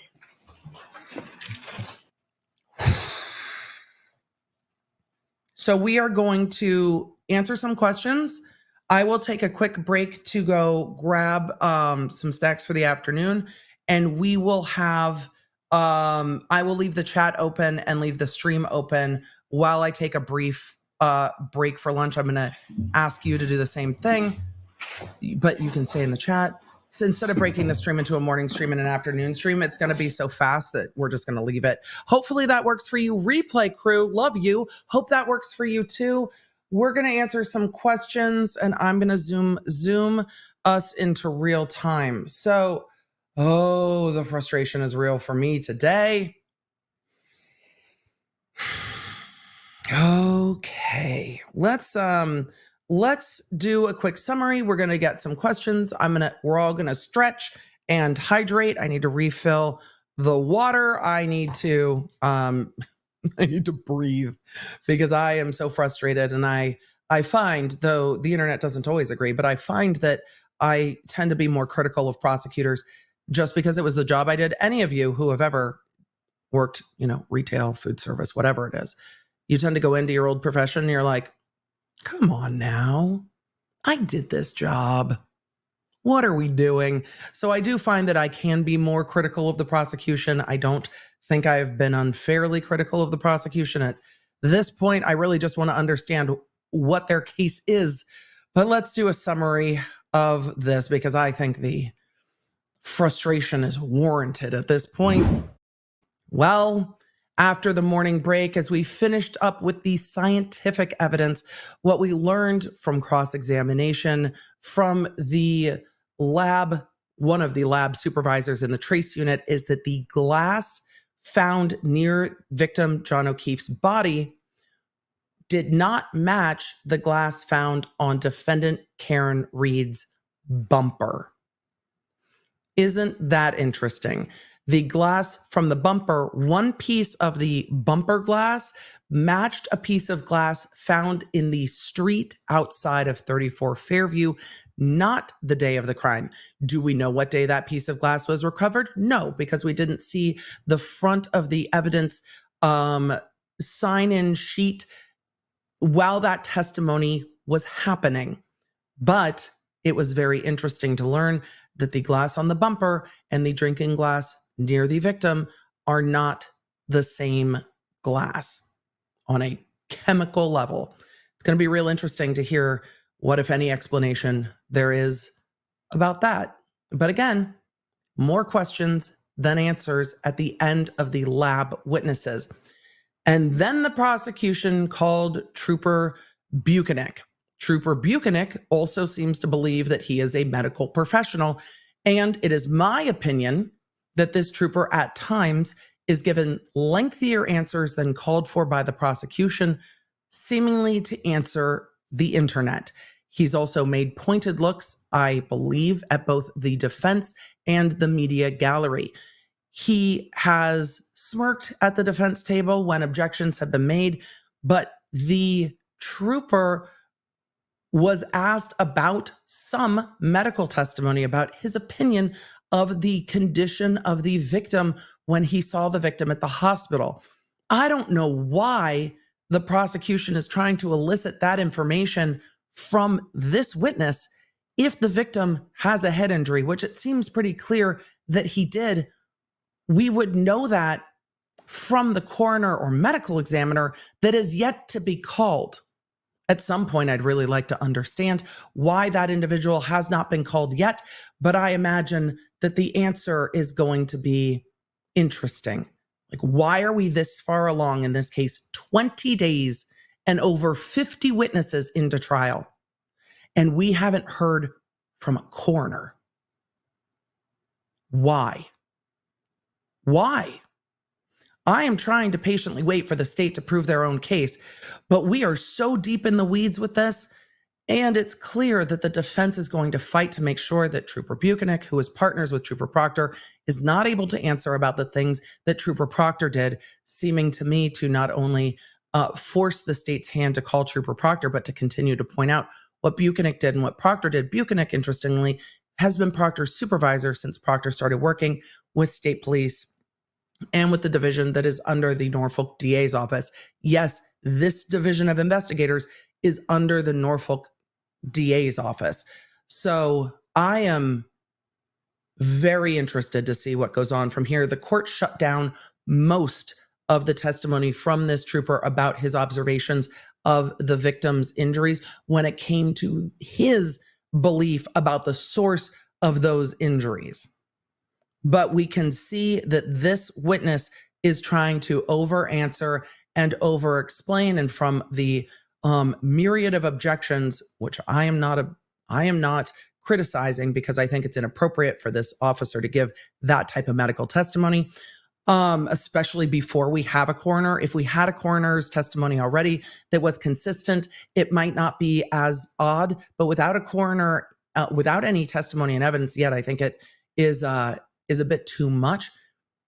But we already see that there is no love lost between this trooper and Alan Jackson. He's already making some pointed looks towards Alan Jackson as Alan is objecting. So I believe that this cross-examination, A, will probably not be done today, and B, will be incredibly feisty. So with that, the court is on the lunch break, and I'm going to answer some of your questions because you know I've got them. I'm going to answer questions as long as my bladder will allow. No, for just a few minutes, because then I'm going to take a quick break, and then we're going to come back from lunch, but you can stay here in the chat.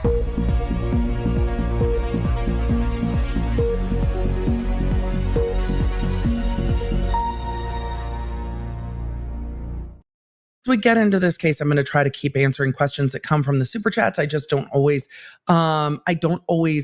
get into that.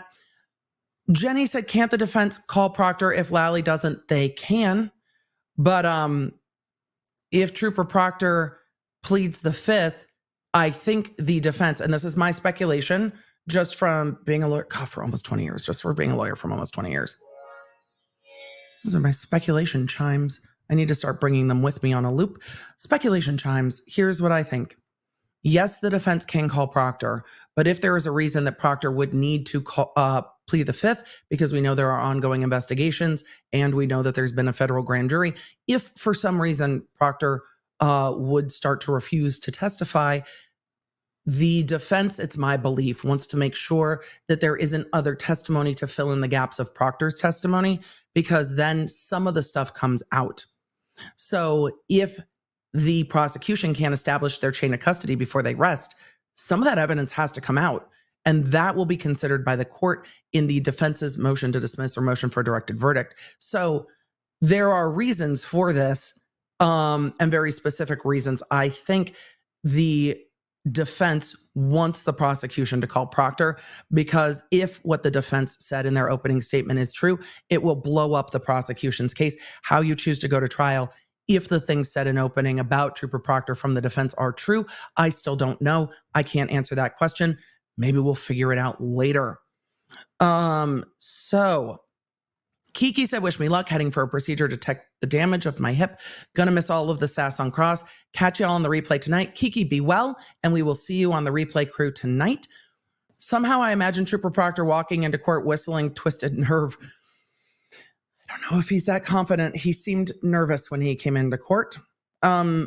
Stephen, good to see you. This is giving internet rumor rebuttal. We found the missing belt. This is why you don't believe everything on the internet. It's why I don't, in this case, particularly because I did not cover it a ton before it went to trial, I have stayed away from everything outside of court to just see what's being proven in court or not in court. But also, when witnesses are trying to answer things outside of court, well inside of court, it tends to not go well for them. We've seen this in multiple cases. And in Depp Heard, it was clearer because in Depp Heard, I had covered it a bit before, and I was seeing especially the PR statements put out by both teams during that 1 week break, if you remember. And when Elaine came back on direct of Amber Heard after that break for the judicial conference, it seemed that she was trying to answer the internet. The jury is not online about the cases, or at least shouldn't be. So answering the internet leads to witnesses potentially looking defensive, leads to confusing testimony. Have confidence in your case and try your case in front of the audience that you are in. Do not be dissuaded by what's going on outside of your case, or it is going to bite you in the ass. And we might see the prosecution do that to themselves. They might just bite their own ass as they are busy chasing their tail. I don't care how you say it. Follow your own arrow, try your own case, like putt your own hole or whatever. You have to just try your case. And that is not what's happening here. The prosecution is running down, not even rabbit holes at this point. We're in full fucking warrens of the prosecution chasing down every theory. That is, they need to prove their case first. Look, man, follow your own arrow. You're going to miss if you get distracted. Do I love an archery analogy? Yes. Do I miss archery? Yes. Does it get harder the longer my nails get? Also, yes, but I love it. Charla and recurve barebow, by the way. Charla said, can we get to the evidence that proves Karen's guilt? I would like to know what happened with the car and why they think the car hit the victim. Reality Check said, question, would this be grounds for a mistrial or grounds on appeal? Neither. The court cut it off quite well, I think, and the court cut it off quite a lot. So I don't think this is an issue. Brooke said EB made the same face as blunt force lacerations as she did with the armpit temp coroner. I might have. So Kim said the Emmy and Proctor testimony not favorable, question mark or shrug. if the lead investigator and the coroner are not favorable testimony for the Commonwealth, then the Commonwealth should not be trying the case. They get that choice. Sean said the fact that we haven't heard from the Emmy yet makes me wonder if they are somehow related to Trooper Proctor too, and that's why the Commonwealth hasn't called them. They have to at some point, though. So, Boop the Snoot said, and we were enamored by his credentials. His credentials are great, and now it's fuckery. I go in to each witness with an open mind and optimism, and then, well, particularly with this witness, he opens his mouth, and I'm like, oh, I regret everything. It doesn't change his background and training, but what's going on here? This trooper's testimony reminds me that there's a lot going on outside this case that I don't know, because you can see it. You can see that this testimony has more to do with everything fucking else than it does with this testimony. And that is so annoying to me. Just so annoying to me. Ice Ice Baby, good to see you in the chat. Ice Ice Baby said, I like to think that natural consequences come from our actions. The way I see it, Jackson is going to disseminate the witness soon enough. What the hell is a blunt force scratch? Fuckery abounds. I'm waiting for Jackson to be like, sir, can you tell me your background, training, and experience in medicine? As an EMT? As a this? As a that? I am waiting. It's going to be a very long cross. Can we go code red? I'm losing my mind. Tiffany, I held back on the code red because there's nowhere else to go if we do that. CS, I can't and said Canton, where detectives are qualified MEs. And you never know. You might have an officer with that background. It doesn't seem to be this one. We need a code nuclear for code red. We need something. The Lauren said, can a judge dismiss a case? Yes. Asterisks. At the end of the prosecution's case, there will be a motion by the defense that the prosecution has not proved their case, and therefore no reasonable jury could make a finding of guilt on the evidence presented. It is rare, but it can happen that the court at that point can say, I agree. There is not sufficient evidence for any reasonable jury to make a finding of guilt. So, Lisa Marshall said, the smirk on his face says it all for me. I'm sure the jury saw it. Nikki Mix7 said, if Proctor were to plead the fifth, how would the jury be instructed to interpret that?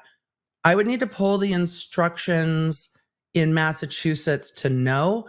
I think we're cart before the horse on that, but this judge has been very good about instructing the juror when stuff comes up. Melanie, thank you so much for the gifted memberships. That's incredibly kind. Lisa said, I wonder what John's voice sounded like. Thick accent, deep, not sure why, but I just shed tears while they were showing the clothes. 11 years since I lost my dad coming up. Maybe that's it. Thank you. Lisa, these cases are emotional. And what I know of this community is not only is this an incredibly funny community, but this is a community that has been through some shit. This is a community that has survived some shit and dealt with a tremendous amount of loss. And when testimony hits me sideways, this community has been incredibly gracious with me and patient with each other. But loss is very hard. And there is a human element at the core of all of these cases, right? And sometimes that becomes much more palpable than at other times. Seeing the victim's clothes is a much more palpable connection to the case than talking about the spectrometer graph or whatever of light sources. And while that scientist was fascinating, it's not quite as human when we're talking about, matching types of glass to one another. It's very different than when we're getting into the victim and the victim's clothes and the rest of it. So I understand. And sometimes it will hit you sideways. It's happened to me in this trial a couple times. And there are times when I can't even talk about the loss of the niece and nephew and how much they've lost. This victim was there for not only his niece and nephew after losing his sister and brother-in-law, but for his partner's child after losing his partner in his work, his Boston police partner. And it's hard. And criminal cases, the victim does not often come to the forefront, even until after, because the rights of the victim are different than the rights of the defendant. And with deceased victims, the focus is on who did it and how, oftentimes. And so when I talk to CrimeCon, I talked quite a lot about the way that it frustrates me when we see like the Taylor Business case by some outlets. And if you didn't follow that case, it was wild. But the Taylor Business case involved a decapitation and more. But some were calling that case like the beheaded boyfriend case. And I'm like, why can't we just call it the State versus Taylor Business? Why does it have to be called or titled with how the victim died? There are times in looking at how cases are covered that there is a balance between focusing on the case and what's being proven in court and the defendant, and focusing on the loss of the victim and what happened to the victim. And there is a balance to all of that. And it is sometimes a more difficult balance than others. So I appreciate all of you, and the cases find you where you are, and this testimony is going to be hard. And then the cross-examination is going to be spicy. Samantha said, how many witnesses did your biggest case have? Honestly, I'd have to go back to a notebook to look. Is 50 a lot? 50's a fuck ton. 50's beyond a lot. I can't believe how long it's taken to prove so little. There's too many witnesses. I have seen like quadruple gang homicides proved in less. I can't think of a case that myself or any of my coworkers whose cases I watched have tried, including death penalty cases, with this many witnesses. When your case is strong, this is my opinion, when your case is strong, there are key witnesses, and then there are some other witnesses you need to fill it in, but it's not this many. It's the thing that's frustrating about like the Y&W Melly case. You look at how many witnesses they're going through and 7 defendants. It's going to take forever. Mikkel, 55555, said, gotta love judge wanting to speed things up and ultimately delaying everything. Have you ever had a judge who pushed things like this? Yes, all the time. All the time. And I'm very neurodivergent, so it was hard when the judge was like, can we do this to speed it up? To not come flying out of my mouth. But Your Honor, yesterday you said this. So I was doing that. What do you want me to do today, judge? It's hard. Some judges are great, and it's very easy to go with what they're doing. And some judges are not as great, and it is very hard. Some judges, depending on the jurisdiction, will get elected after working not criminal law and then become judges in criminal law. And then you just look at them and are like, yes, sorry, chat, the Young Thug case with 1 million witnesses and 7 defendants. My brain is tired. But yes, there are judges who don't practice criminal law and then are on the criminal bench, and you look at them and are like, what are we doing? What are we doing? Anyway. Steve said, my theory, big round piece and objection is because it wasn't produced in discovery. I mean, it's on the photos though. I just don't think they're going to tie it back to what it is. Hadster said, question to all the lawyers in law school, did you go to class on how to ask questions? I did not. Some might. It depends on the school. If they have like a, depending on if people do trial advocacy classes and stuff like that. Most of my classes focused on the law. So advanced criminal procedure and things like that. I don't know if trial advocacy classes would cover that. They might. I did all of my training in office when I got hired with the DA's office and through watching other attorneys. But also I did different kinds of competition stuff in high school with speaking. So I had developed and always have had a style to take things that are more complex and make them simple. MLS God of Law, I don't respond to rumors. Emily, can you respond to the rumors that you are the more successful sibling to the broken baker? I don't respond to rumors. You know how it is. MLS God of Law. Just don't tell my brother. Karina said, when were the charges upgraded? I think we talked about that, but it was in June of 2022. So with all of that, I'm going to try to get back to some more of your super chats. Court's going to be back in just a minute. So what I'm going to do is take a quick moment to go to lunch. I'm going to leave you guys with some music. We will be back in just a moment. So I'm going to put on our backdrop. Wait, no, wrong one. I'm still here. I'm going to put on my backdrop. I'm going to put on some of our wonderful music from Streamyard. Thank you, Streamyard, for vibing. Get hydrated, chat. I don't know when we're going to get to cross-examination, but I'm going to remind you that when we do, I will let you know in the app. So if you're like, crap, I don't want to step away, I've got you. LawandOrderApp.com. It's not too late to download it. The second this goes to cross-examination, we will let you know. I just can't believe we're so many witnesses in. I will be back in just a moment. Mods, please don't forget to hydrate, eat, and take a break if you need it. I will see you, chat, in just a moment. Hydration and... I was teasing. No. No. Chat, I don't address rumors. But no. But no. I need to find out who the broken baker is, damn it.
Hello, chat. How are you? We are back. We're going to go back to court in just a moment. Let me turn off the music. Hopefully y'all hydrated and got a snack. I will be snacking off and on during this testimony if I can stop yelling. So we are going to go back to court. Miguelina, we are 4:18:44 in the stream. So I'm just going to swoop as we head back to court because I think that'll be helpful. And we'll just go right back to court. Law nerds, are you ready? Let's go. You're ready. I'm ready. We're ready. We're all ready. Let's just go back to court, shall we? Because this is going to be wild. I'm going to put up a poll for y'all and see if you think we're going to get to cross today. That's going to be my poll. So I'm going to put that up in just a moment. Let's get us back to court. You know, even though we are on only the fan, we're going to get hosed though. We don't have very much room to zoom, and they're going to be doing sidebars left, right, center with the side bar. So, oh man. Thank you. Maybe see the quarterback in session. Court is in session. You know what that means. We need to bring the jury. Oh, the court is going through photos of the victim. Those should not and probably won't be published. All right. So. All right, Mr. Lally. May we approach this briefly? Okay. Dawn, thank you so much for the super chat. If you had a question or a comment with it, the mods will flag it if it just didn't get in, but thank you very much for the super chat. I appreciate that. And thank you for the support here with the Law Nerds. So I'm going to zoom the best I can, but I have a feeling we're going to catch up to real time real quick because the jury came back in and they immediately went to sidebar. So we're going to zoom as fast as we can. Remember, tomorrow, Thursday, is a half day. No court on Friday. So Friday is going to be a day to take care of ourselves. But let's get into the afternoon of day 20 of the Commonwealth versus Karen Reed, shall we? I'm glad they have a box of Kleenex. It's going to be hard testimony. I hope that the prosecution gave the family a heads up over the break of what's coming up. If there is going to be photos shown to the jury, those should not come in or be displayed for the public. But sometimes it happens. Some will be shown. So I already saw the court going through photos. Some photos of the victim, I'm sure, will be shown. We will do our best to give you a heads up if we know it's coming. Go ahead, but Mr. Lally. it's going to happen. It is a murder trial. Those items, as far as the clothing items that you displayed for the jury just prior to the recess, those were the same clothing items that you recovered from the hospital room of the Good Samaritan on January 29th. Is that correct? Yes, sir. Now, you had mentioned earlier in your testimony that those items had been placed into one bag initially. What, if anything, happened with those items as far as... Hey, just like I said, they probably got separated by the lab. They're keeping or they're bagging once you got back to the office. Oh, did you do it at the office? Where the evidence room is. Due to the condition of those items after they arrived at the office, the items were laid out on butcher's paper that we utilize for evidence viewing and allowed to dry naturally because they were soaking wet. And as far as when they were done with that sort of drying process, how were they packaged from there? How long did that take? They were packaged in the bags, sealed up, and stored for transport and processing. And so those would be bags individual for each clothing item, is that correct? Each item the way that it was packaged, the pants with the belt and the boxers, and then so on and so forth with the sweatshirt and sneakers. And, the sweatshirt separate, the t-shirt separate, the sneakers separate. More in a moment, but at some point there were pieces of plastic, red and clear plastic, that were recovered by you and other troopers from Fairview Road. Is that correct? That's correct. At any point in time, were pieces of clear and red plastic that were recovered from 34 Fairview Road ever placed inside the same evidence bag as any piece of clothing that you recovered? No, absolutely not. Now, with reference to the hospital of Good Samaritan, in addition Absolutely to yourself not. and Trooper Proctor, Is an interesting were there, phrase. other members of the state police or other units of the state police that arrived at the hospital at some point? Yes, sir. Lieutenant Mello came to the hospital to document the victim and the clothing, and he's assigned to the state police crime scene services section.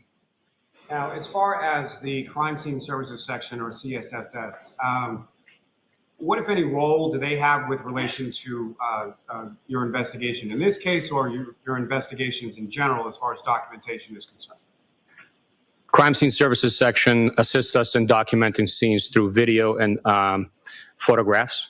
They also assist in collecting latent prints, fingerprints. Chad, I see They it. assist in collecting I see the smoking. impressions, like foot impressions in mud or soil,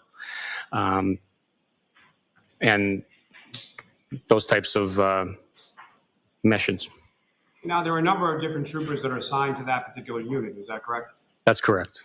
And as far as over the course of this investigation, how many occasions approximately were there that a member of the crime scene services section responded to memorialize or photograph different scenes or different areas throughout the course of your investigation in this case?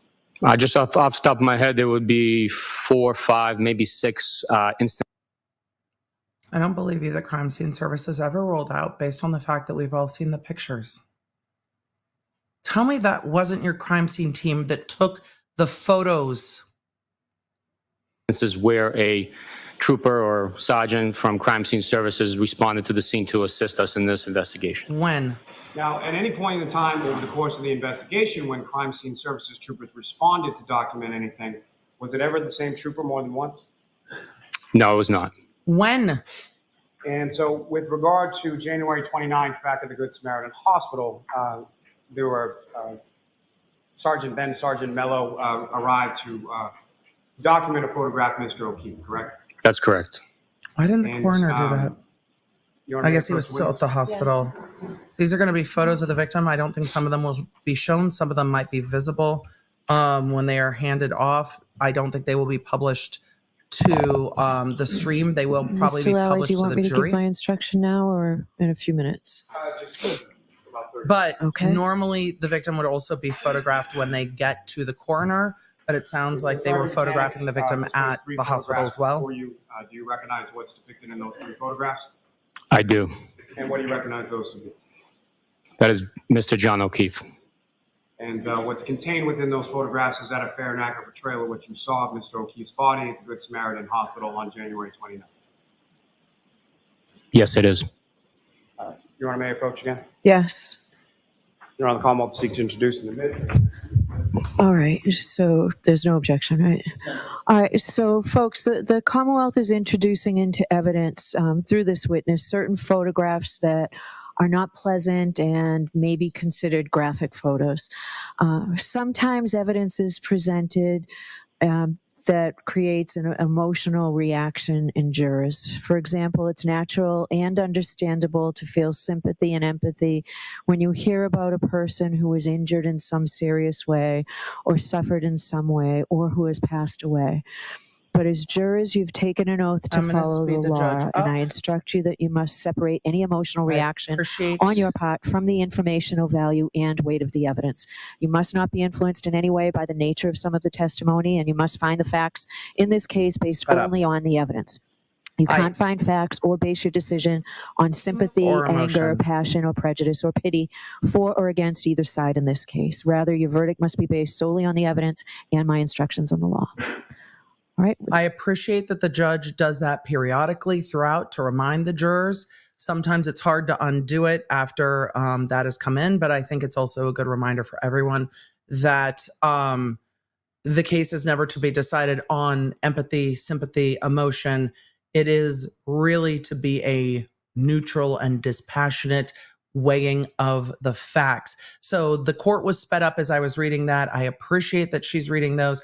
I don't think these photos will be Mr. Lally, published. those photos will be in evidence. Thank you. Yeah, so those are in evidence, but not published. Publish just briefly each of the 3 respective photographs. Yes.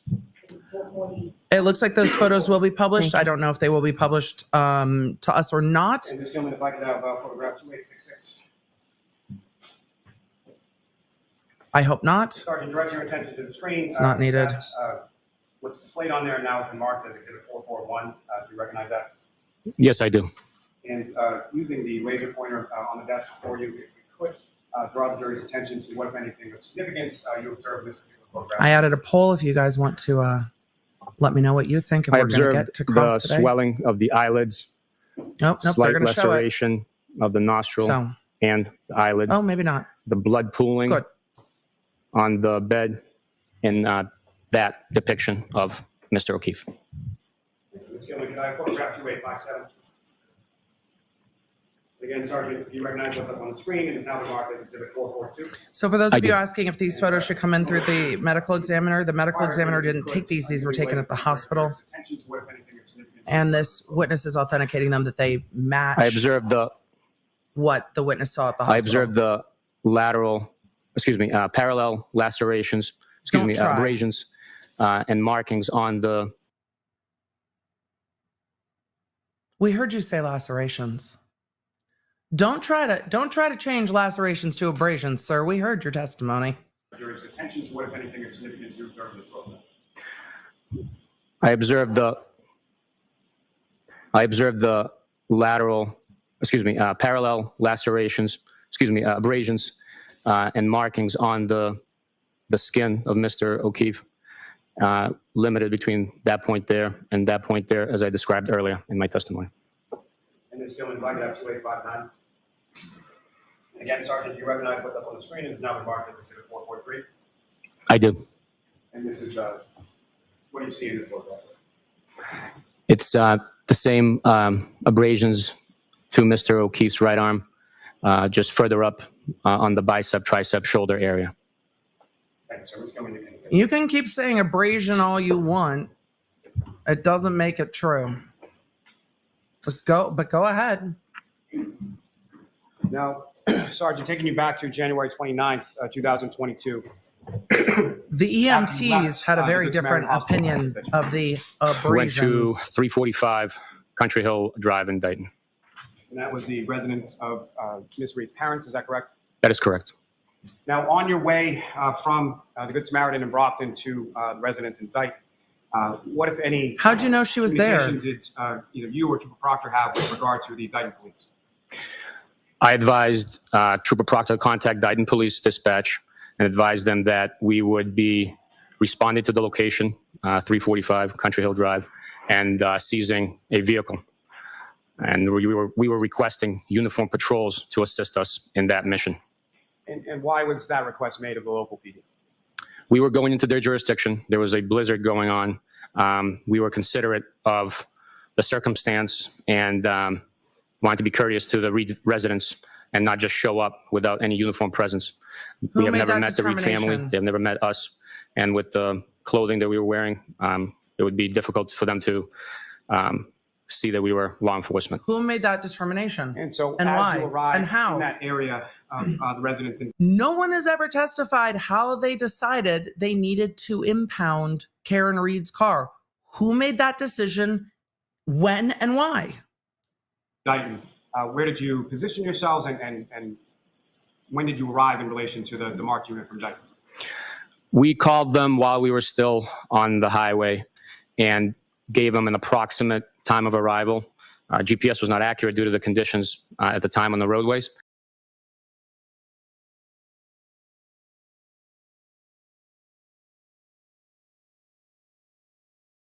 The feed froze.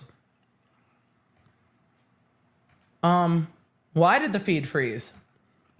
What are we doing? Hold on. Let me see if I can. We're going to have to refresh. I don't know why the feed froze. From my vantage point. But it sure did. So I'm going to go back. We were almost to real time. So I'm going to go back just a little bit to see if we can. Did either you or Trooper Proctor have with regard to the Dayton police? All right, there we go. I advised, hopefully that fixes it. Hold on. Trooper Let me Proctor contact Dayton Police Dispatch and advise them that we would be there we go. responding to the location, 345 Country Hill Drive. We can fix and that. Seizing a vehicle. We had to go back just a little bit. And we were requesting uniformed patrols to assist us in that mission. And why was that request made of the local PD? We were going into their jurisdiction. There was a blizzard going on. We were considerate of the circumstance and wanted to be courteous to the Because we wanted residents uniforms with us. and not just show up without any uniform presence. We have never met the Reed family. They have never met us. And with the clothing that we were wearing, it would be difficult for them to see that we were law enforcement. And so as you arrive in that area of the residence in Dighton, where did you position yourselves and when did you arrive in relation to the marked unit from Dighton? We called them while we were still on the highway and gave them an approximate time of arrival. GPS was not accurate due to the conditions at the time on the roadways. Yeah, it does. It absolutely freezes. All right. Wow. Hopefully it'll unfreeze in a moment.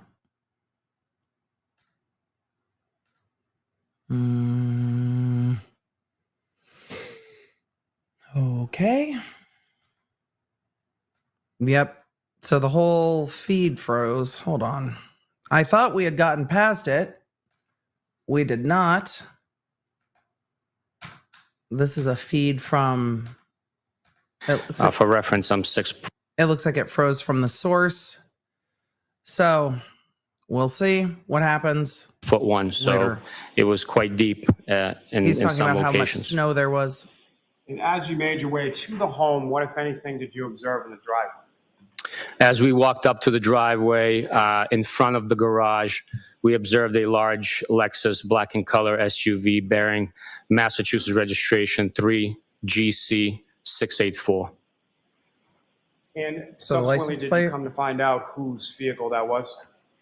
Yes, once we queried the plate, we learned that the vehicle was registered to the defendant.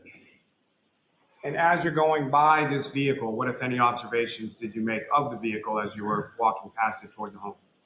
I observed a damaged rear right taillight fixture on the vehicle. From my vantage point, I also told Trooper Proctor to approach the vehicle closer and confirm what I was seeing, which he did. And then you took As far as photos? that damage to the right passenger taillight area, can you describe sort of what it was that you saw during that initial phase?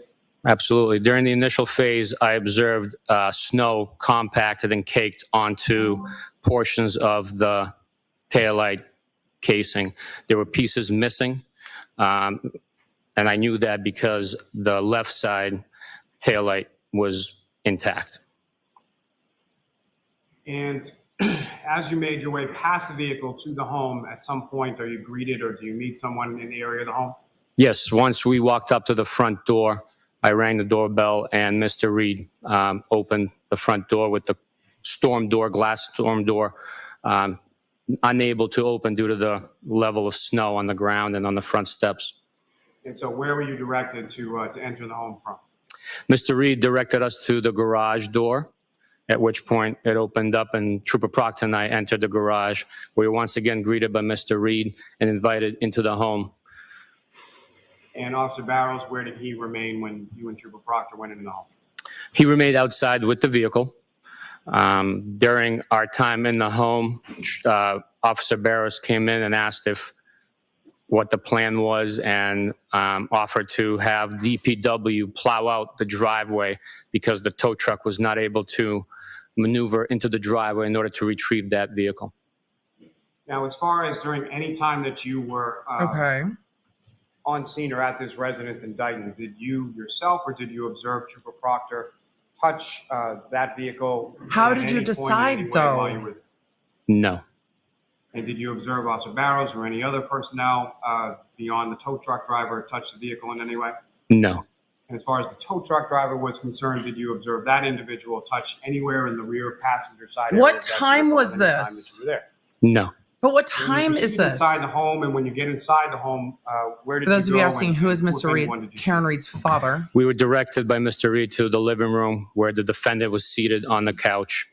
She had her laptop on her lap and her phone resting on the right armrest of the couch.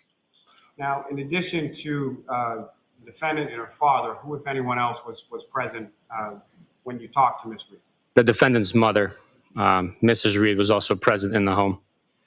And the defendant's mother and the defendant's father, were they present throughout the course of your interview or your discussion with Ms. Reed? Yes, they were.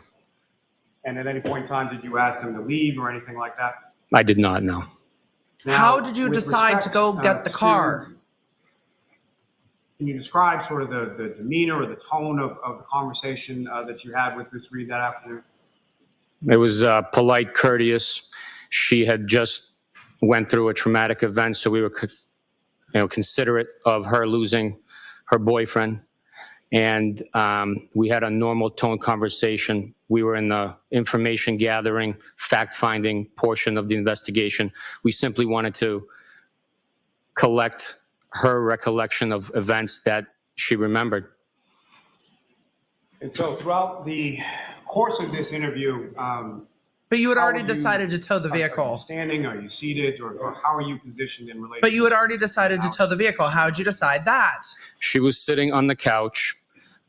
We were standing across the room. I don't recall if there was a coffee table, but if there was a coffee table, we would be standing on the opposite side of that coffee table, if there was one present. I do not remember if there was one present. But that's the distance, approximately from me to the defense table. And if you could describe to the jury sort of how did that interview or how did that conversation begin? What was said? First things first, we introduce ourselves, advise the individual we're speaking with who we are, where we work, and what we're looking to find out. The defendant was advised that we're looking to get a recollection of the events, what happened, what she observed, what she remembers from the night before, and to walk us through the last 24 hours or so of activity. I imagine there's no body cam. Y'all, they weren't in uniform. Do I need to give an instructions to Ellie? Yeah, probably. Are we going to get into what the defendant said? I'm Was not there sure Miranda? exactly. Why don't I see counsel inside? How did you decide? Can someone? Excuse me, Lally? Who decided to go get the vehicle? Why did they decide to go get the vehicle? Was it just based off their conversation with Jen McCabe? Like, how were these decisions made? And by who? And if you're there to get the vehicle, what happens in this conversation? We're going to zoom as much as we can. So what we know is they roll out to Karen Reed's parents' house. They know that she's there. I don't know how they know that she's there because nobody told us how they know that she's there. And they go to recover the vehicle. They knew they were going to go recover the vehicle. How did they determine they wanted to do that? I don't know. Nobody's told us. For all of you asking, so I interrupted you. Shouldn't she have her attorney present?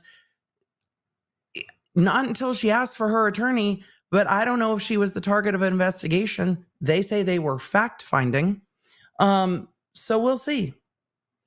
Sergeant, and I'm going to instruct you jurors, okay?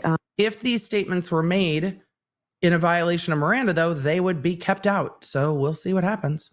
We're about to hear testimony about statements allegedly made by the defendant, Karen Reed, allegedly concerning the crimes that are charged in this case. I'm interested to hear Before it. you may even consider any such statement as evidence, the Commonwealth must prove to you beyond a reasonable doubt that the defendant made the statement that she's alleged to have made and that she made it voluntarily, freely, and rationally.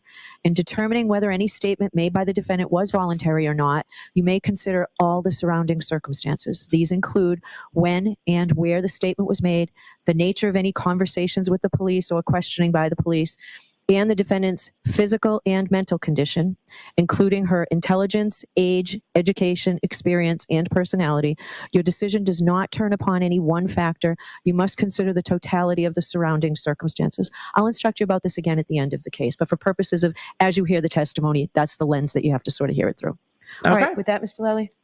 Thank you. I very much like that this judge does that.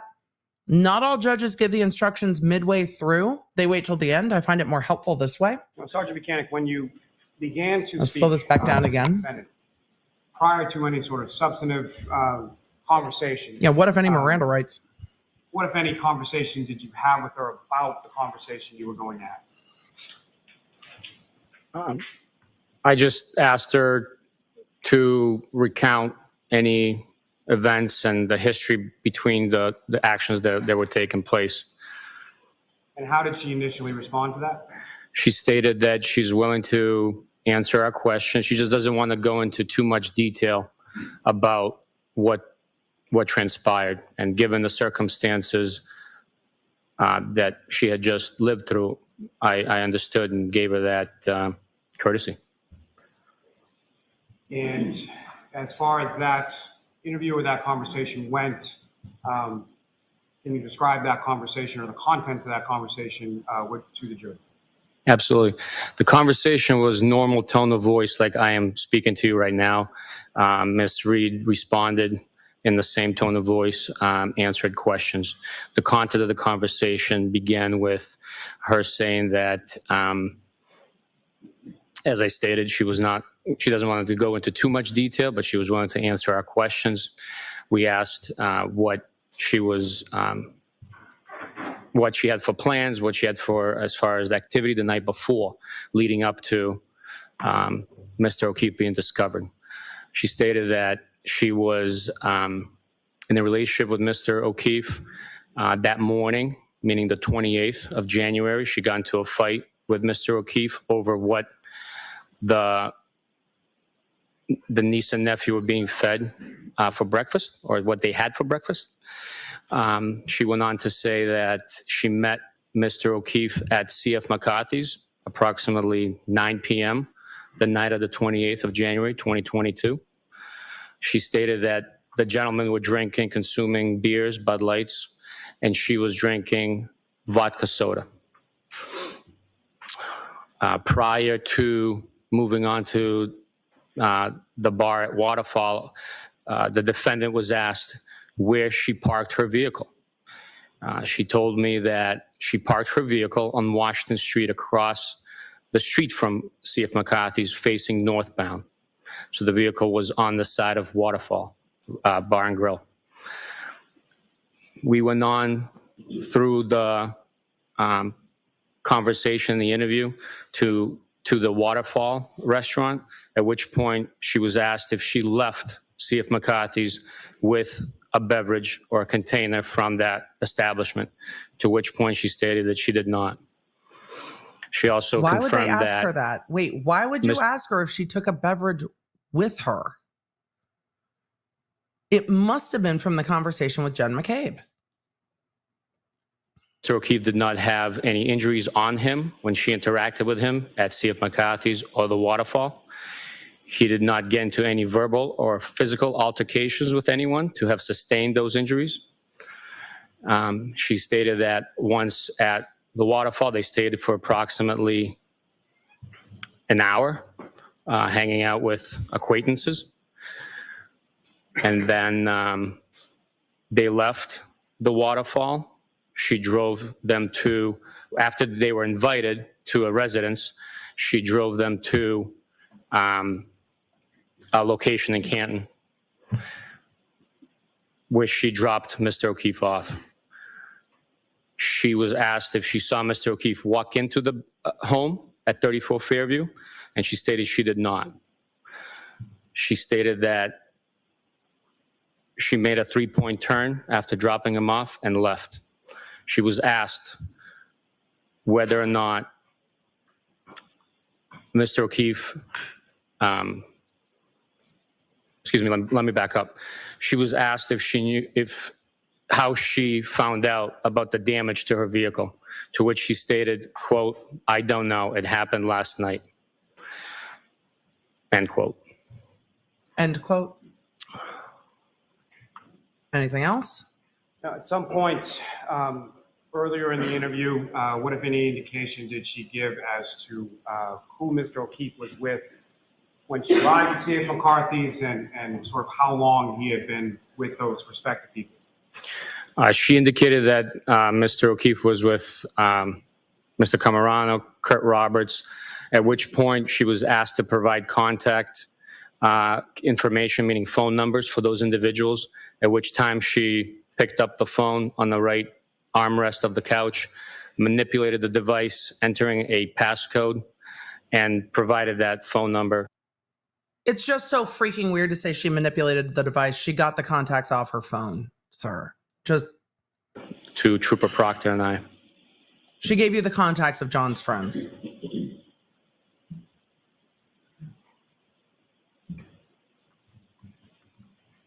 At any point in time in the conversation or interview you had with her, what, if anything, did the defendant say in regard to why she had not gone into the residence at Fairview Road herself? The defendant stated that she was having stomach issues and did not want to enter the residence. Now, what, if anything, did she tell you about the later on that morning of the 29th? She stated that when she woke up, she began looking for Mr. O'Keefe. And when she found him in the snow, she began CPR on Mr. O'Keefe. And what, if anything, And that's did what we she saw say to you about documented. any observations she made of Mr. O'Keefe later on that morning as far as any injuries to Mr. O'Keefe? The defendant stated that while she was performing CPR, Mr. O'Keefe had sustained injuries and was bleeding from the nose and the mouth. And if you recall, what, if anything, did she say about Mr. O'Keefe's eyes at that time? The defendant stated that Mr. O'Keefe's eyes were swollen. Is that both eyes? Is that correct? That's correct.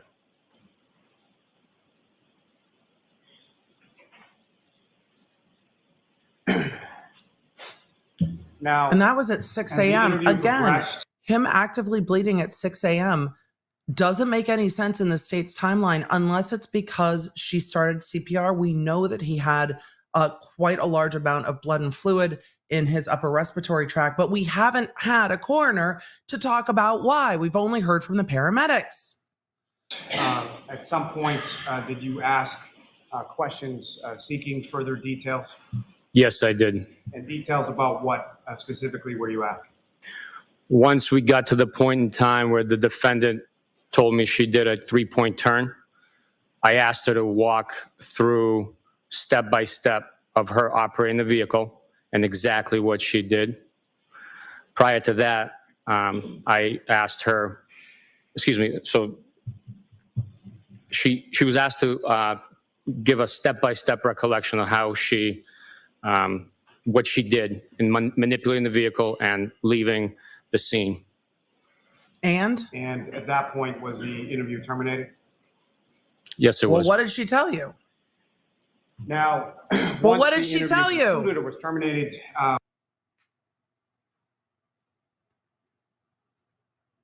You had a whole long explanation that you were asking her to tell you how she manipulated the car to make a 3-point turn, and then we're just not going to answer that. what, if anything, did you do with reference to Ms. Reed's phone and the defendant's vehicle? Once the interview was terminated, I advised Ms. Reed that her phone was going to be seized as evidence and her vehicle was going to be seized as evidence You as have a well. warrant? And did you Excuse me? subsequently see? Where's your warrant? And if you have a warrant, did you give her Miranda rights? Because if you have a warrant, she's at least a suspect. I mean, I get that it's a non-custodial setting. And it seems that at this point, if you have a warrant for the phone and for the car, even in a non-custodial setting, it might be a good idea to just say, you know, you have the right to have a lawyer present, even though it is in her parents' house. It is a non-custodial interrogation. Still, how are you seizing her car? Both of those items, sir. Yes, we did.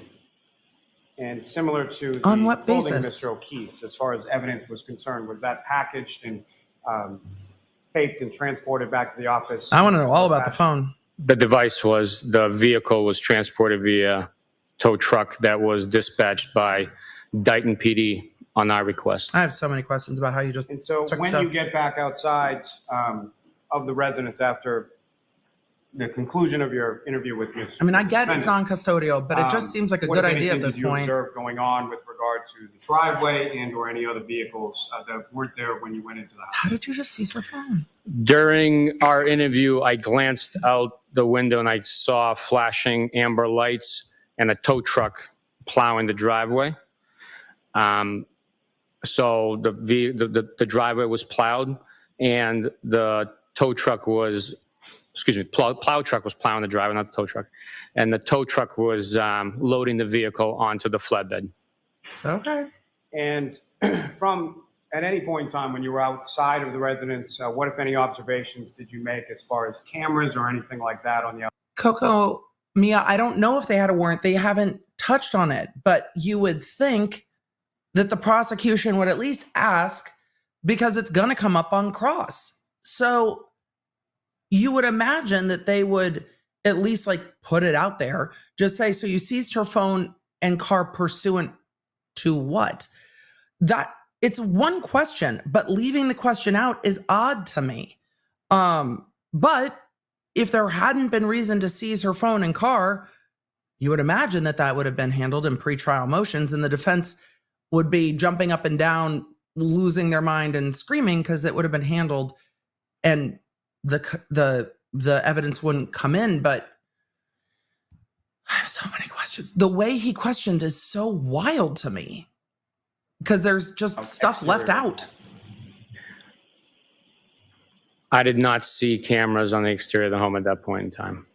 At that Subsequent point, to that date, did you become aware that there were exterior cameras that record on the exterior of the home in Dayton? Subsequently, yes, we learned that there was video recording of the residence and the driveway. Your Honor, may I approach? Yes. is there a video of Karen getting to her parents' house before law enforcement shows up? That I'd be really curious to see. I'm showing you a disc. You recognize that, sir?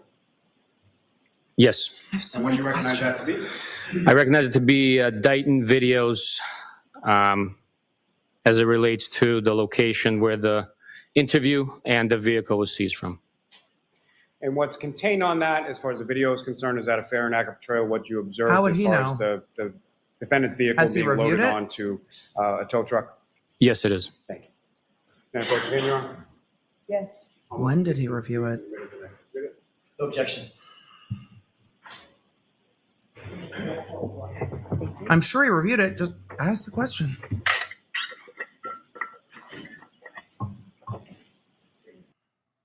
To the jury? Yes. With the court's permission, if I could publish those two short clips for the jury? Yes.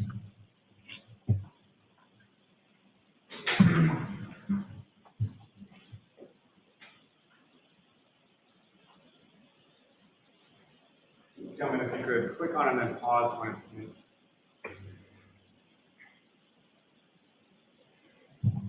Would there be video, though, of her returning back to her parents? Stilali, you Home? need to keep your voice up.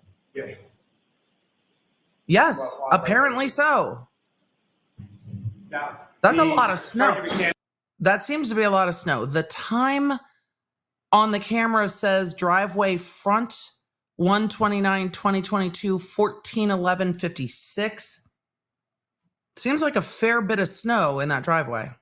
From this particular point of the video, do you recognize the vehicle that has just pulled into the driveway? Yes, I do. Is that the same driveway that you had walked up from the street to the house in Dayton on that morning? Yes, it is. As far as the vehicle is concerned, what do you recognize that vehicle to be? That would be the Lexus SUV owned by the defendant, bearer Massachusetts registration 3GC684. Someone if you could press play from there. It's a fair bit of snow.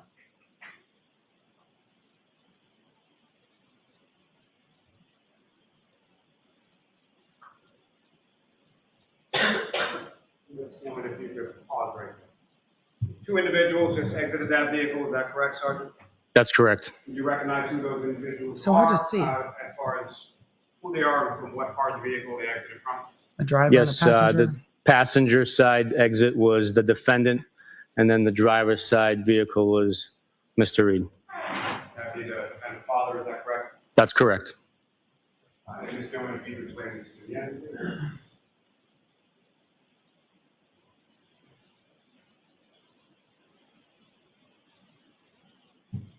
Now, Sergeant, towards the end of that video, did you observe the defendant and her father in any specific area in relation to that vehicle? Yes, I observed the defendant and her father at the rear right taillight, gesturing or signaling towards the affected, Can we watch damaged, that and missing again? parts of the taillight. Objection. Yeah, that does call for speculation. I'll allow just the direction that they were signaling out. Uh-huh. Strike the remainder. Okay? Uh-huh. As far as that vehicle's position within the driveway, is that essentially the position that you observed it in when you and Trooper Proctor and Officer Barrows were walking up the driveway to the home? Yes, it was. And Ms. Gilman, if I could have a second of those 2 videos. I want to hold on. We're going back. I just want to see the end of the video. Because maybe it's the angle from court, but it's real hard to see what anybody's doing at the back of the video, at the back of the vehicle. Exit was the defendant, and then the driver's side vehicle was So that's Mr. what I'm Reed. looking for. I'm watching for the back of the car. That's correct. Ms. Gilman, if you could explain this to the end. They are at the back passenger side of the vehicle talking. That I could see. Sergeant, towards the end of That I could see the second time. The way they're gesturing is talking. video, did you observe The defendant and her father at the rear right taillight, gesturing or signaling towards the affected, damaged, and missing parts of the taillight. Objection. Yeah, that's speculation. I'll allow just the direction that they were signaling out. And the jury can see it and Okay. decide for themselves. As far as that vehicle's position within the driveway, is that essentially the position that you observed it in when you and Trooper Proctor and Officer Barrows were walking up the driveway to the home? Yes, it was. And Ms. Gilman, if I could have a second of those 2 videos. If you could pause it there, please. Again, Sergeant Bukhenik, if you could describe to the jury what you observed of significance within this particular video.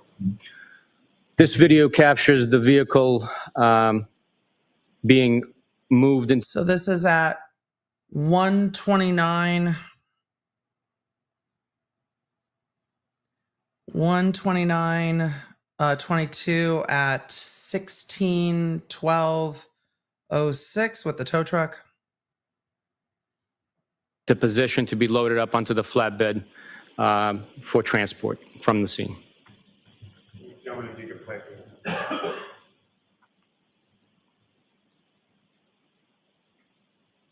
I thought he said they plowed out the driveway. Didn't he say they had somebody come and plow out the driveway to get the vehicle out?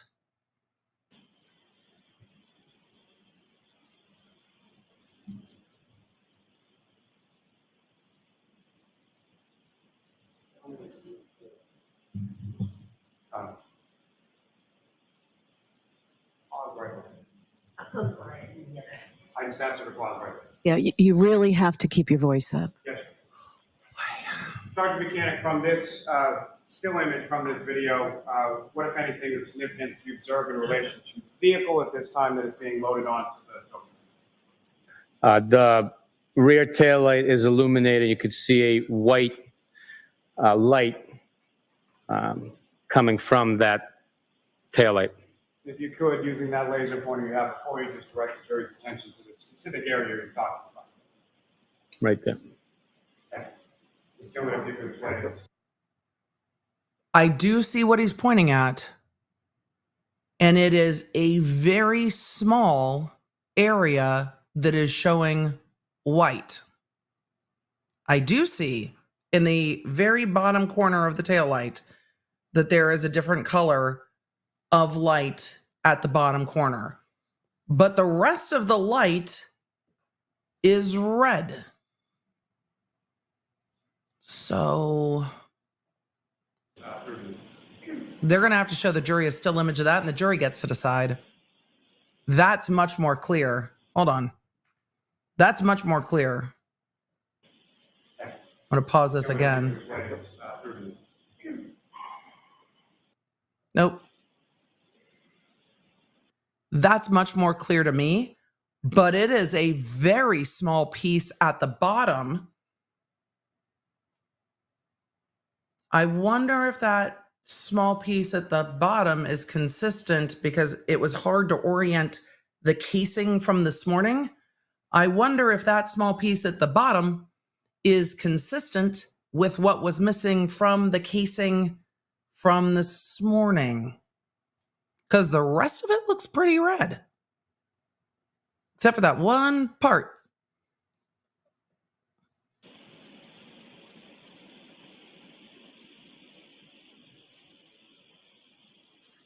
If this video had not come in after the expert that matched together the casing, I don't think I would have noticed that in the same way. But there is a very small piece Now, of Sergeant Bukhenik, as far white as and when you lots of left- red. Because when we saw the pictures in the Sally Port, like the whole fucking thing's missing. the residence in Dayton, where is it that you went? Can we turn the lights on, Mr. Lally? Yes, my apologies. Once we left the residence in Dayton, we proceeded following the tow truck back to the Canton Police Department. And was there anywhere else that either you or the tow truck went between Dayton and the Canton Police Department? No, sir. And when you say we, it's yourself and Trooper Proctor, is that correct? That's correct. Now, once you arrived at the Canton Police Department, where did the vehicle go? The vehicle was unloaded and put into a heated Sally Port located at the Canton Police Department. And in reference to the Canton Police Department and putting it in the Sally Port, why was it that What it was time? taken to that location? It's a location that serves as a storage for a vehicle that would suffice for the size of the vehicle. The location is, as it related to the crime that took place was investigated, was in that town. So we utilized their facility. It was also a heated facility to help melt the snow that had been accumulating on the vehicle. How long did it And take at to get there? some point, well, as far as some point subsequent to this, did you learn that there are exterior cameras of the Canton Police Department as well as cameras within the Sally Port garage area? Yes, I did. And have you reviewed each of those respective cameras prior to your testimony here today? Yes, I have. May I approach, Your Honor? Yes.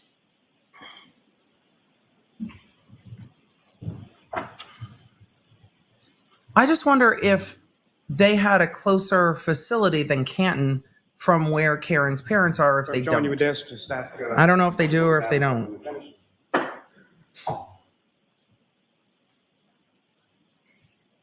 You recognize that, sir? Yes, I do. And what do you recognize that to be? Ah, The Canton video. Police Department driveway with video. And what's contained on that is that fair and accurate portrayal of yourself and the tow truck pulling into the Canton Police Department driveway on that afternoon or early evening of January 29th. Yes, it is. May I approach, Your Honor? Yes. Almost seek to introduce the minutes and next exhibit. They have just a moment, Counsel. Okay. Mike. All right.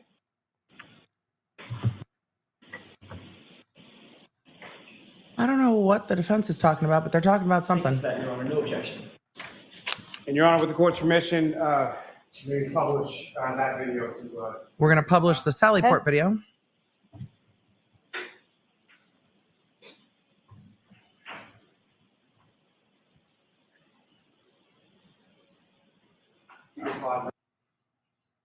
I'm pausing it because I wanted to see if it had a timestamp. CPD main driveway. The timestamp looks like when it was recovered, because it says, does that say 5:30:23?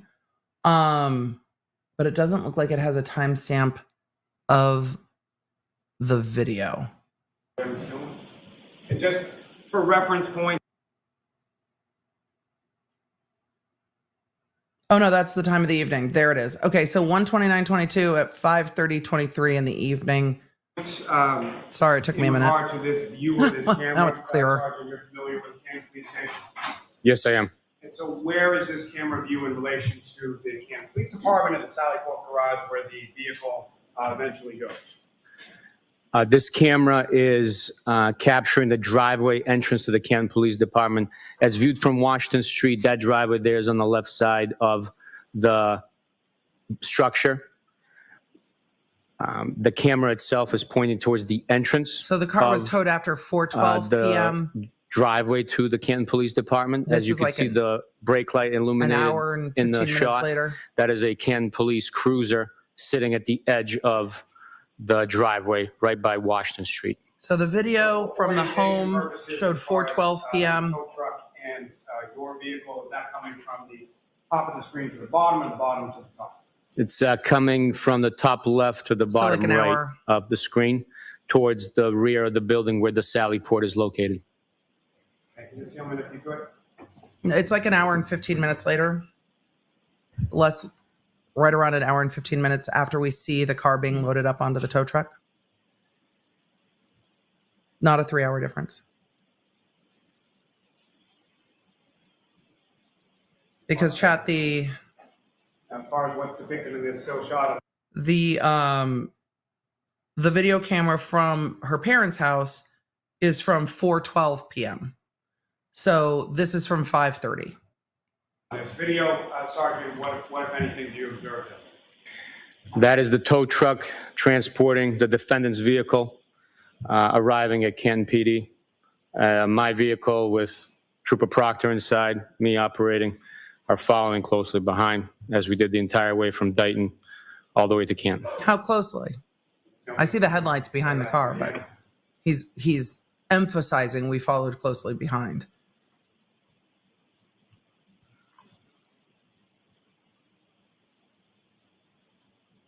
I imagine that's his pickup truck.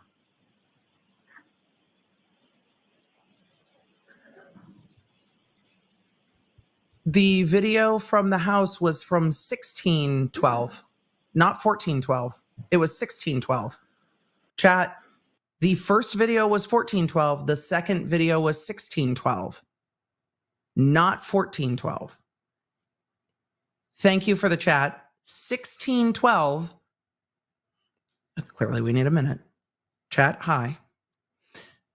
The tow truck left or was loading up Karen Reed's vehicle at 4:12 p.m. At 16:12 on the video. I rewound it. You guys can go back and watch it. 16:12. It is arriving back at 5:30. So it is not multiple hours later. It's like an hour and 15 minutes later, according to the timestamps on the videos, which no one is disputing at this point.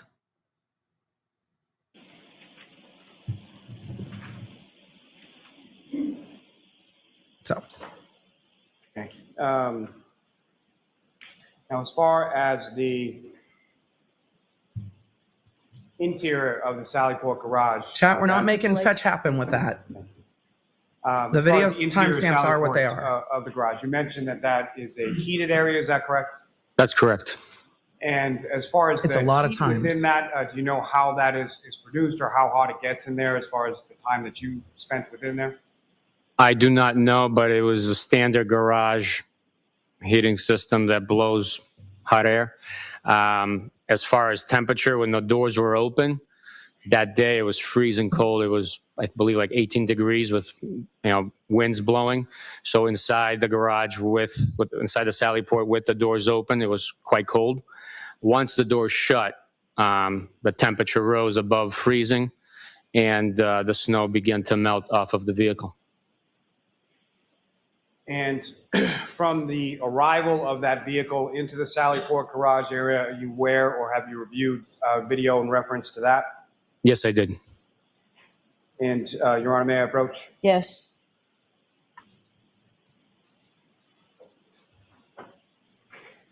So, y'all, I still see you guys arguing over the time. Chat. Karen Reed arrived. Karen Reed arrived at her parents' house, according to the timestamps on the video from her parents' home, at like 2 something.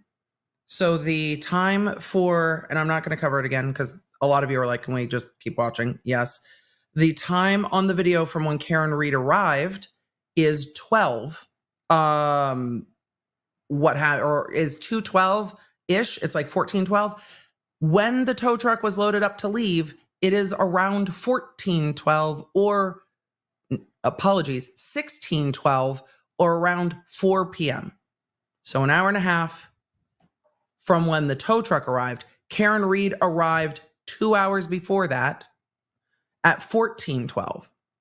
So, no, there was not a massive gap between when the tow truck left Karen's house or Karen's parents' house and when it arrived at Canton PD.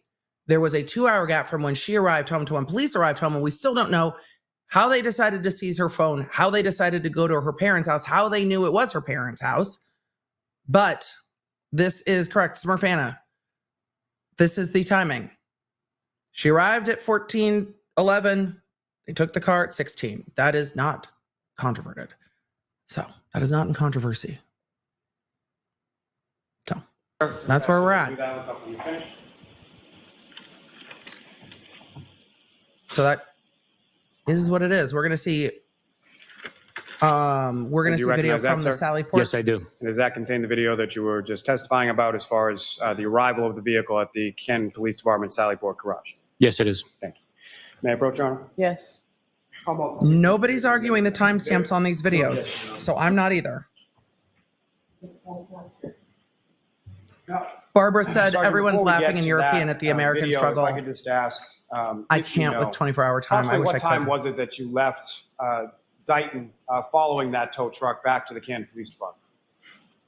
We left Dighton approximately 4:15, 4:20, and we followed the vehicle back to Canton, arriving probably around 5:30 or so. Well, that's what was on the video. PM. Thank you, sir. It's reasonable. Your Honor, with the court's permission, if we could. It's reasonable to me that it would take a few minutes to latch down the car onto the flatbed and actually roll out. So that's reasonable to me that we see it going onto the flatbed at like 4:12 and it took till 4:15, 4:20 to actually roll out and leave. That video. That makes sense. For the jury. Okay.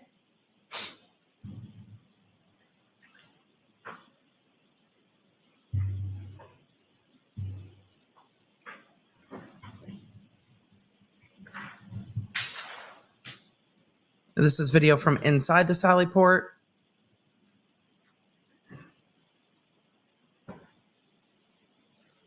This is the motion activated video. This is from, God, I can't see that. I can't see that timestamp for shit. 5:32.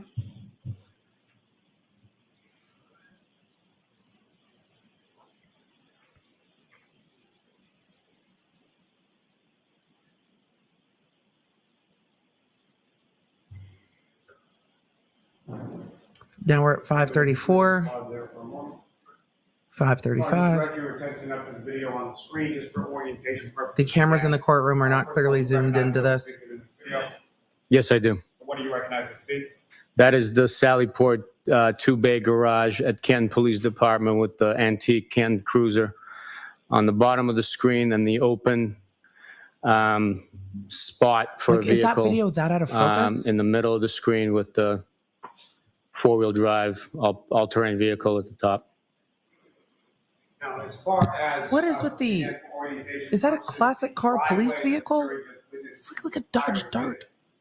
Is that to the left of the screen, the right of the screen, or something else? We're now at 5:35. The driveway is to the right of the screen. And this vehicle, the defendant's vehicle, is sort of taken into the garage from the opposite side or to the left of the screen. Is that correct? Correct. Does the Sally Port open on both sides? Because it looks like there are doors. May we approach briefly? It looks like Okay, there are doors could on you both pause that, sides. Ms. Gilman? So, all right. I'm going to zoom to get to the rest of the Sallyport cam or till we're caught up on real time. So this is me zooming. I don't... A short afternoon break on our long days at about... Are they taking a break? It sounds like they might be, which means this is more that they need to A discuss. short afternoon break on our long days at about a half an hour, but I think the better use of our time is to give you a 10-minute break now. And then we'll go straight through till 4 o'clock. And if anybody needs a break, Okay, they're giving the jury. Please. They're giving the jury a brief break. That, you know what that means, y'all. Take a stretch. Follow me, please. Jim. Which means the lawyers have more to discuss.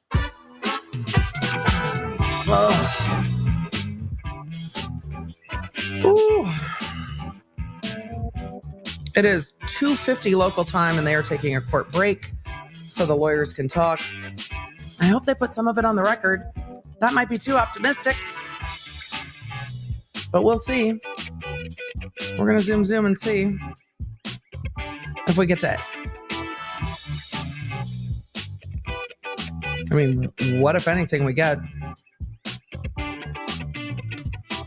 Other than the defendant talking to whoever is sitting behind her.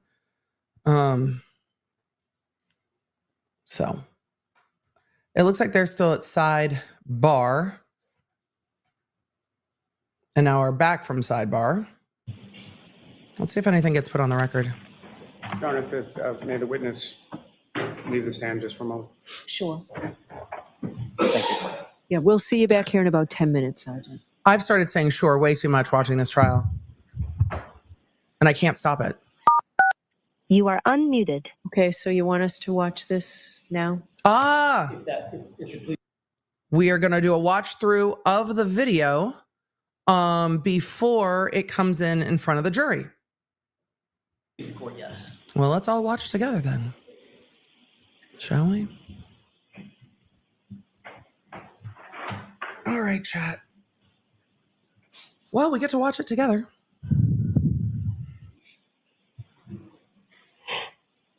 Oh, excuse me.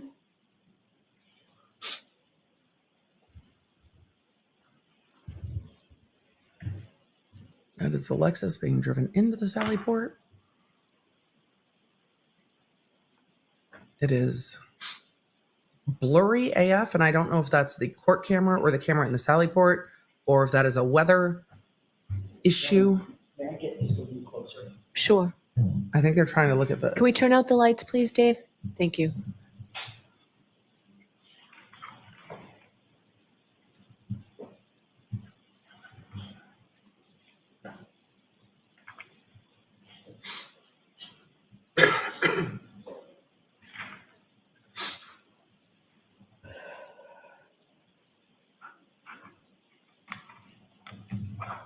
That's the camera in court zooming in. This video is so blurry.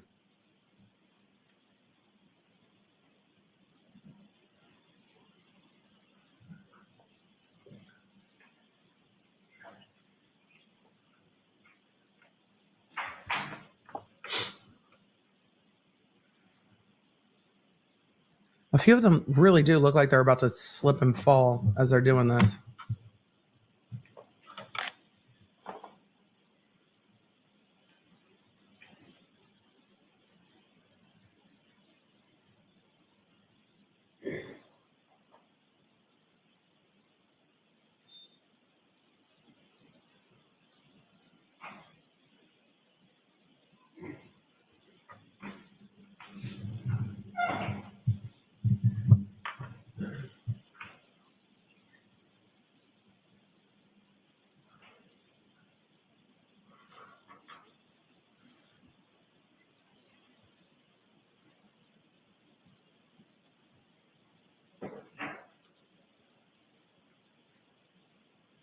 They're cleaning snow out of the Sallyport, it seems. Not a lot of people in the Sallyport.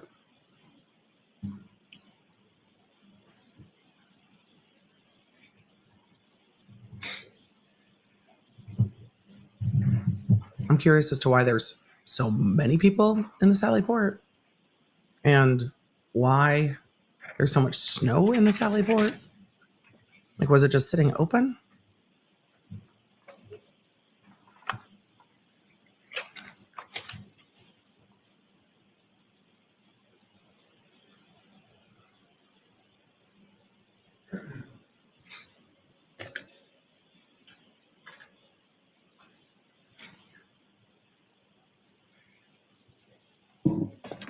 Yeah, that video definitely stutters.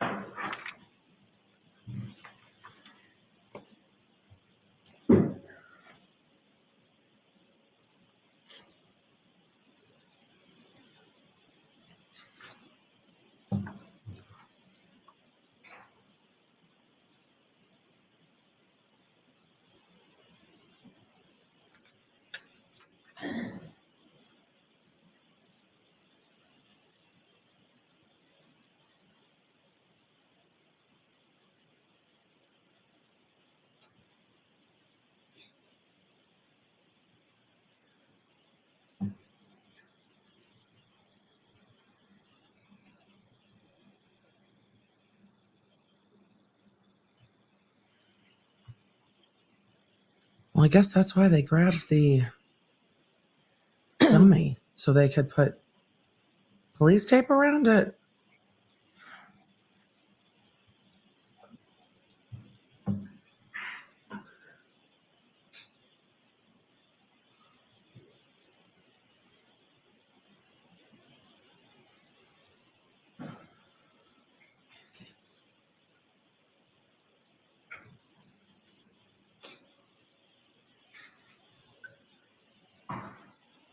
And I'm looking at my bigger screen so I can see it a bit more clearly because it's, again, really fuzzy video.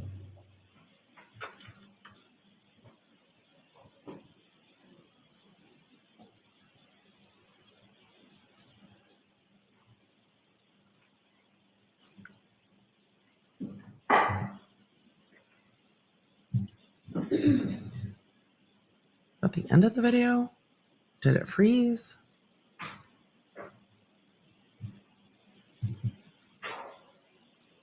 Did the court feed freeze? Is that the end of it, Mr. Lally? Or I believe so, yes. is that the end of it, Ms. Gilman? Okay. All right. Lights on, please, Dave. Thank you. I'm interested to hear the All argument. right, so I have a copy of the printed docket on 424. Paper number 347 was the Commonwealth's Notice of Discovery XL. I just asked Mr. McDermott to print it for me. Our printer up here doesn't work. All right, so that was before we impaneled. That was the day, I believe, of the long motion in limine trial.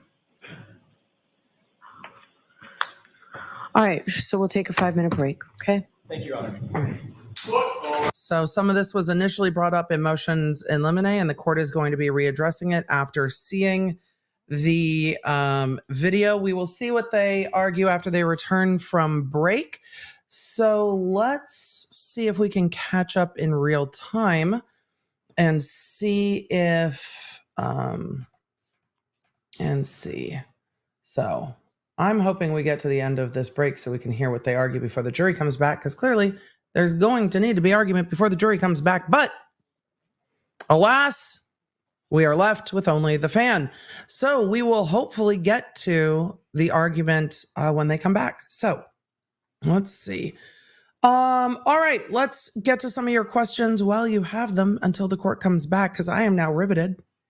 I'm ready to hear all the arguments that they are going to make about this video before they get into it more. So let's see what happens when court comes back. But for now, we are going to go to your questions not relating to the video because I don't know. We're going to have to hear. So we're going to have to see what they say.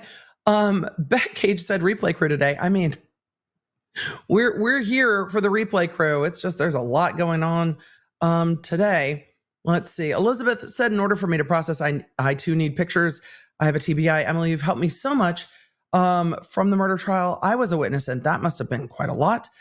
And yes, it is hard for me to process them talking about letters of pieces of glass without seeing the photos. I can only wonder if there aren't photos then. Like, are there just not photos of the glass? So let's see. It's TJ Talk. Do you think the defense is seeing this for the first time? They shouldn't be. And if they are, I imagine then the jury's not going to see it. They should not be. Was the taillight intact in the Sally Port video? I can't see the taillight from this vantage point. The Great Big Geek said, didn't someone say the house was 20 minutes away? The trooper testified that what he said was the GPS was wrong, but he also testified that it took him longer to get there due to the snow. So I think snow is an issue here. So let's see.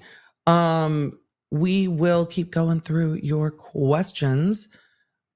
For those of you saying, how could the Sally Port be heated with all that snow? It looked like there were doors open on both sides. I don't know. So I wonder if the glass on the bumper was from the lights in the taillight. Tiffany, it's a great question. I don't know. And I don't know if anyone has said that any internal components of the taillight were damaged. We haven't seen any of that testimony. Milo said, my neighbor has a 21 Lexus LX 570 like Karen's. The white light is on a normal model. The upper left on the passenger side corner of the right back up light is clear, making it look like a corner is missing. Milo, we will see, because that is what's in front of the jury is what they are going to get to decide on. And that is for the defense to put in.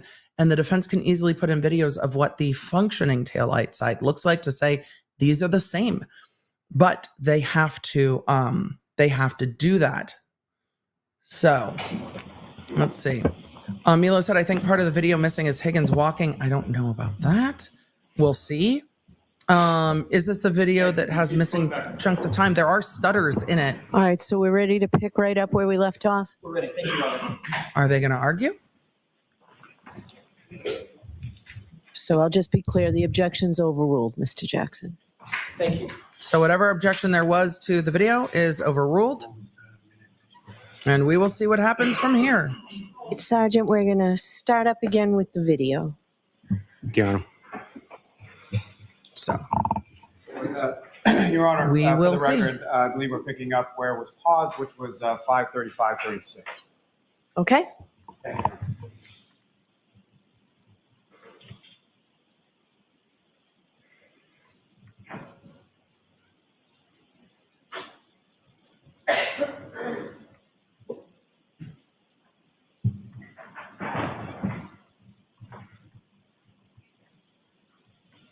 It's a good point. A few of you in the chat said they got a jury view. So they got to see the intact taillight. I don't know if they saw it illuminated or not, but they did get to see the intact taillight because they did have the car there. Sergeant, as far as the condition of the vehicle as you observe it in this... This video is wildly blurry. Is that a fair and accurate portrayal of the condition as far as the snow or ice or anything you observe on that vehicle when it came into the Sally Port garage? Yes, it is. Just give me a few minutes right from there. I don't know what that's in reference to. But I'm allergic to cucumbers, so, you know, I can generally get away with them pickled. The video does freeze and stutter a bit. It is a motion sensor video, but it does freeze and All stutter. right, so keep your voice up. Stop yelling at me. I'm loud as fuck. I feel so yelled at. Do you think the jury feels yelled at? I feel yelled at. Who else feels yelled at? I just feel Bukhenik, with reference to any individuals you see in this video, do you recognize any of those individuals? I can recognize Trooper Proctor myself. Other than that, I don't remember exactly who else was present at this moment in time. If you could, sir, using the laser pointer before you, just direct your attention to where you observe yourself and where you observe Trooper That's Trooper Proctor and myself there. At any point in time when you were present with this vehicle in the Sally Port garage this evening of January 29, 2000. This is at 5:37 on the timestamp. Did you observe Trooper Proctor touch or manipulate in any way the right rear passenger side area of that vehicle? No, we did not. Ms. Gilman, if you could play from here. Which side is the right rear side from this video? Because, like, is it mirrored? Because the lettering on the car is backwards. Unless it's me.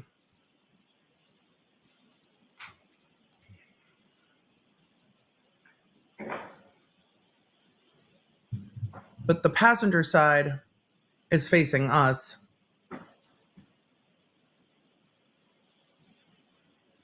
So, I mean, I guess at least that's clear. Okay, so the right rear side would be the passenger side, and that's the side we're looking at. My brain is so tired.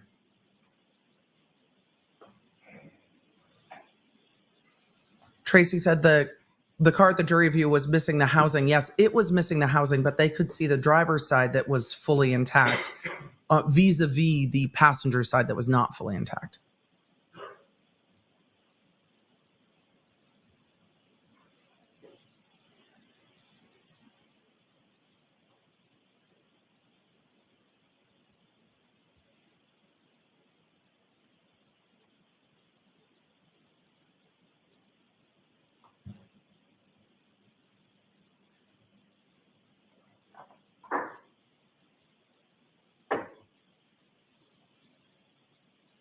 It was so painfully blurry.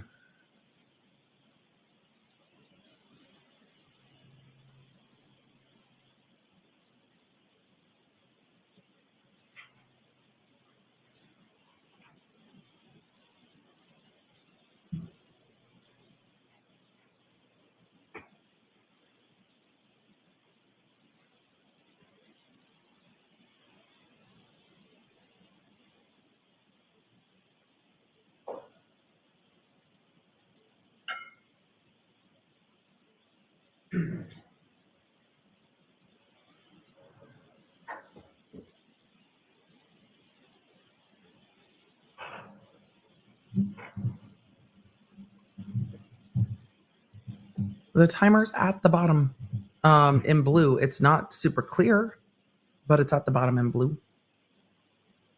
They didn't pause and ask who opened the passenger side door.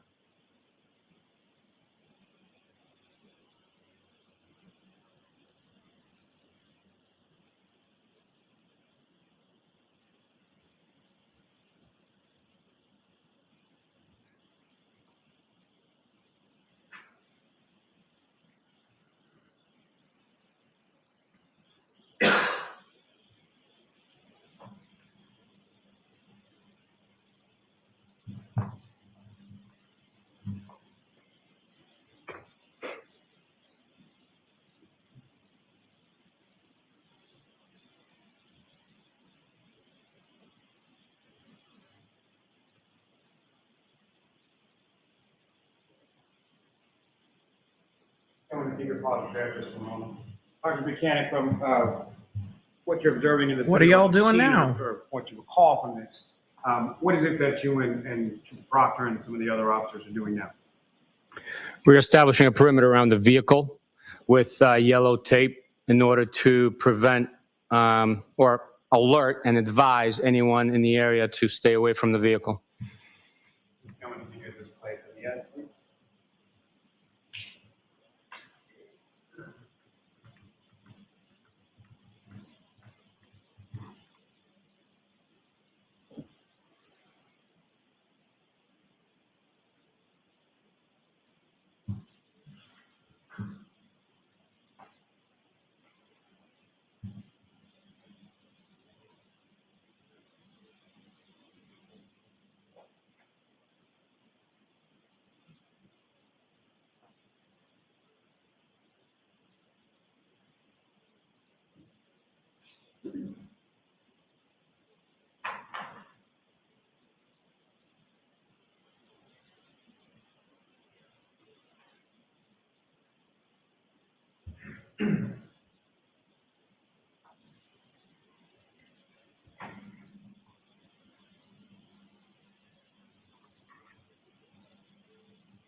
You can take that down, Mr. Officer. We can have the lights back on. Now, Sergeant Bukhenik, are you aware of a warrant that was executed on that vehicle on February 1st of 2022? I am aware. And The warrant was executed when now? February 1st? your vehicle of a warrant that was executed on that vehicle on February 1st of 2022? I am aware. And you yourself were not present for that, is that correct? I was not present for the execution, no, sir. Trooper Proctor was, as far as you're aware, is that correct? That's correct. Now, the next time that you were within the Canton Police Department Sallyport garage with the vehicle was on February 2nd, is that correct? That's correct. And on that day, where did the vehicle go from the police station? From the Canton Police Station, I escorted the vehicle to the Milton Barracks for safekeeping. And why was it taken from the Canton Police Station on February 2nd to the Milton Police Barracks? Or what had occurred in the intervening part between January 29th and February 2nd? The Canton Police Department had recused themselves from interviews and That happened like early on the 29th. Okay. that portion of the investigation. And now that the vehicle had been processed, we needed to free up the Canton Sallyport so they can utilize that facility for transporting prisoners to their facility and booking.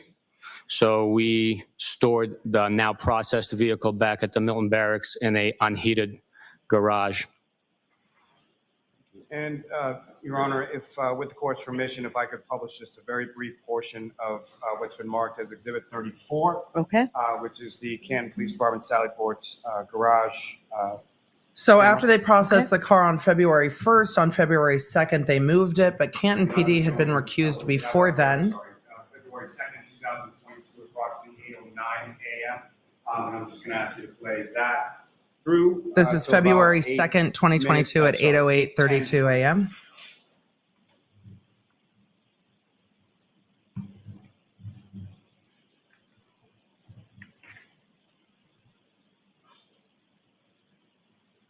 I mean, if you can call that video.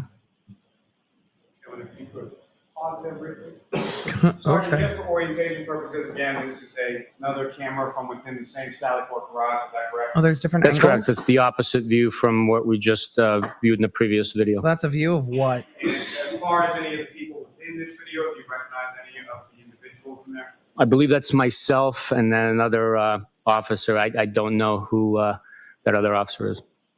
And just again, using the laser pointer, if you could, direct the jury's attention to where you see yourself. How can you As far see as the anything in that condition of the video? vehicle, from January 29th, when you saw it on that day, to February 2nd, when you saw it on that day, as far as the exterior of the vehicle, what if anything was different, or what if anything? There are clearer pictures of black holes than this video. I noted the taillight removed and the evidence collected. And as far as the snow and the caked on ice that you observed on that prior day, was that still present on February 2nd? No, that had melted away. And Ms. Gilman, if you could again, I'm sorry, just play through to 8:10:26. Okay. Sure.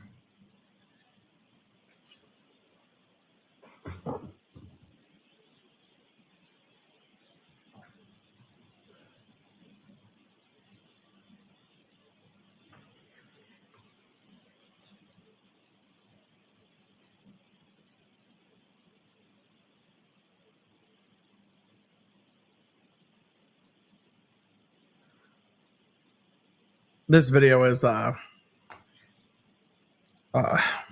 not clear at all.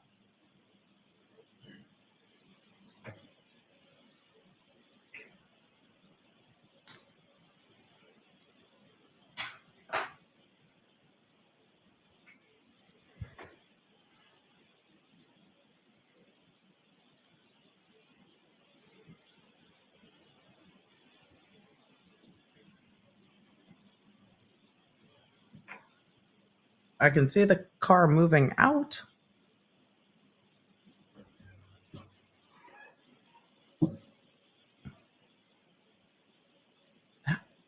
How is this video? How is this the video? What is going on? And you can take that down. And Mr. Officer, we can have the lights back on. Thank you. Sure. Now, Sergeant Bukhenik, with regard to Mr. O'Keefe's house at One Meadows Avenue in King, at some point did you become aware throughout the course of your investigation that there were exterior cameras affixed to that residence as well? Yes, I did. And those were Ring cameras, is that correct? That's correct. Now, with respect to investigation, what, if any, steps were taken in order to secure any of that footage from the exterior of the house from the Ring? Objection. No, I'll allow it. Did Proctor do it? We applied for multiple search warrants. Objection. All right, I'll see you at sidebar on this. Who's we? If you didn't apply for the warrant, I can understand the objection. I imagine while they're at sidebar, we are going to zoom right into being live and not able to zoom anymore. This video hurts my head. We're caught up to real time. All right. No more zooming for us. And so, sir, during the course, let me ask you this. As far as this or any other investigation is concerned, how is it that members of your unit sort of work through an investigation or work on a case? It seems like the defense won that objection. No, I'm going to allow that. As a case comes in, we address each case on an individual basis based on the evidence that is presented through testimony and physical evidence that is recovered. That is what guides our investigations, and we then develop leads and process information collected.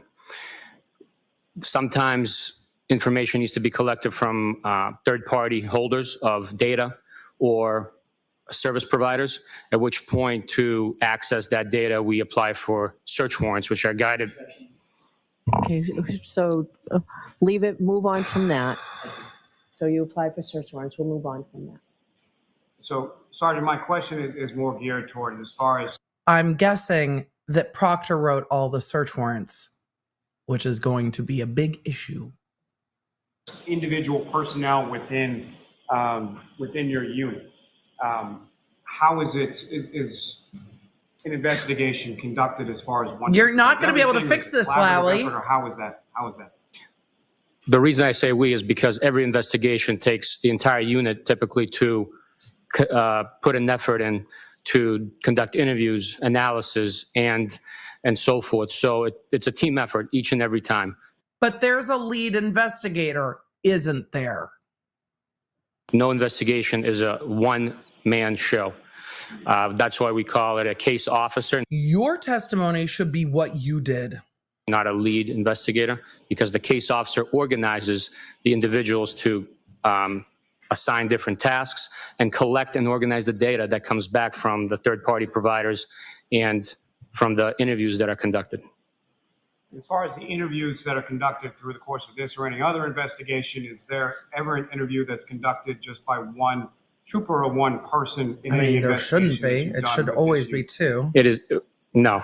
We conduct interviews with two people, whether it's a trooper and a local detective, or two troopers assigned to our office, other state police agent unit within the agency.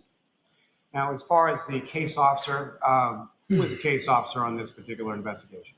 The case officer in this investigation was Trooper Michael Proctor. And Trooper Proctor works under your supervision, is that correct? That's correct. So as far as a search warrant for the Ring video from One Meadows Avenue, who specifically sat down, put pen to paper, and wrote the search warrant? Trooper Proctor was the affiant. And as far as from that search warrant, are you aware of the materials that were provided by Ring in response to that search warrant? Objection. I'm going to allow it. I am aware of it. And have you reviewed both the material as well as the videos that were provided by Ring in response to that search warrant? I did. Now, with reference to those... What's the question? With reference to those videos, specifically,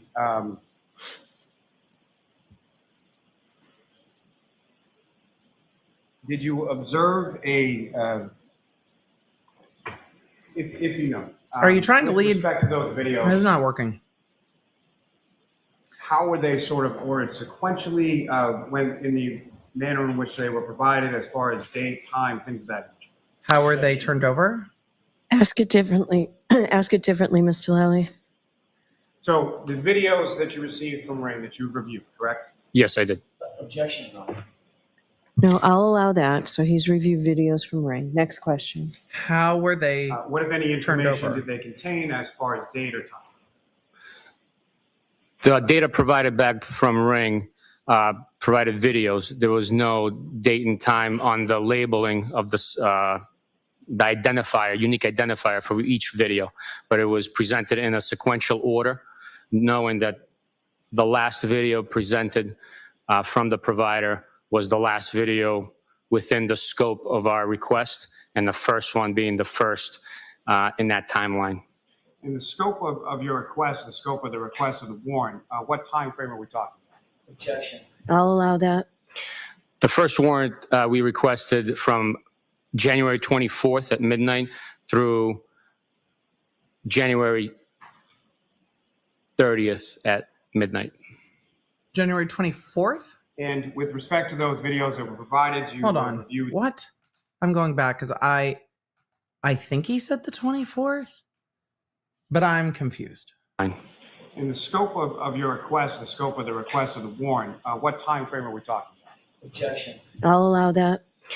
The first warrant we requested from January 24th at midnight through January 30th at midnight. But it's not your warrant. And with respect to those videos that were provided, He's the you supervisor, reviewed which each is of those, allowing is that some of correct? this. That's correct. And Your Honor, with the court's permission, I would ask to publish certain of those videos for the jury this time. So are these, why don't we come to sidebar? So they are going to sidebar with regard to the Ring video. I have a feeling we're going to be doing quite a lot of this.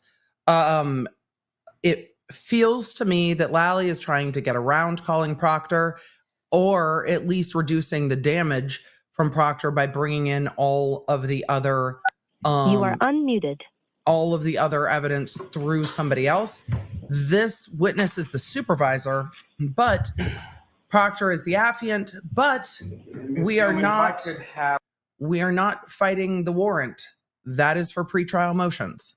So the warrant has been fought or not prior to this. So I'm interested to see what the Ring videos show. Exhibit 6, first video, 119.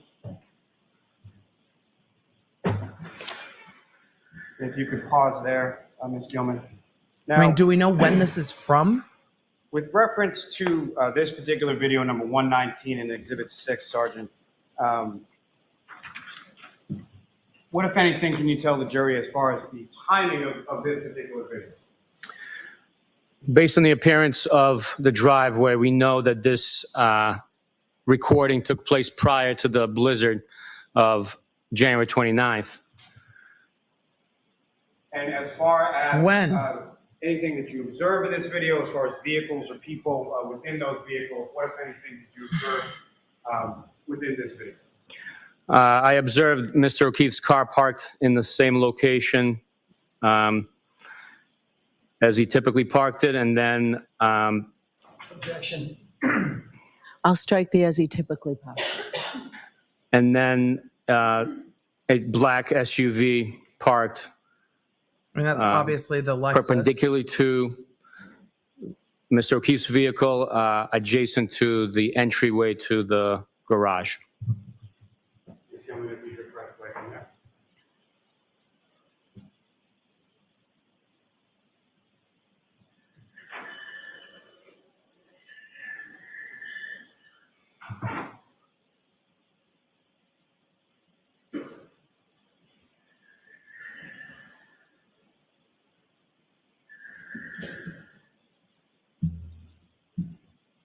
That SUV that's leaving is Karen's SUV. Seems like the niece came out and hopped into the front At seat. some point in the course of your viewing of this video or the video surrounding it, were you able to identify the operator of the vehicle, black SUV? Yes, that is the defendant operating her black and color Lexus SUV bearing Massachusetts plate 3 GC 684. And if Ms. Gilman, if you could play it.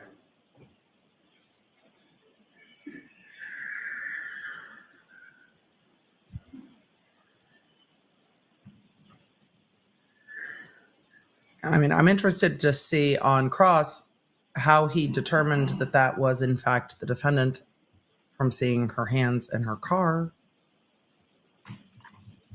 But we'll see, I suppose.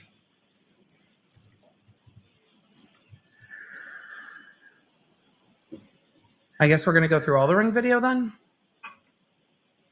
This video would have been. You're also aware from your review of the I don't ring know, videos from after 124, another or video on 124? depicting the defendant leaving the house sometime shortly after 5 a.m. on January 29th. Yes, I am. And Ms. Gilman, if I could also from Exhibit 6 ask for, video 153.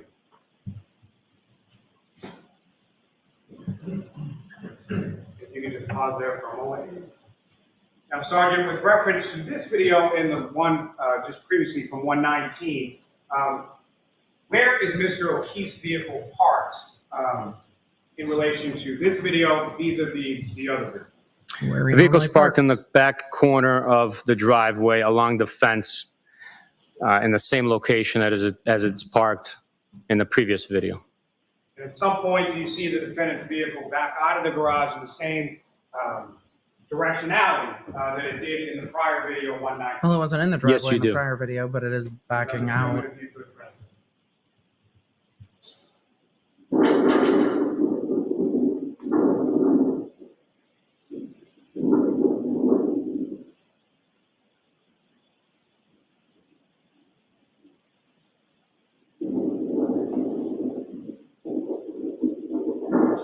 Pause there for a second.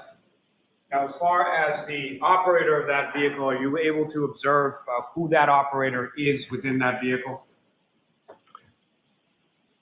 I observed the vehicle being operated. I cannot identify who the individual is, and then from that shot right there. From at any point in I mean, clearly the vehicle's being driven by somebody with hands. Are we able to recognize the operator's name? I can see hands. Not from that shot, no. Now, with respect to the timing of this video, what time in the morning is this video? The timing of this video is approximately 5:07 a.m. How do you when know the that? defendant left the home through the garage via her vehicle. How do you know that? How do you know that this is at 5:07 a.m.? What time in the morning is this video? The timing of this video is approximately 5:07 a.m. when the defendant left the home through the garage via her vehicle. Ms. Gilman, if you could play through that. So this presumably is the morning of January 29th at 5:07. I imagine we'll see much more of this video in the time to come. Now, from this particular pause portion of the video, Does that taillight look Sergeant, like what it's if any- hanging on for dear life? What significance do you observe? Chat? Does that taillight look like it is gripping for its life? Like a big chunk of it just went whoop. Within the still shot of this portion of the video 153. The portion of this video in the still shot presented identifies a missing, damaged rear right taillight, exposing the white light coming from the right side of that taillight. I don't know if I agree. I think it looks like it's hanging there. But I guess that's not for me to decide. That's for the jury to decide. So that's going to be quite a lot of the cross-examination. So I'm not going to play it back. The defense is going to play it back, because I think this is when they suspect that she hit John's car. Her tire marks go all the way back to midway with John's car. And it doesn't look to me like taillight has come out. It looks like it's hanging. And if you could, using the laser pointer before you, draw the jury's attention to what you're talking about as far as that area of the defendant's vehicle. Now, Yeah, and it earlier looks like in it's that video, hanging. did you observe the defendant's vehicle coming close to or coming into contact with Mr. O'Keefe's vehicle? Yes, I did. And as far as Mr. O'Keefe's vehicle, draw the jury's attention to what you're talking about as far as that area of the defendant's vehicle. He said he sees it coming into contact with John's vehicle. Earlier in that video, did you observe the defendant's vehicle coming close to or coming into contact with Mr. O'Keefe's vehicle? Yes, I did. Yes, he did. And as far as Mr. O'Keefe's vehicle, at least from this. And Lally asked a compound question. So I don't know if he's saying, yes, I saw it hit John's vehicle, or yes, I saw it near John's vehicle, but I think both are reasonable interpretations. Video, what if any damage did you observe to Mr. O'Keefe's vehicle? No damage. And as far as the ground area around where Mr. O'Keefe's vehicle is parked, specifically the rear of that vehicle, what if any red pieces or anything do you observe on the ground around Mr. O'Keefe's vehicle? Nothing was observed. Was observed or is observed? Do you see anything?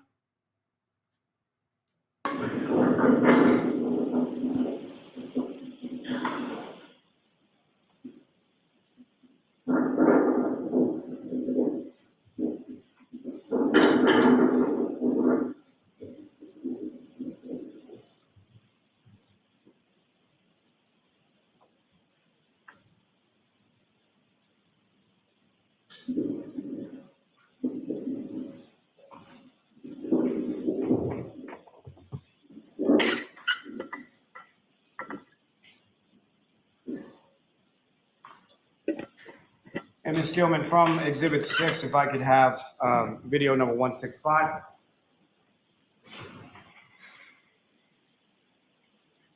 You can pause there, please. And Sergeant, have you reviewed this video as well? Yes, I have. And when time-wise, in relation to January 29th, approximately is this video? It's approximately like 12:30 in the afternoon. And as far as the vehicles in the foreground area from this particular camera shot, you know whose vehicles those are? Yes. And we've seen this the vehicle video. in the top left corner. We've seen this video is before. Mr. O'Keefe's vehicle. Vehicle in the middle left is the defendant's vehicle. And I do not know who the other two vehicles are. I was telling if you could press play.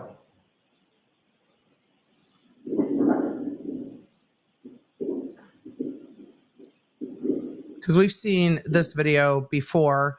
This is the video where Jen McCabe said that oh no, this is Karen and her father arriving.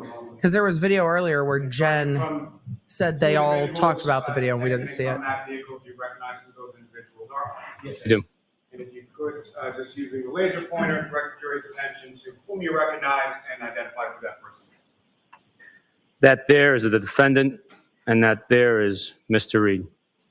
Again, Mr. Reed, the defendant's father, is that correct? That's correct. And Ms. Gilman, if you could press play.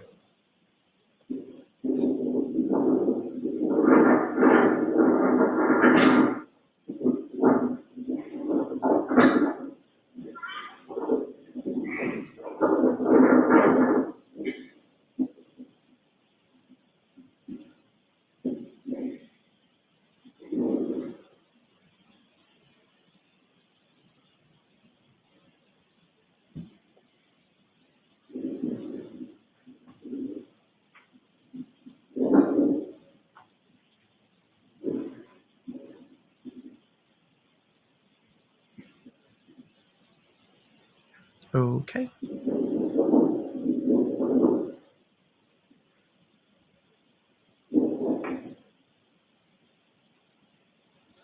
Thank you. Ms. Gilman, if you could pull up video 166 from the same Exhibit 6.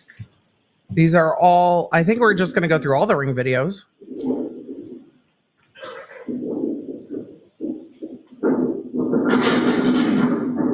that wind is loud.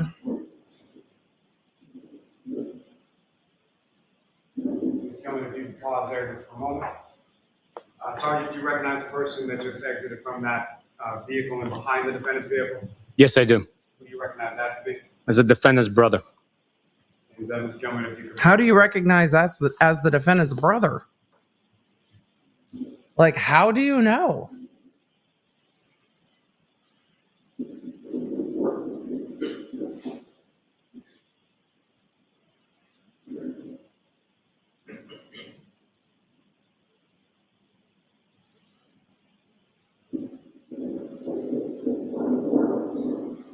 Oh, well, maybe now it's a little easier to see. You think Lolly would have waited till you could see his face?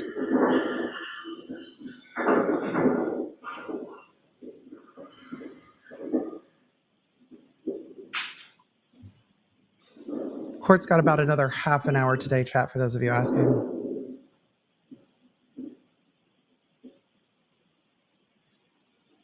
And we are basically live. I'm going to zoom through them, picking the videos. Since this is all the morning, well, mid-morning, I would imagine, of January 29th, when everybody is gathering at John O'Keefe's house.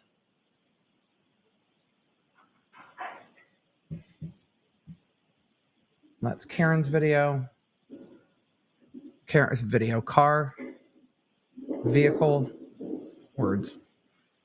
And it looks like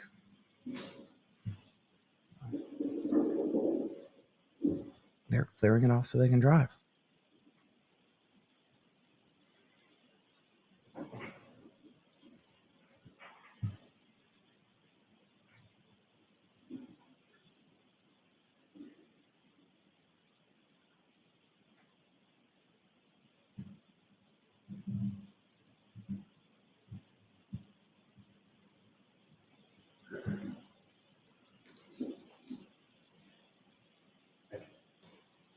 Ms. Gilman, you can take that down. Mr. Officer, we can have the lights back on. Those videos, at various points you observed the defendant's brother cleaning off the defendant's car, correct? That's correct. At any point in time, did you observe the defendant's brother cleaning off the area of the right rear passenger side's taillight of the defendant's car? I did not. Okay.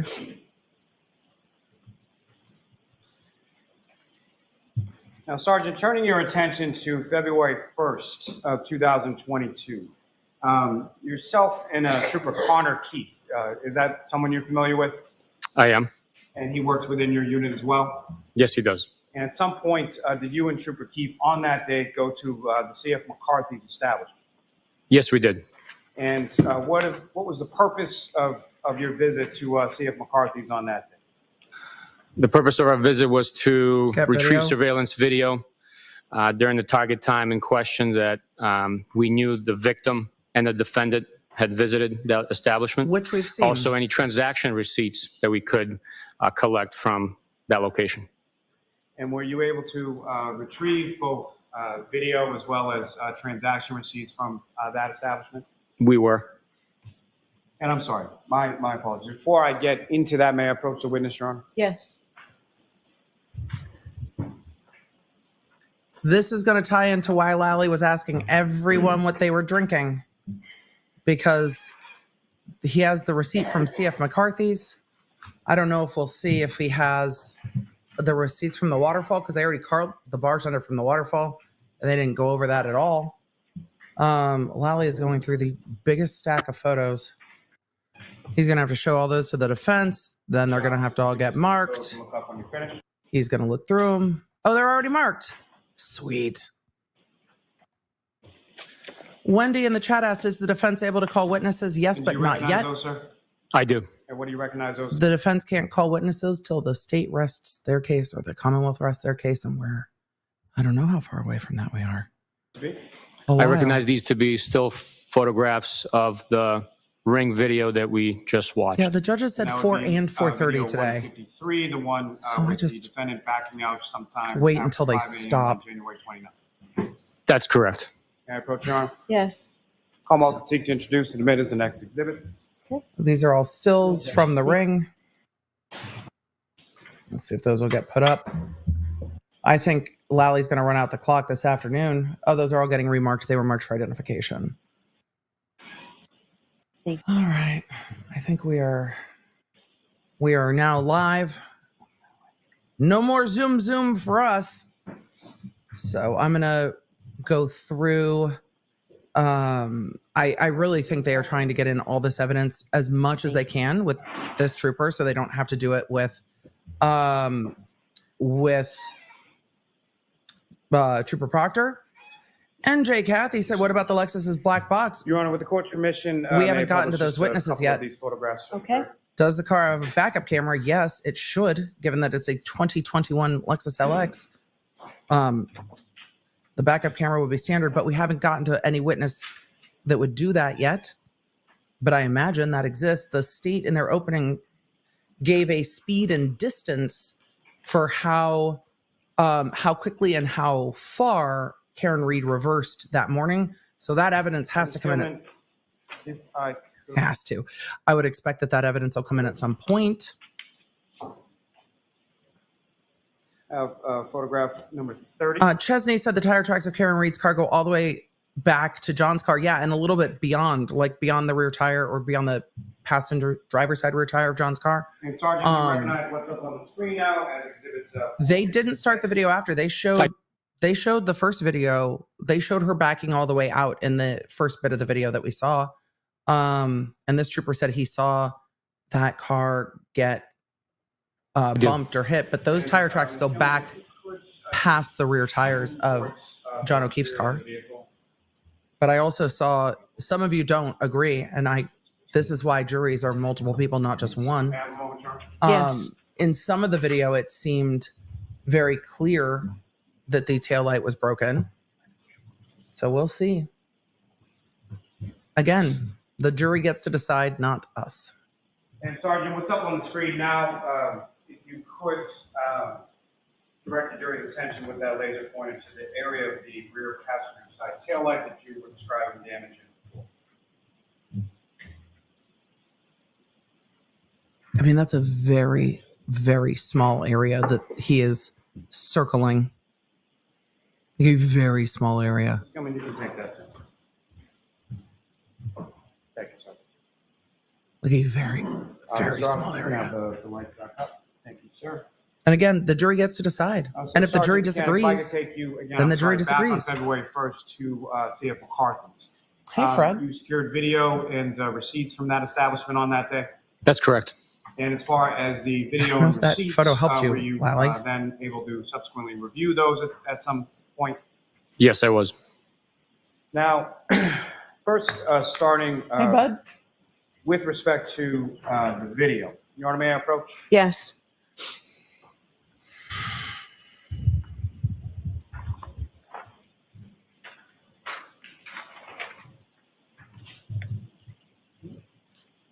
I'm showing you two photographs of still shots. Just ask you to look at those, look up when you're finished. Are those from C.F. McCarthy's? Those are still shots of. Oh, I went a little bit too far.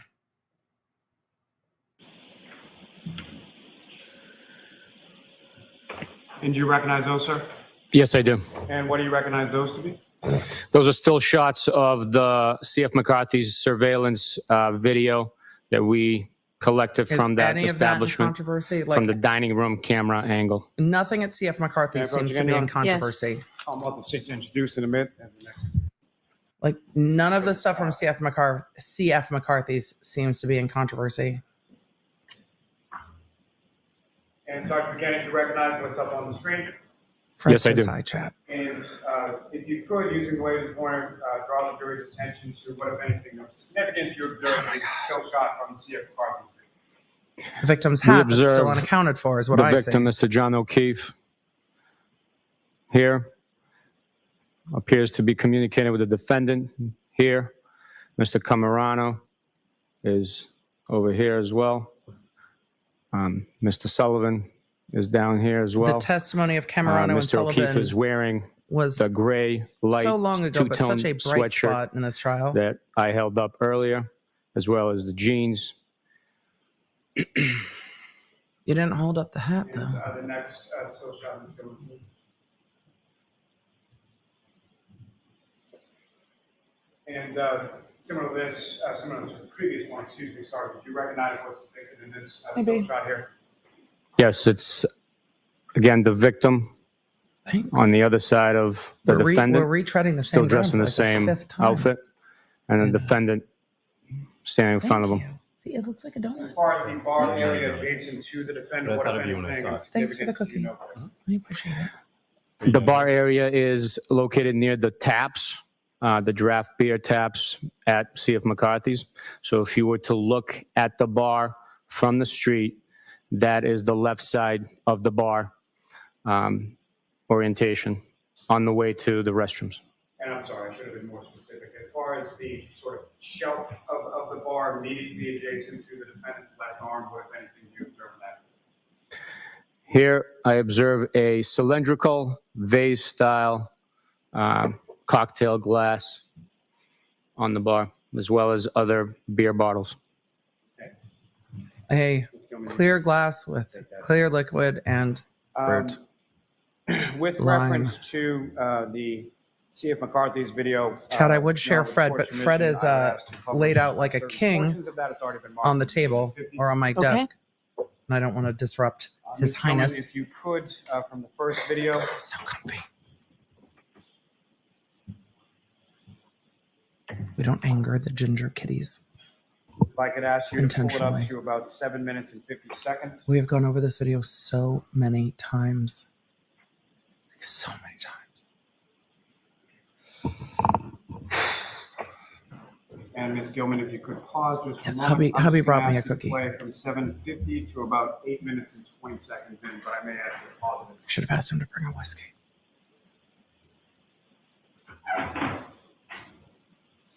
I mean, at least this security camera doesn't have a flag flapping in front of it.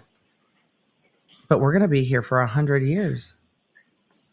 Ms. Gilman, if you could pause there. Wait, Sergeant, as far as just, again, for orientation purposes, with reference to the entrance or exit, point of ingress, egress for this bar, do you observe that somewhere within this video? Yes, at the top of the screen is the front door to C.F. McCarthy's bar. And as we just viewed, if you were going to ask this trooper, sorry, I should have warned you about the rage that is incoming. If you were going to ask this trooper about the entire layout of the bar at C.F. McCarthy's, why did you ask every single witness the same questions? Why not just call this trooper earlier and not ask every single civilian witness the same stuff? We could have done this much faster. It is just such a waste of time. We know the layout. the two gentlemen walking in, they walked in through the front door, heading to the taps We area. did this with Mr. Draft Camerano. beer, location of the bar. We did this with Mr. Roberts. Attention to that front door area that you're talking about. The front door area is located right here. And with respect to those two individuals, This is that came in, just- do you recognize those two individuals? Yes, that They is already the testified. victim, Mr. John O'Keefe, His friends dressed in the same testified. outfit, They as before. identified him. and Mr. Camerano. Mr. Camerano was lovely. Mr. Roberts was funny. But they testified to this over and over again. I'm waiting for the judge to say, Mr. Lally, can we speed this up? Because this is not needed. The video's been identified. Ms. Gilman, if I could ask you from the same exhibits. Same exhibit A number of 50, you have asked why not bring the from investigators or video lead now. investigators first. Let's see how bad the cross is, and then maybe we can answer that question. If I could ask you to go to about 6 minutes and 10 seconds in. It's now cumulative. We've just done this over I'm and gonna ask over you to again. Play that till about 6 minutes and 43 seconds. The stalling's not going to help. Tomorrow's only a half day, and the defense could do a lot in a half day. Pause just there. But also, it's a half day. It's not going to make it better to return the next week on cross for anybody. For him, Camerano, do you observe or recognize anybody else in the bar area around them at this time? Who cares? Mr. O'Keefe is sitting next to Mr. Camerano. I believe Mr. Kurt Roberts is there as well, next to Mr. Camerano. Mr. Camerano and Mr. Roberts. From this time, we're at We're about taunting each other 8:51 via PM text. or so within the video, is that correct? That's correct. Now, as far as the timestamp on this video, what, if any, information were you provided when you retrieved this video on February 1st in relation to that time and its accuracy to sort of what time was? During video surveillance extraction. This is the only point of any of this so far of this video that is relevant. They needed just this information, just this information. This is all you needed to testify to. This. We Accuracy of the verify the timestamps. time and date on the system, and that is to show us how far behind in the past or in the future. Sometimes devices are timestamped that's in the future. It hasn't happened yet in real time, but the video is stamped so. So what we do is prior to extracting video, we identify the difference in time between real time and video time. And? In this case, C.F. McCarthy's video was 12 minutes behind real time. That's what was needed. And that's not uncommon. Gilman, if you could, I've had a lot of about 6 cases. minutes and 40, please. I've had a lot of cases where security cameras don't change over with the time change, and it creates, but also some that are like 3 minutes off randomly or 10 minutes off randomly. I don't think it matters that much in this case because the critical time period is when they leave the waterfall, not how long they're at CF McCarthy's. But that was the point of this testimony that matters. Just pause there briefly, Ms. Gilman. As far as anyone else within the area of the bar, the area, Mr. O'Keefe, Mr. Roberts, who, if anyone else you recognize in that area? And again, the timing being off by 12 minutes. I recognize is the defendant walking in a and huge interacting issue. with the victim, Mr. John O'Keefe. Look, they look like they're happy to see each other. That's the only thing we needed. If you could, within that Timestamps. same video 3, I would ask you to go to about 13 minutes and 15 seconds.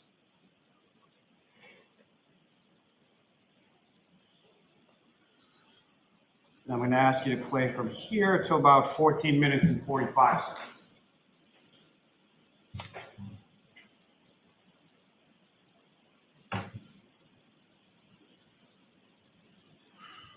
Why? Why are we doing this? We did this with all the civilians. The civilians did this. Why are we doing this with this witness? The only thing this witness can add is that he verified that the timestamps were 12 minutes behind the actual time. Time's a construct anyway, and in this case, it's not going to matter all that much what time they're at CF McCarthy's. And we also have all the text messages between Camerano, Roberts, and the victim that also had timestamps. So none of this seems to be relevant for me. They seem like they're having a nice time. Pause there.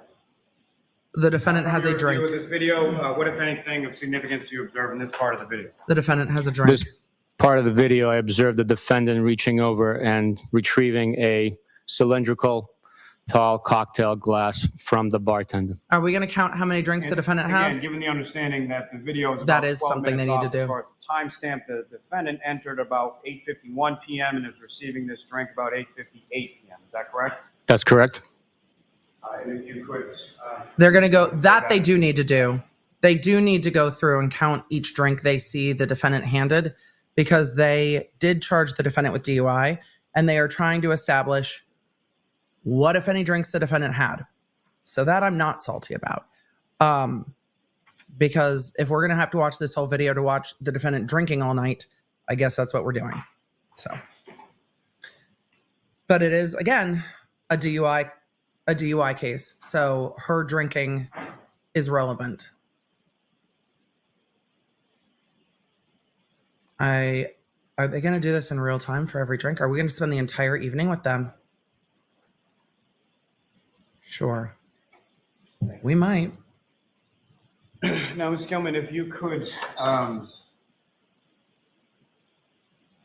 Go up to about 32 minutes even in. The same defendant video. told law enforcement she was drinking vodka soda, and I imagine they have receipts, and we haven't seen those yet. That will be Now I'm going to ask you to play later. that for the next 30 seconds or so, to about 32 minutes and 30 seconds. Victoria said, for all the Americans in here, what's the difference between DUI and DWI? Each jurisdiction calls it something different. In Massachusetts, it's also an OUI, whether it's driving under the influence, driving while intoxicated, or operating while intoxicated. It's just different language. It's all the same thing. So under the influence, while intoxicated, and driving or operating. Operating while intoxicated in Massachusetts indicates to me they probably don't have separate laws for boats versus vehicles, but we'll see. And Sergeant, during that about 30 seconds or so, what, if anything, of significance did you observe the defendant to receive at that point? A cylindrical cocktail glass. And so that would be the second drink, is that correct? That's correct. And that's at approximately 9:15, is that correct? That's correct. And Ms. Gilman, if you could go forward to about 37 minutes into the same video. For those of you that have clocked it, yes, there is a black straw in the drinks she is receiving, which we saw in, we saw a black straw in the evidence yesterday, Monday. And it was like a bigger black drinking straw, not like a small black stir straw.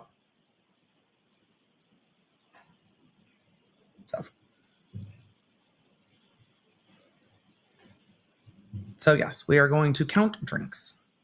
And for those of you local to Massachusetts, I will be on with Carson and Kennedy tomorrow morning again in the 7 o'clock hour, generally right around 7:15, usually. Your time, 7:15 Eastern. That looks like a shot that just got poured into the glass.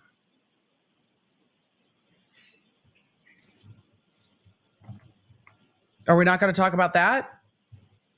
I mean, I don't know if it was a shot or if it was like lime juice, but it looked like a shot. So, Sergeant, again, from that about 1 minute portion from that video, what, if anything, of significance did you observe the defendant receive and do with any items? She received the shot glass beverage and poured it into the tall cylindrical cocktail glass, and then Mr. John O'Keefe stirred it for her. She's like, make that a double. And so that would now be the third drink, is that correct? That is correct. And that's about 9:20 p.m. I mean, is that 2 drinks correct? and a shot. That's correct. And Ms. Gilman, if I could direct you to the Hi, fourth Fred. video number 4. Do you want to say hi? We just And want ask you to go about 50 seconds into Just tail? into this video. Fred's the big one. He has white on him. And I'm going to Chat. ask you to play this, Ms. Gilman. Chat from meet 50 cat. seconds to Cat about meet 1 chat. Go on.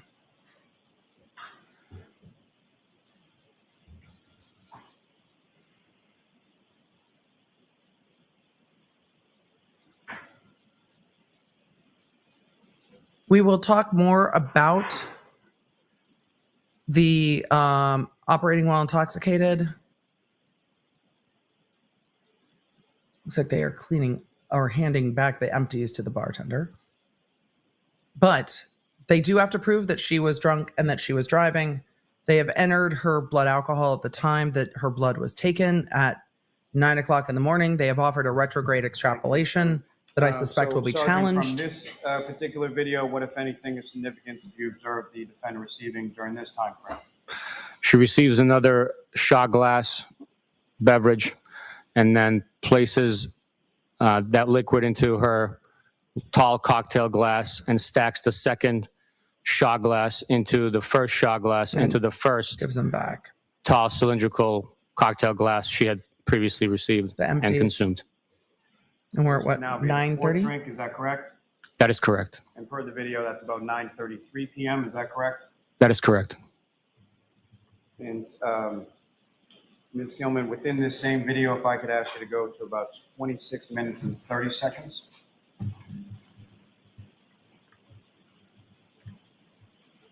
So part of the evidence of her driving to 34 Fairview is going to be people seeing them leave the waterfall and then people seeing them outside of 34 Fairview and seeing her sitting in the driver's side, you can get a DUI if you are parked with the car running and you are intoxicated behind the wheel. So her being parked outside 34 Fairview and clocked by multiple witnesses may well be enough for this jury. It may well not be, but we will see.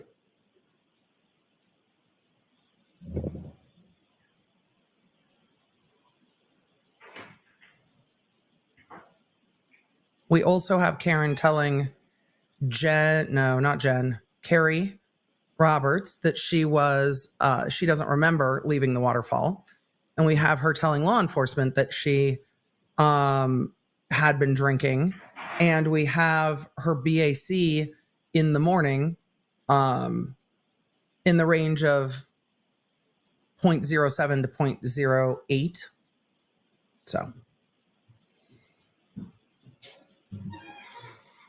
So that's what they're going to use. And the video. And the receipt from the bar. Thank you, Ms. Gilman. During that period, Sergeant, what, if anything, of significance did you observe the defendant to receive during that time frame? She received a tall cylindrical cocktail glass. And in addition to that, what, if anything else, did she receive from the bartender during that time? A shot glass size beverage. And what, if anything, did she do with the shot glass in regard to the larger cylindrical glass? It was placed inside the tall cylindrical cocktail glass. So that would be drinks 5 and 6, is that correct? That's correct. And per the timestamp on the bar video, this is now about 9:57 p.m., is that correct? Correct. And Ms. Gilman, if I could direct you to video number 5.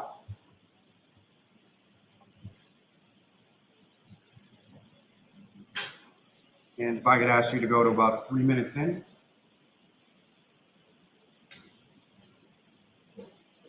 And ask you to play that till about 3:30 or so.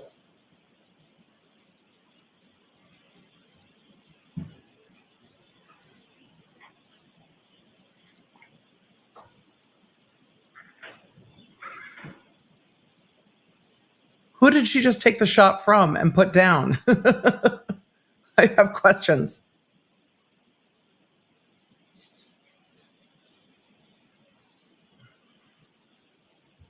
Thank you, Ms. Gilman.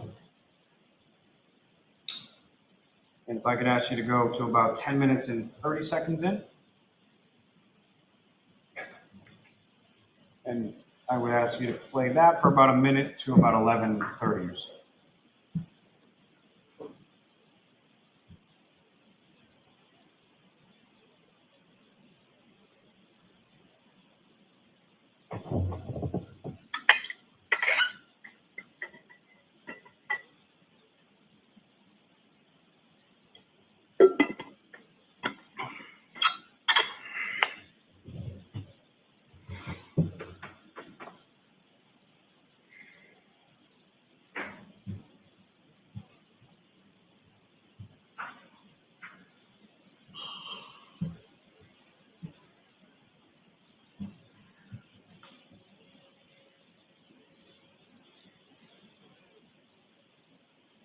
They are doing shots. It does not look like she is doing a shot.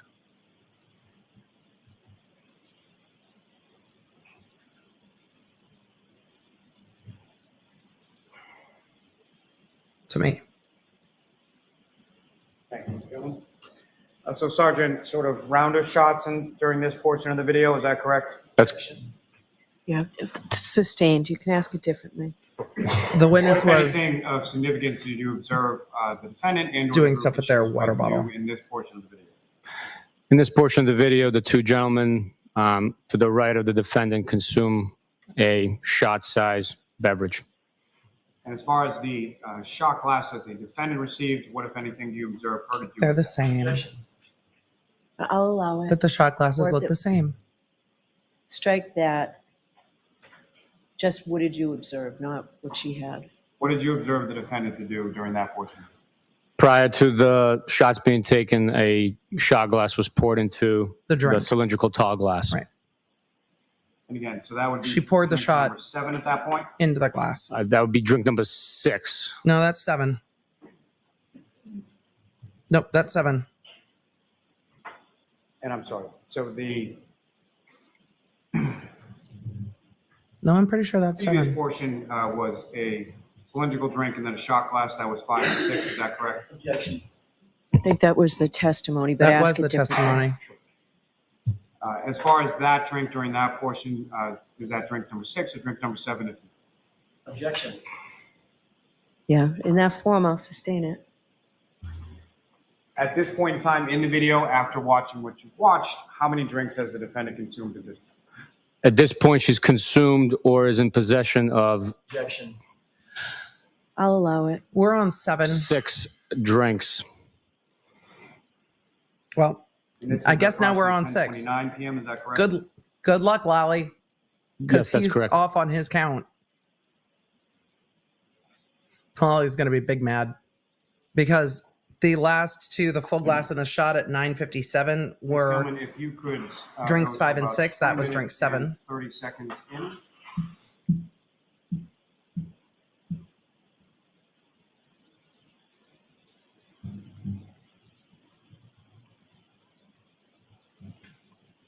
So I'm going to end the poll.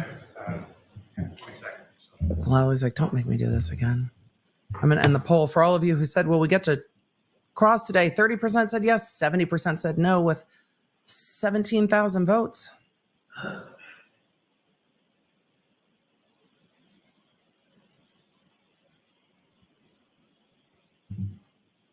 And yes, I imagine we will at some point get to the receipt from this evening. So during that portion of the video, what, if anything, do you observe as to the drink the defendant has and how full it is at that point? She has a cylindrical tall cocktail glass in her hand. And can you observe, or did you observe how full that glass was? Is the drink empty? Drink number 6 is empty or near the bottom. Well, almost you're empty. wrong on your number, sir. So keep fighting the prosecutor on that. He's Gentlemen, thrilled. If I could ask you to go to about 22 minutes and 40, I'm sorry, 22:40 or so within for the time stamp. I'm sorry. The DA is going to be like, we need to go back and review.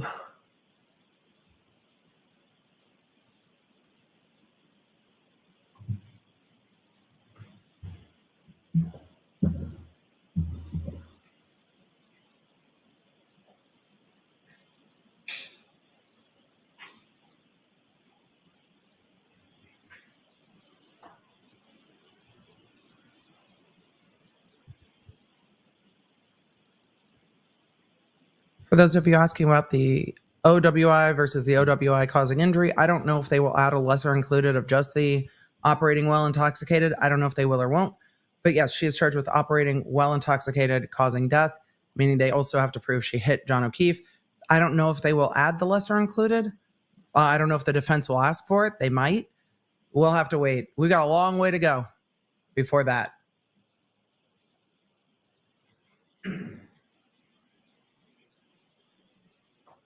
And they all walked out.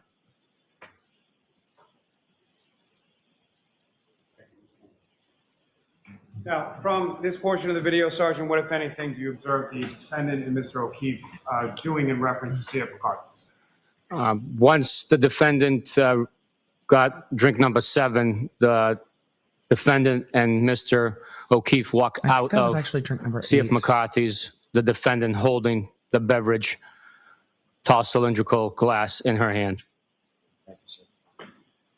Now, may I approach? Yes. I didn't see if that one had a straw in it. Ms. Gelman, you can take that down. I'm sorry.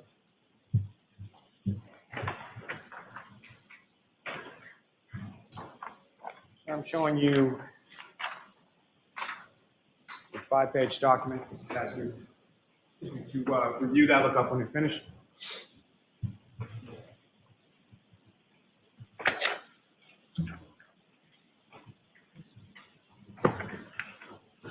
Kristen Herper asked, how is it allowed that they're speculating as to what she's drinking? Well, they're going to have the receipt from the bar, and she told the officers that she was drinking vodka sodas. They're going to have both of those things. But the testimony's already in that she told them that she was drinking vodka sodas. And I imagine what they're looking at now is the receipt. So. And do you recognize that document, sir? Yes, I do. And what do you recognize it to be? I recognize it to be a series of transaction receipts from the tabs at C.F. McCarthy's. And are these the transaction receipts or tabs that you received? So Allie asked, hold on. Where'd it go? Allie asked, so she allegedly drank 7 vodkas in 2 hours. It seems like 2 hours is about the time period, but I would need to go back and look. And it was like 3 vodka sodas plus multiple shots dumped into the vodka sodas is what they are saying. I think we got to 8. So she kept pouring the vodka into the soda and then walked out with the last one. You and Trooper Keefe received from C.F. McCarthy's on February 1st, 2022. Yes, they are. And with reference to those receipts or tabs, to whom, if anyone of significance, do those tabs pertain to? The first one for 5280 was opened under the bar tab Karen A. Reed. And is there also a receipt from John O'Keefe? Yes, it is. The transaction through the credit card, so separate receipts, being a MasterCard for 5280, was paid by Mr. John J. O'Keefe. Is that separate receipts? And with reference to... Hold on. I'm going back because Dr. B was talking at me. So it looks like there were 2 tabs. The first one for 5280 was opened under the bar tab Karen A. Reed. And is there also a receipt from John O'Keefe? Yes, it is. The transaction through the credit card, being a MasterCard for 5280, was paid by Mr. John J. O'Keefe. And so she opened the tab, he paid. The items listed within that particular receipt, what, if any, items of significance do you observe listed on the receipts? On the Karen A. Reed's receipt, 1 Tito's, $10, 1 Tito's, $10, 1 Coors Light, $5. Objection, no, no. Sustained. May I approach her? Yes. Yes, Howard. Thing to introduce and admit as the next exhibit. Mm-hmm.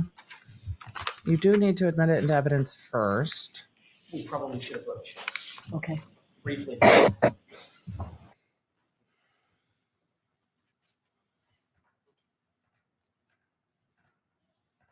They approached at sidebar.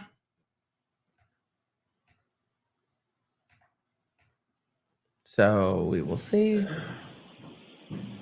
when they come back from sidebar.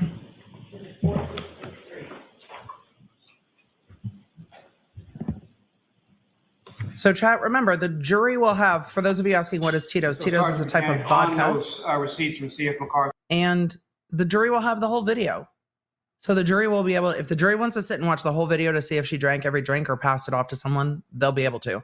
The jury will have the entire video to see if she was drinking those drinks. In the pieces of video we saw, she was drinking those drinks. It doesn't look like she was handing them to others, but the jury will get to watch the entire video if they want to. Under both, and they will get to decide. Mr. O'Keefe's receipt, there was Tito's vodka listed on the receipt, correct? Correct. Now, also on February 1st, what, if any, other establishments did you go to in the town of King? Myself and Trooper Keefe went up across the street to the Waterfall Bar and Grill and with the high tops, retrieved transaction receipts and video from there as well. And as far as the video is concerned from that establishment, have you reviewed that video as well? Yes, I did. So the receipts in evidence. He just can't read it out. The receipts from that establishment, you reviewed those as well. Is that correct? That's correct. Your Honor, may I approach? Yes.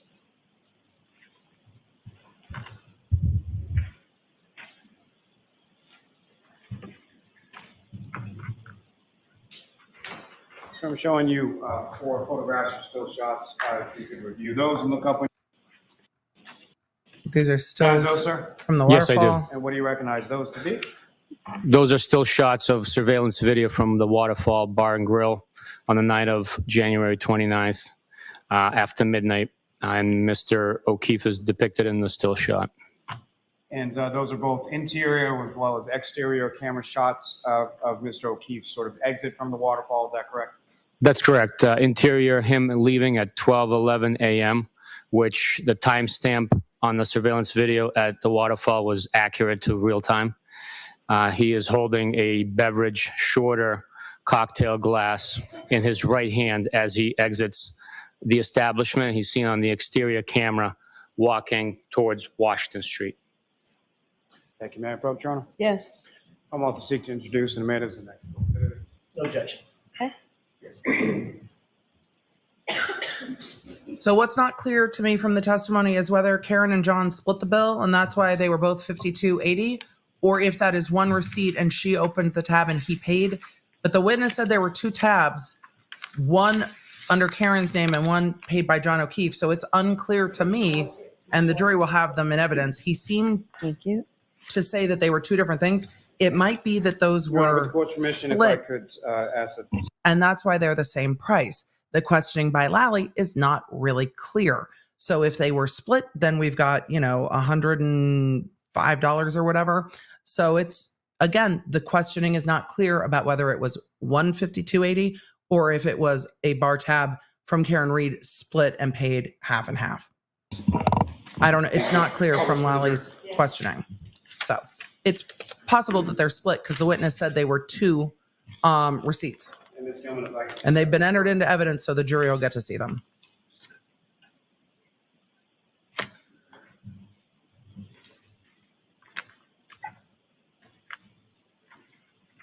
My apologies. Please tell me if I could have the first one. Joyful Journaler said if she had all that Cheeto, she would be at a 0.37. Well, the retrograde extrapolation puts her close to that, actually, on the higher end of it. And Sergeant, do you recognize what's up on the screen, which is now been marked as Exhibit 464? I do. And what do you recognize that to be? That is the still shots presented to me and entered into the exhibit of Mr. O'Keefe walking out of the Waterfall Bar and Grill at 12:11 a.m. on the night of the early morning hours of January 29th, holding a cocktail glass. And if I could have the second still from this set.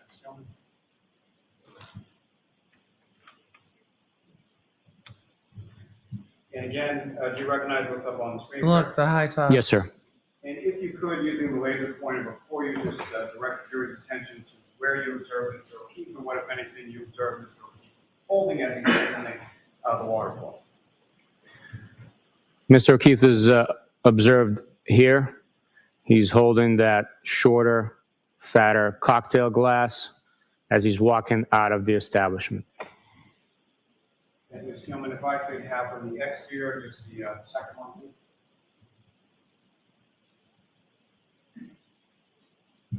And again, Sergeant, do you recognize what's up on It does the screen, seem like somebody holding a glass. 7? Yes, I do. And if you could, using the laser pointer, direct the jury's attention to what, if anything, of significance you observed in this still. This is Mr. O'Keefe walking out of the Waterfall establishment, holding the cocktail glass in his right hand as he walks towards Washington Street. Yeah, everybody's just walking out with cups, with glasses. Mr. Officer, we can have the lights. Thank you, sir.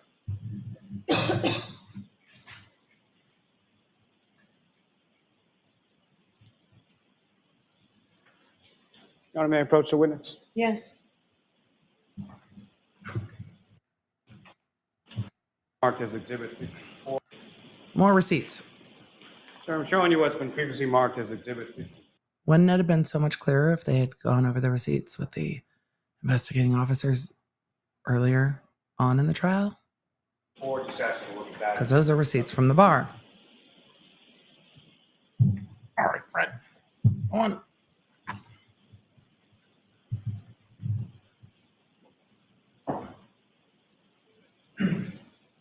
I do recognize it, yes.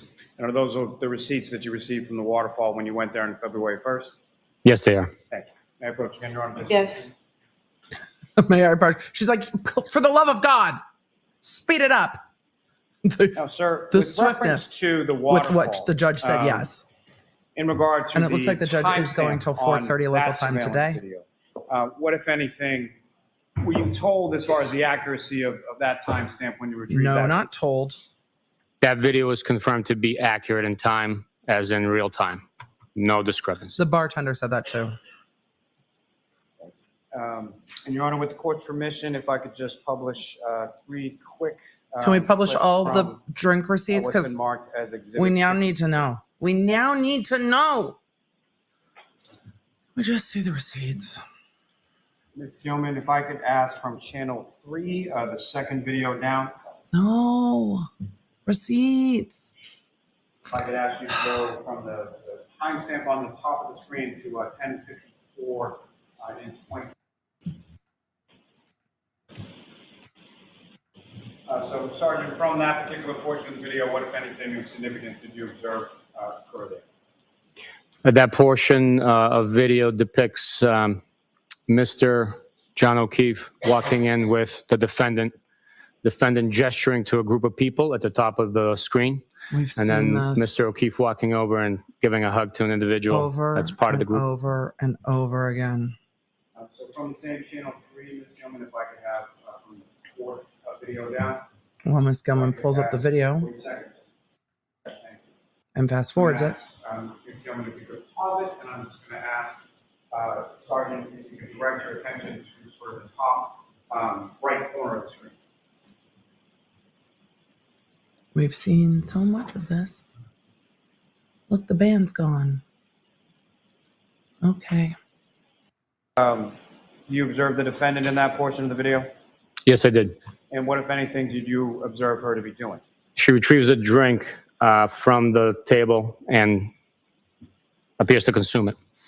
Now, as far as the drink and the tall cylindrical glass that you observed her walking out of C.F. McCarthy's with, what, if anything, do you observe from the glass that she's taking a sip of from this portion of the video, the waterfall? It's a shorter, fatter style glass compared to the cylindrical tall style that she walked out of C.F. McCarthy's with. Thank you, sir. Ms. Gilman, you can take that down. Mr. Lally, why don't we end for the day? It's been a long day. Everybody ready to go home? Yeah, okay. All right. The judge is like, Mr. Lally, I'm done. I am done. I am done. Hold on. Cancel. Somehow my S-word device activated, and I don't know why.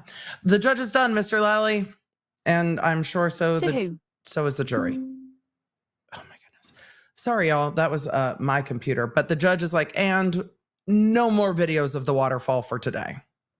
Back tomorrow, and I'll ask you to just follow the jurors out when they leave. So jurors, those same reminders, please. Tomorrow's a half day. Discuss this case with anyone. Don't do any independent research or investigation. They just want to go home and take a bath. If you happen to see, hear, or read anything about the case, please disregard it and let us know. I don't know All if right, anything they support, saw please. or heard about this case would help, because I don't know if anyone is anything other than confusion. There is court tomorrow for a half day.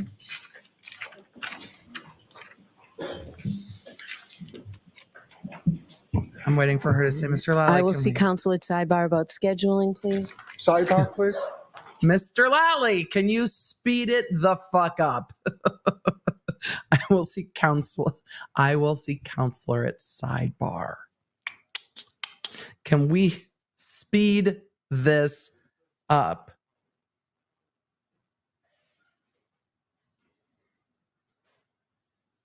All right, we're going to zoom a little bit. See if anything gets put on the record.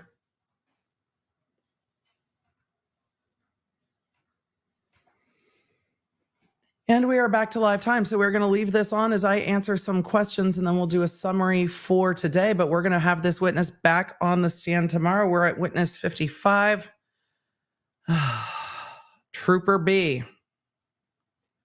I imagine what the judge is saying at sidebar, and this is my speculation, is, excuse me, Mr. Lally, tomorrow is a half day and we are at the end of week 6. Are you going to be done or not? And the court's going to say, we're going to have to extend days because the court's off on Friday. We're going to have to extend days to try to get this case to the jury within the 8-week time frame. What we haven't seen from the prosecution that I would expect to see at some point is a coroner, medical examiner, one or both, tech evidence of the defendant's phone and the victim's phone, and all the car evidence. Like, we don't have any of there's a lot of tech evidence that we still don't have, and that evidence can move fairly slowly. So I don't know what we're doing, but we might not get to cross till Monday, which is a good time for me to remind you that the Law Nerd app is where I will keep you in the loop about all of that. So if you head on over to lawnerdapp.com, over there, I can keep you in the loop when we get to cross. I'm just leaving this on to see how long they're at sidebar. The defense tech expert has pieced out, which is, it's been a long day. I am out. So this has been a very interesting day with Trooper B. And Belle, thank you so much for the gift of memberships. Joanna Bananas, can they say that she had a DUI and not murder? We've got to get to the point where we talk about how they think the defendant hit the victim with her car, but the defense could ask for a lesser included of a DUI and say, look, okay, she was drinking, she was driving. You can have the lesser included of the DUI, lesser included to, operating while intoxicated, but the lesser included of operating while intoxicated, lesser than the operating while intoxicated causing a murder. The defense might ask for that lesser included. So we will see whether or not. And chat, that's what it looked like to me too, that the defendant was saying no Proctor ever, or they're not calling Proctor ever to her family. That's what it looked like to me too. But that is, again, for me, speculation, but we'll see. I wouldn't be, Greg, it looked like that to me too. I don't know how the Commonwealth has the choice to prosecute a case or not. So they could choose not to prosecute this case. They didn't make that choice. So they are stuck. If they don't call Proctor, it's not going to be good. If they do call Proctor, it's not going to be good. So it's not going to be good. They are stuck. So what would be a possible punishment for DUI? I don't know if Karen has a record or not, but I would imagine not. And if anything, it's insignificant. But if she has prior DUIs, that could change things. But they are generally misdemeanor offenses unless you have quite a lot of DUIs. They are generally misdemeanor offenses. So generally misdemeanor offenses.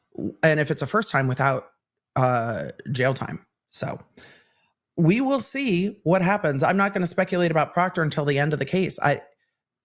Look, the prosecution has put itself there because that's going to be a tough witness, but it definitely seems like they are trying to get to as much as they can without Proctor testifying. Wendy, darling, thank you so much. If this trial drags on any further, it'll be sweater weather. It'll be sweater weather. Sweater weather. Shout out to my dog Bella. Hello, dog Bella. It will be sweater weather. I need this. I would just like to go to VidCon with in between this trial and Baldwin. I would very much like this trial to be resolved before VidCon. I think that putting that out into the universe is probably a bad idea. So, but it definitely looks like the defendant is speaking with her family, and I'm just going to leave that up because we're still in court. So the judge may or may not put something back on the record. I don't know. We're going to keep answering questions and talking about the case. Elizabeth said this is tough to keep up with. The prosecution's questioning is not clear. So Melissa Kay, we were optimistic, but the things that the prosecution is introducing with Trooper Proctor are things that you would bring in with a lead investigator, which leads me to believe they are trying to do as much as they can with Trooper Bukhenik. They're trying to do as much as they can with Bukhenik to not call Proctor. That's what it seems to me. Question, can we go green for the murdacity of it all? We'll see how we go tomorrow. Oh my God, our local spice shop just shared on IG Spices. They sent to a Tennessee trial lawyers event. Were you there? I was at a Tennessee trial lawyers event. I just don't know which one it was, but I was at a Tennessee trial lawyers event. I spoke at a recent Tennessee Trial Lawyers Association meeting. It was really fun. Does Karen Reed not show emotion mean anything? Does Karen Reed not showing emotion mean anything? No. Most defendants are told to stay neutral. I also think for defendants, especially in a televised trial, too much emotion is going to be criticized. Not enough emotion is going to be criticized. It's going to be what the preference is with her attorneys. And she is definitely more animated when the jury's out of the room. I think that that's appropriate. I think that it could be read as inappropriate to be too animated when the jury is in the room. And I'm sure her defense has advised her appropriately. So it doesn't mean that it's easy, but I think that it's appropriate. And I think too much emotion would be difficult. I also can't imagine. This courtroom is very small. Look at the layout of this courtroom. Behind Karen Reed is her family and friends. Next to Karen Reed is John O'Keefe's family and friends. At one point, I would imagine that some of them cared very much for one another because of how close Karen and John were, or at least didn't have any animosity towards one another. And now they are sitting in this courtroom that is tiny on opposite sides of a murder trial. This can't be easy for anyone in this courtroom. It is not a clear case, and that makes it all the harder. Andrea says, hi from Ireland, you need to visit for the whiskey. There's a lot I need to visit Ireland for. The whiskey is part of it. Can they charge the Alberts and McCabe's for DUI? Also, not easily, because they don't have any BAC on any of them. They have them saying that they were drinking, and some of them saying they were driving, but they don't have any other evidence. They don't, with Karen, they have a BAC because she was Section 12. So they had a blood draw from her. They don't have that on anyone else. So, can the defense call Proctor? Yes, they can. So, and a number of you have made that statement too. Reality Check said what was actually said was a tab was open in the name of Karen Reed, and there's a receipt paid for by John O'Keefe. That it seemed that he said there were two, but it might have just been one. It's not clear to me. The jury will have it, because at one point they said receipts plural. So we'll see. Because it could be split, or it could just be one tab at $50, 50 whatever dollars. I don't know. I want to know, but they'll get to see it. It looks like they are done for the day, and the judge is swiftly moving off the bench after that somewhat extended sidebar. I imagine the sidebar involved a lot of staring at the prosecutor going, this is my speculation. Mr. Lally, when, if ever, will we be done with your case in chief? A, the defense probably needs to plan to fly in witnesses. B, how many witnesses do you have left? And C, when the fuck are you going to be done? I told this jury, every judge I've seen, I told this jury 8 weeks, Mr. Lally. We're going to have a problem if we start getting beyond 8 weeks. So I need you to zoom. Yes, it's important to go through the video at CF McCarthy's to see how many drinks the defendant was drinking. That matters. I wonder if tomorrow, because this witness had said 5 and 6, but then jumped back and duplicated drink number 6, I wonder if they'll clean it up. Tomorrow they may or may not, because the receipt will speak for itself, but we will see. So we'll see what happens. I'm still truly not clear if that receipt was split or not, because of the way the questioning came in. But again, if something's not clear, that leaves room for doubt in the mind of the jury. The prosecutor has not been super clear in this case. Is it clear that Karen Reed was drinking? I think at this point, there's evidence that Karen Reed was drinking. If the jury wants to go through and watch the whole video, they can. Let's do a summary of the afternoon and get to some more questions, and then just take a breath for the evening. My team's got to work on the podcast that's coming out for you tomorrow. I'll be in the premiere of the podcast tomorrow. We're going to talk about Alec Baldwin. We're going to talk about We're going to talk about Courthouse Becky. She might be getting a new nickname. We'll see. But let's do a quick summary here. At the end of the afternoon of day 20 of the Commonwealth versus Karen Read, Trooper B is still on the stand, and we are getting into testimony regarding the bars at CF McCarthy's in the Waterfall, the receipts from the bar tab from both bars, video where the trooper is pointing out where Karen Read is drinking or grabbing a shot and pouring it into a tall glass. And he was starting to read in the receipt, and then it was objected to, and the rest of the receipt didn't come in. For me, it is still unclear if from CF McCarthy's there was one tab that was split and then paid for by both Karen Read and John O'Keefe, or if there was only one tab. So it's going to be, well, it's unclear to me at this point, because at one point the witness said receipts, and then it seemed that maybe the tab was paid all by John O'Keefe. And the prosecution's questioning on that had not been clear. It seems that there were 7 or 8 drinks at CF McCarthy's, in that the defendant got a tall glass drink that seems to be vodka soda based on the defendant's statements to this trooper that she had been drinking vodka sodas that night. And then she would get a shot from the bartender and pour it into the tall glass. And that's how we get to, I believe we were at 3 full like vodka sodas, and then 3 or 4 shots that got poured into those. But it is unclear what the drink count was, whether it was 7 or 8 when leaving CF McCarthy's, because the numbering got weird in there somewhere.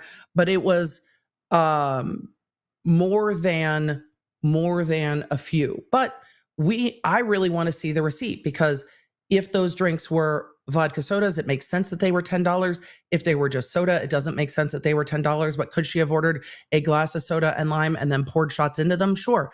We just don't quite know. But the testimony we have regarding the defendant's drinking so far is this. A, Carrie Roberts said the defendant told her she didn't remember leaving the Waterfall, and she had been intoxicated and she didn't remember leaving the Waterfall. Then Jen McCabe said, no, I saw you in the car at 34 Fairview. We also have the defendant saying to Trooper B that she had been drinking vodka sodas the night before. We also have everyone else that was at the bar saying she didn't seem that intoxicated, that people had been drinking, but she didn't seem super inebriated at any point. When she's walking out of CF McCarthy's and when she's walking around the Waterfall, she does not seem to be visibly stumbling or any other external sides of inebriation. But the jury's going to get to decide that. And the jury has now the videos from the bars in their entirety and the receipts from the bars, and they can decide. We also know that the jury, we also know there's evidence about the defendant's BAC. It's the end of a very long court day, so now it's hard to talk. But the defendant's BAC, when her blood was drawn at the hospital pursuant to the Section 12, that the range at 9 a.m. was estimated to be between 0.07 and 0.08 on the low and high, with a median of like 0.08, 1, 2, or 3. My memory is failing me, but it was right in that low 0.08 range was the median at 9 a.m. when it was converted. We also heard about the retrograde extrapolation, which places her last drink at 12:45, which seems a bit later, but places her last drink at 12:45, and then extrapolates at her BAC with the BAC at 9 a.m. If she had not drank between 12:45 and the blood draw, that the retrograde extrapolation on that would put her in the high 0.1s to the high 0.2s. And that range is where they think she would have been after 12:45 at night. So there is testimony about that. Is there any testimony about her hitting John O'Keefe with her car yet? No. But there was lots of testimony from this trooper and video shown from Ring doorbells at the defendant's parents' home, Ring doorbells from the victim's home, video from the Sally Port showing the state of the defendant's car and the state of her taillight. In some of those videos, to me, the taillight looks clearly broken. In some of those videos, to me, it's definitely not as clear. So, is anything clear yet? Well, drinks were had. So that we're there on drinks were had at the bars by everybody. And it was snowing. But a lot of it is challenging. But there are parts where you look at the video and it looks like the taillight is gone. But is it as gone as it seems in the Sally Port videos or not? And the defense made an excellent point earlier in the day about the pieces of taillight that are still missing are much smaller. So with all of that, there's more to go in this case. And I imagine the judge is starting to lead into the prosecutor at these sidebars about speeding it up.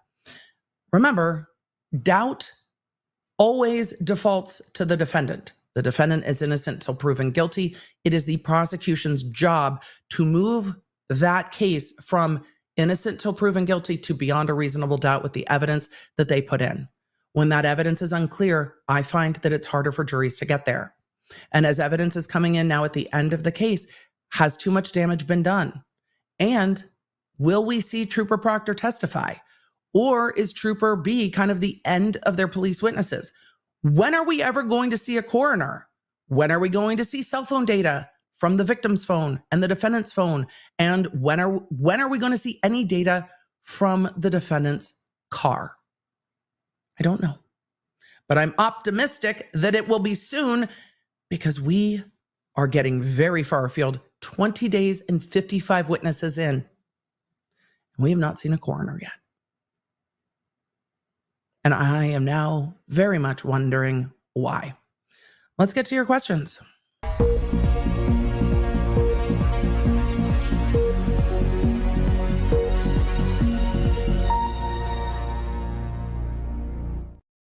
Law nerds, are you staying hydrated during this trial? Because, today was a lot. And I know there's going to be debate over what the taillight looks like to everybody. The jury's going to be able to play those videos if they want to. It's possible that this jury looks at the investigation and is like, I don't know how we do anything with this investigation. Taillight broken, taillight not broken. This investigation is challenging. And for the chat, for everyone in the chat, I saw a couple of you saying the only thing clear in this case right now is the Tito's. It's fair. If you make me laugh too hard, I'm going to cough. That is a completely fair analysis, chat. That is completely fair. As a girl who enjoys a vodka soda, yes, the drink in Karen Reed's glass is clear. That is about it.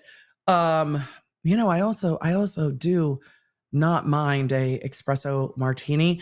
The ones at the waterfall, no, I'm just kidding. It's the Falls Bar where we had our meetup at the Opryland, are made with cold brew from the Frothy Monkey and whiskey. Oh, they're so good. So for all of you that enjoyed some of those with me, I appreciate you because, Melissa said I order soda and a shot because I like weak drinks. And that is completely fair. We just don't know. We don't have the receipts.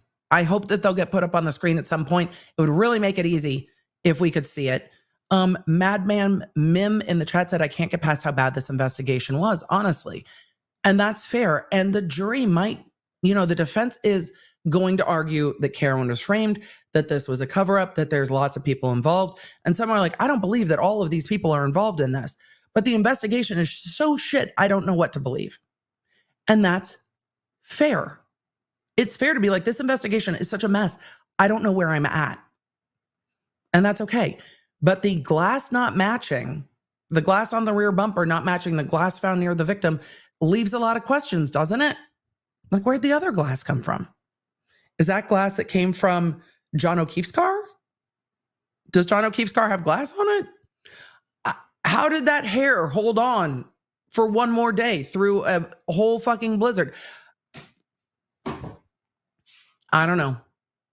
Y'all, I don't know. But I really would like to know what's going on with the Trooper Proctor at this point. I really want to know if we're ever going to see a coroner. And what other question was I left that I was like, that I cannot. When did they decide and how did they decide that they were going to go seize Karen Reed's phone and car? How did they make that decision? And when did they make that decision? And I am beginning to suspect it might have been just on the word of Jen McCabe. Like, when did they do that?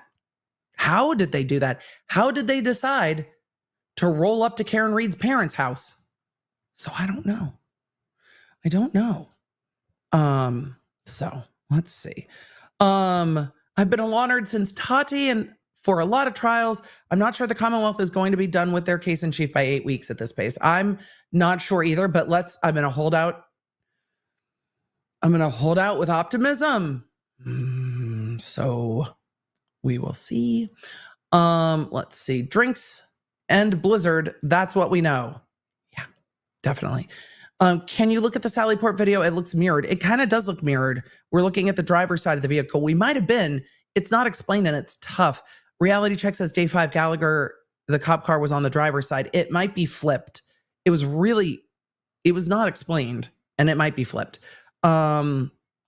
Look at the driver exit and the letters on the old car. The letters on the old car were definitely backwards, and the video might be flipped, but that is so freaking confusing to my brain. So, let's see. Without being, I think Milo means section. Do you think it would have been harder for them to charge his death? Seems alcohol is the push to show why she may have been mad at him. I don't know yet, because I still am unclear on how they think this happened, but is it possible that, well, they wouldn't have had a BAC without the Section 12 at all. So without the BAC, I think it's a lot harder to prove that she didn't know she hit him. But then they went and charged her with a second-degree murder, meaning it's intentional, and that's confusing too. So I don't know. So it's just frustrating. Feels like I've been a member only for this trial. Hunter's been a member for 20 months. It feels like for 20 months we've been in trial. Proud Mama, how can they seize the car and phone without a warrant? They shouldn't be able to. I've got questions about that too. We don't know that there isn't a warrant because it's been allowed to come into evidence. So I'm trying to not make assumptions. I am left with questions and I'm trying not to assume their answers. So your mom said, did we find out who the hair on the bumper belongs to? No, we didn't. Amy Freedom Lover said, does the defense get equal time? The defense gets as much time as they need. So I don't think the defense is going to take 55 witnesses. I think it would be better for the defense to do it in as few witnesses as they can to show what concise looks like. And then in argument, argue the juxtaposition and say, we've shown you clearly in 5, 6, 7, 8, 9, 10 witnesses what the state couldn't show you in 60. Why do they have 60 witnesses? Well, they have 60 witnesses to try to show you that there's a case when there's not. That is how I would start to argue that.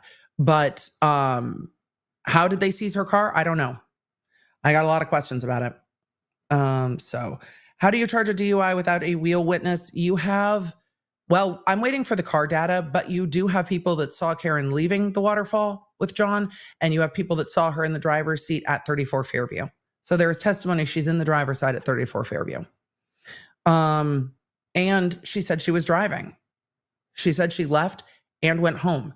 So between those witness testimony and her testimony, yes, there were DUIs, especially in the misdemeanor court where I worked, where police would show up and people weren't driving, but had like passed out in their vehicle in a drive-through or what have you. Always the Jack in the Box drive-through. And their car was running, and they would charge those because the car didn't just miraculously appear at the Jack in the Box drive-through. So they would charge those sometimes in parking lots as well. When somebody's intoxicated and the car's running, I've seen those cases where people stop in like the middle of the road and the car's they're not driving actively, but the car is still running and they're behind the wheel and there's no one else present. So it can happen, but we will see. Look, it is a circumstantial case. There doesn't seem to be any video of what happened at 34 Fairview. So we will see. Deja Vu in the chat said there is no car data.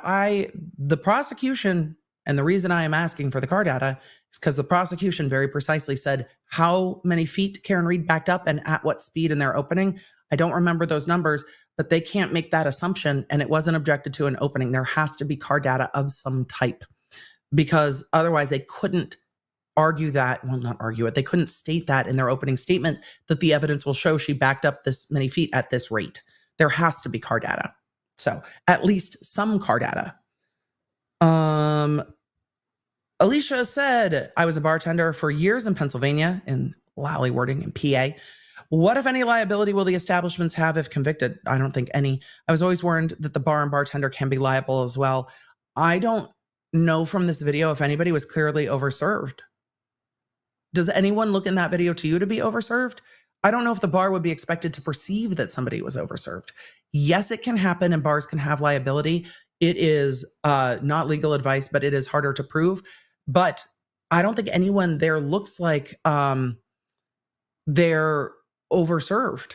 So, and especially when it comes to the waterfall bartenders. So it can happen, but we will see. Reality Check said, actually, when he said that there was a tab open under the name. Oh, we talked about that.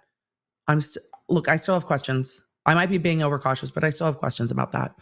Lena said we could have skipped 90% of this testimony and still gotten what Lally wanted out of this. Yes, we could have. Lally could have very quickly gone to the timestamps on the video, right? And then gone to, I'm going to ask you about your observations of defendant in this video. Can we go to timestamp this? What are your observations of defendant? Timestamp this. What are your observations of defendant? Do you have a receipt from the bar? They could have done the receipt first. Do you have the receipt in the bar? Okay, you have the receipt from the bar. What does the receipt from the bar show? How many drinks were ordered on this tab? How was it paid for? The tab is a business record, so it'll be in. They could have called somebody from the waterfall to testify to it. They didn't. There's lots of ways this could have been done differently.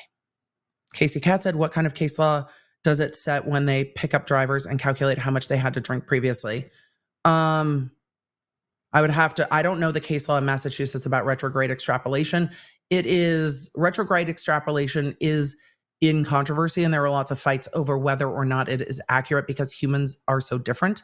I did not, to my memory, do any cases on retrograde extrapolation. Yeah, I can't remember any because all of the cases I handled, people were arrested at the scene or pulled over actively driving. So I don't think I ever handled, I don't know if I know anyone that's handled a case with retrograde extrapolation. It's not the most common way to do things. Cleopatra said, where is Karen Reed's phone? They say it was seized. So law enforcement should have it because they say it was seized. Can the judge instruct the prosecutor to complete their case in chief by a certain time? The judge can strongly admonish the prosecutor to move forward, but the prosecution bears the burden of proof, and it's hard if the judge says you can't show any more witnesses. That becomes a huge issue. And the Commonwealth, if the judge were to cut them off, which isn't going to happen, just hear me, it's not going to happen. But if the judge were to cut off the Commonwealth in their witnesses, and then Karen Reed is acquitted, there is no appeal there because of double jeopardy. So courts are very hesitant to do much more than speed the prosecution along and remind the prosecutor that if we start getting past 8 weeks, we're going to start losing jurors. And if the number of jurors drops down below 12, it is a mistrial. And then the state will have spent however many weeks in witnesses for the case not to be able to go forward because they lose jurors. So keeping the prosecution mindful of that is about all the judge can do. Which is hard. What if the jury can't stay for an unlimited amount of weeks? What happens? A mistrial. Leslie, a mistrial is what happens. And then they have to decide if they're going to do this all again. I'm stuck on they got a warrant for the ring footage, but didn't try to get any from the place of the incident. Nobody's even asked about cameras at 34 Fairview. Nobody's asked. Nobody has asked if there were cameras there. Silence on that point. But yeah, I've got questions. For anyone, if Proctor pleads the fifth to protect himself in relation to this case, shouldn't all the evidence he collected be thrown out? I think it is why we are seeing this witness testify, and I think it is why the defense is objecting. If chain of custody cannot be established for some of the evidence, then that evidence can't be relied on by the jury if we have chain of custody issues. So I don't think we're at the end of multiple sidebars, and I think we're going to see some pretty fiery arguments on that when the state rests their case. April, thank you so much for the gifted memberships. It's tremendously generous.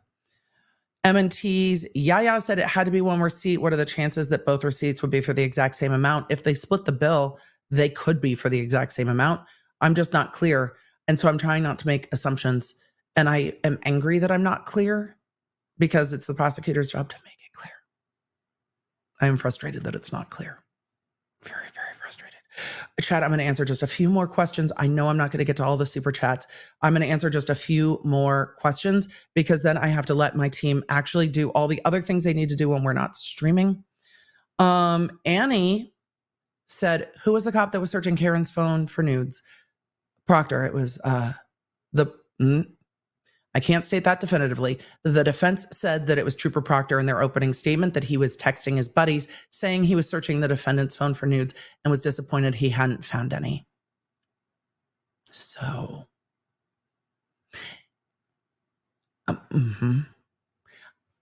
if that comes out in discovery, though, as a prosecutor, how do you choose to keep going with your case?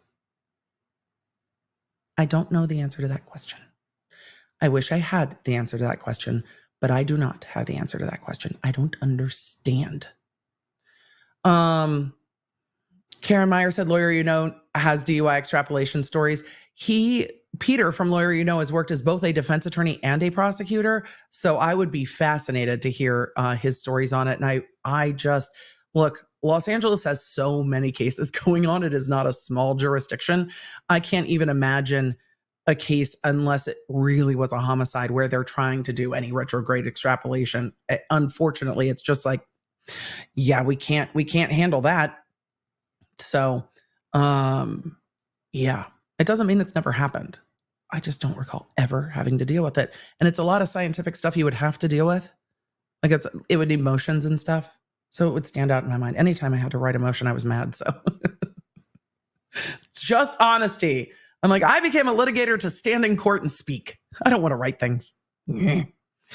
So Paulette said, I think Dilly Dally only has one speed. I think that's true. Elizabeth Anderson said, can't the defense call Proctor? They sure can. I don't know what's worse. What's worse for the prosecution, chat? I don't know what's worse. Them calling Proctor and him getting roasted on cross after they called him, or them not calling him and him getting roasted by the defense when the defense calls him. I don't know what's worse. I don't know what's worse. Truly, I don't. I don't know if they're equal levels of bad, but they're bad. This is why I take notes. I'm so appreciative of them. I am not sponsored. Look, chat, you've been telling me that I needed the Remarkable forever since I always seem to complain about my notebooks and running out of them. It's been fantastic and I love it. So it's been really nice to get to road test it during the trial. And just for a peek inside how my brain works, because I need all the things. I have my pen that I've been using for the Remarkable. I have gone through like 4 or 5 different grips for it. This one I quite like. So this pencil grip has worked really well today. It's the Paperlight pencil grip. Funny enough, love it because it kind of mimics one of my favorite actual pens. This one, we need it to be grippy. Like, look, man, otherwise my hands start to hurt. But also, I got myself a new pencil case because I'm a child and I love it. And I got 2 other pens. So tomorrow we are doing a pencil test to try to keep the novelty high and keep my ADHD in check. But I did the you guys know I love planners. So now we're moving to digital planner. We still need different pens. So we're trying the Stride letter. I don't know if I pronounced that wrong. I probably did. Either way, that one, which is nice and triangle shaped and looks like a fun little pencil. So we're trying that. And then I got a Lamy e-writer pen that I'm super excited to try because it also has kind of a triangle grip, like a really nice triangle grip. So am I trying to be a pen influencer? No. Am I hearkening back to all of my planner loves? Yes. So Lamy e-ink writer, Stride lighter, e-ink writer. Yes, I've been this way since I was literally in kindergarten. And the Remarkable writer. So that's what we're trying. Novelty of being able to switch pens is going to help keep my brain in check. And then, of course, the delightful pen case that I can travel with because I am afraid that we will still be in this trial when I travel to VidCon. just want to be done. Y'all, this case is fascinating, but I am so tired. What happens if Proctor fails to appear? First of all, your profile picture slays. Second of all, I don't know. I mean, if he fails to appear via, I'm sure he's subpoenaed. If he fails to appear under subpoena, the court can issue a bench warrant for his arrest and send state troopers out to pick him up and bring him into court and put him in custody overnight to appear in court. Emily, have you ever had to do that? Yep. It was weird to have to put witnesses in custody. Didn't love it at all. But yeah, a bench warrant can be issued for his arrest. He can be arrested and held in custody. Do I think that'll happen? No. Do I think it's more likely that he'll appear with a lawyer? Yes. And then, how bad does it look if the lead investigator just starts pleading the fifth about what they did in this case? How do you as a juror, even if as a juror, you're like, no, I kind of think that she was drunk. Like if you're here as a juror, this is hypothetical. Hey, I kind of think she might've been drunk. They might've fought over Higgins being inside the house. I don't doubt that her stomach probably hurt. She's like, my stomach's upset. I'm done. I'm not going to that house. Higgins is there. Fuck all this. I'm out. I could see a scenario where she's like, I'm leaving, and aggressively backed up, not necessarily into him, but in like a fuck you, I'm out kind of a way. I can see that happening. And him throwing a glass at the car that he's holding because he's like, fuck this shit. I'm angry too. And everybody's been drinking. Could that happen? Maybe. I don't know. Did that happen here? I don't know. But if the jury thinks that, and maybe thinks she didn't mean to hit him and did in that DUI, like, fuck you, I'm out, backing up, getting out of here. And then the lead investigator takes the stand and pleads the fifth as to what he did in this case. How do you convict someone when the lead investigator is asserting their right against self-incrimination because of what they did? Like, how do you get past that as a juror? Even if you're looking at this going, I can see how this could have happened. I don't know how you'll get around that. So yes, a lead investigator can taint the entire case and tank the entire case. Could absolutely happen. And if they don't call him and the defense does, and he takes the fifth, same result. I don't know how a jury gets around that. I really don't. If somebody does, let me know. But we'll see what happens. We're not there yet. We'll see what happens with Proctor. I don't know. But it's real bad. And the fact that he's not been on the stand yet indicates to me the prosecution knows it's real bad. Maybe they don't. Maybe I'll be pleasantly surprised. I have an open mind, but I am getting more and more impatient. The prosecution has a long way to go still, and we are 55 witnesses in, y'all. Law Nerds, thank you for being a Law Nerd. You guys have had amazing questions and conversations today. Thank you. For those of you that are local in Massachusetts, I will be on Carson and Kennedy tomorrow morning in the around the 7:15-ish area. I'm in the 7 o'clock hour. So I also need to go because I need to be up early to be on radio. I love radio so much. I think it was my second calling in life. But I get to do this. This is new wave radio, right? This is the new media radio. It's just me talking to y'all for 7 hours a day. Half day in court tomorrow. Don't forget to get the Law Nerd app. I'm going to go hydrate and rest. I'm going to try to work out. Hey, Court TV, it's good to see you in the chat.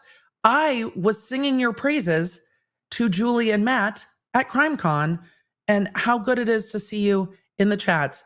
It tells me a lot that my coverage is still going. I was hoping we would get to meet at CrimeCon, and then things got very busy, and I did not get to say hello, but was absolutely talking to Julie and Matt about how incredible it is to see you in the chats of, Ian Runkle and others covering this case. It's a really lovely thing. So with all of that, Law Nerds, there's a long way to go. I feel like we're at full. There's a long way to go and a short time to get there. We're going to do what they say can't be done. I don't know. Are we going to get to the rest of the lines from Smokey and the Bandit? Maybe not. Maybe so. I've never been so confused. I don't think I've seen a case go this long and be this confusing. I am just. We hope you were rested up from CrimeCon. False. But I'm doing my best. I didn't have to fly, which made it easier. So I'm bummed that we didn't get to say hello, but another time, I'm sure. I'm trying to rest up now because I have a very busy end of June because Dave and VidCon. So, music to my soul said, Court TV, can you please convince the court to do something about that ceiling fan?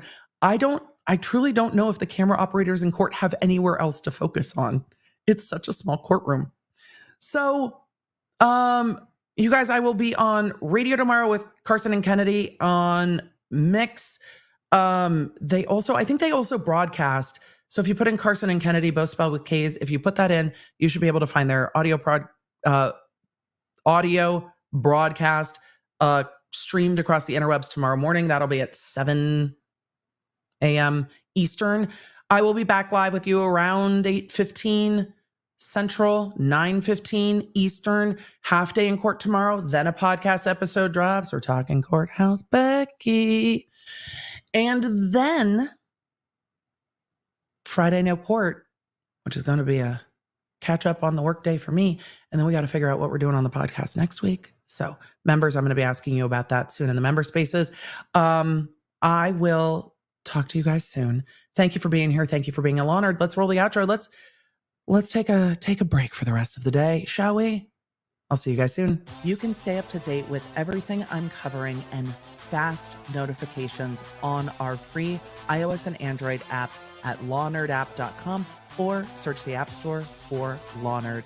You can also follow me around social media, and don't forget to check out my podcast, The Emily Show, with quick bits dropping every Monday, summarizing everything I do here on the live streams on Tuesday and Thursday for when you just have time for the quick bits.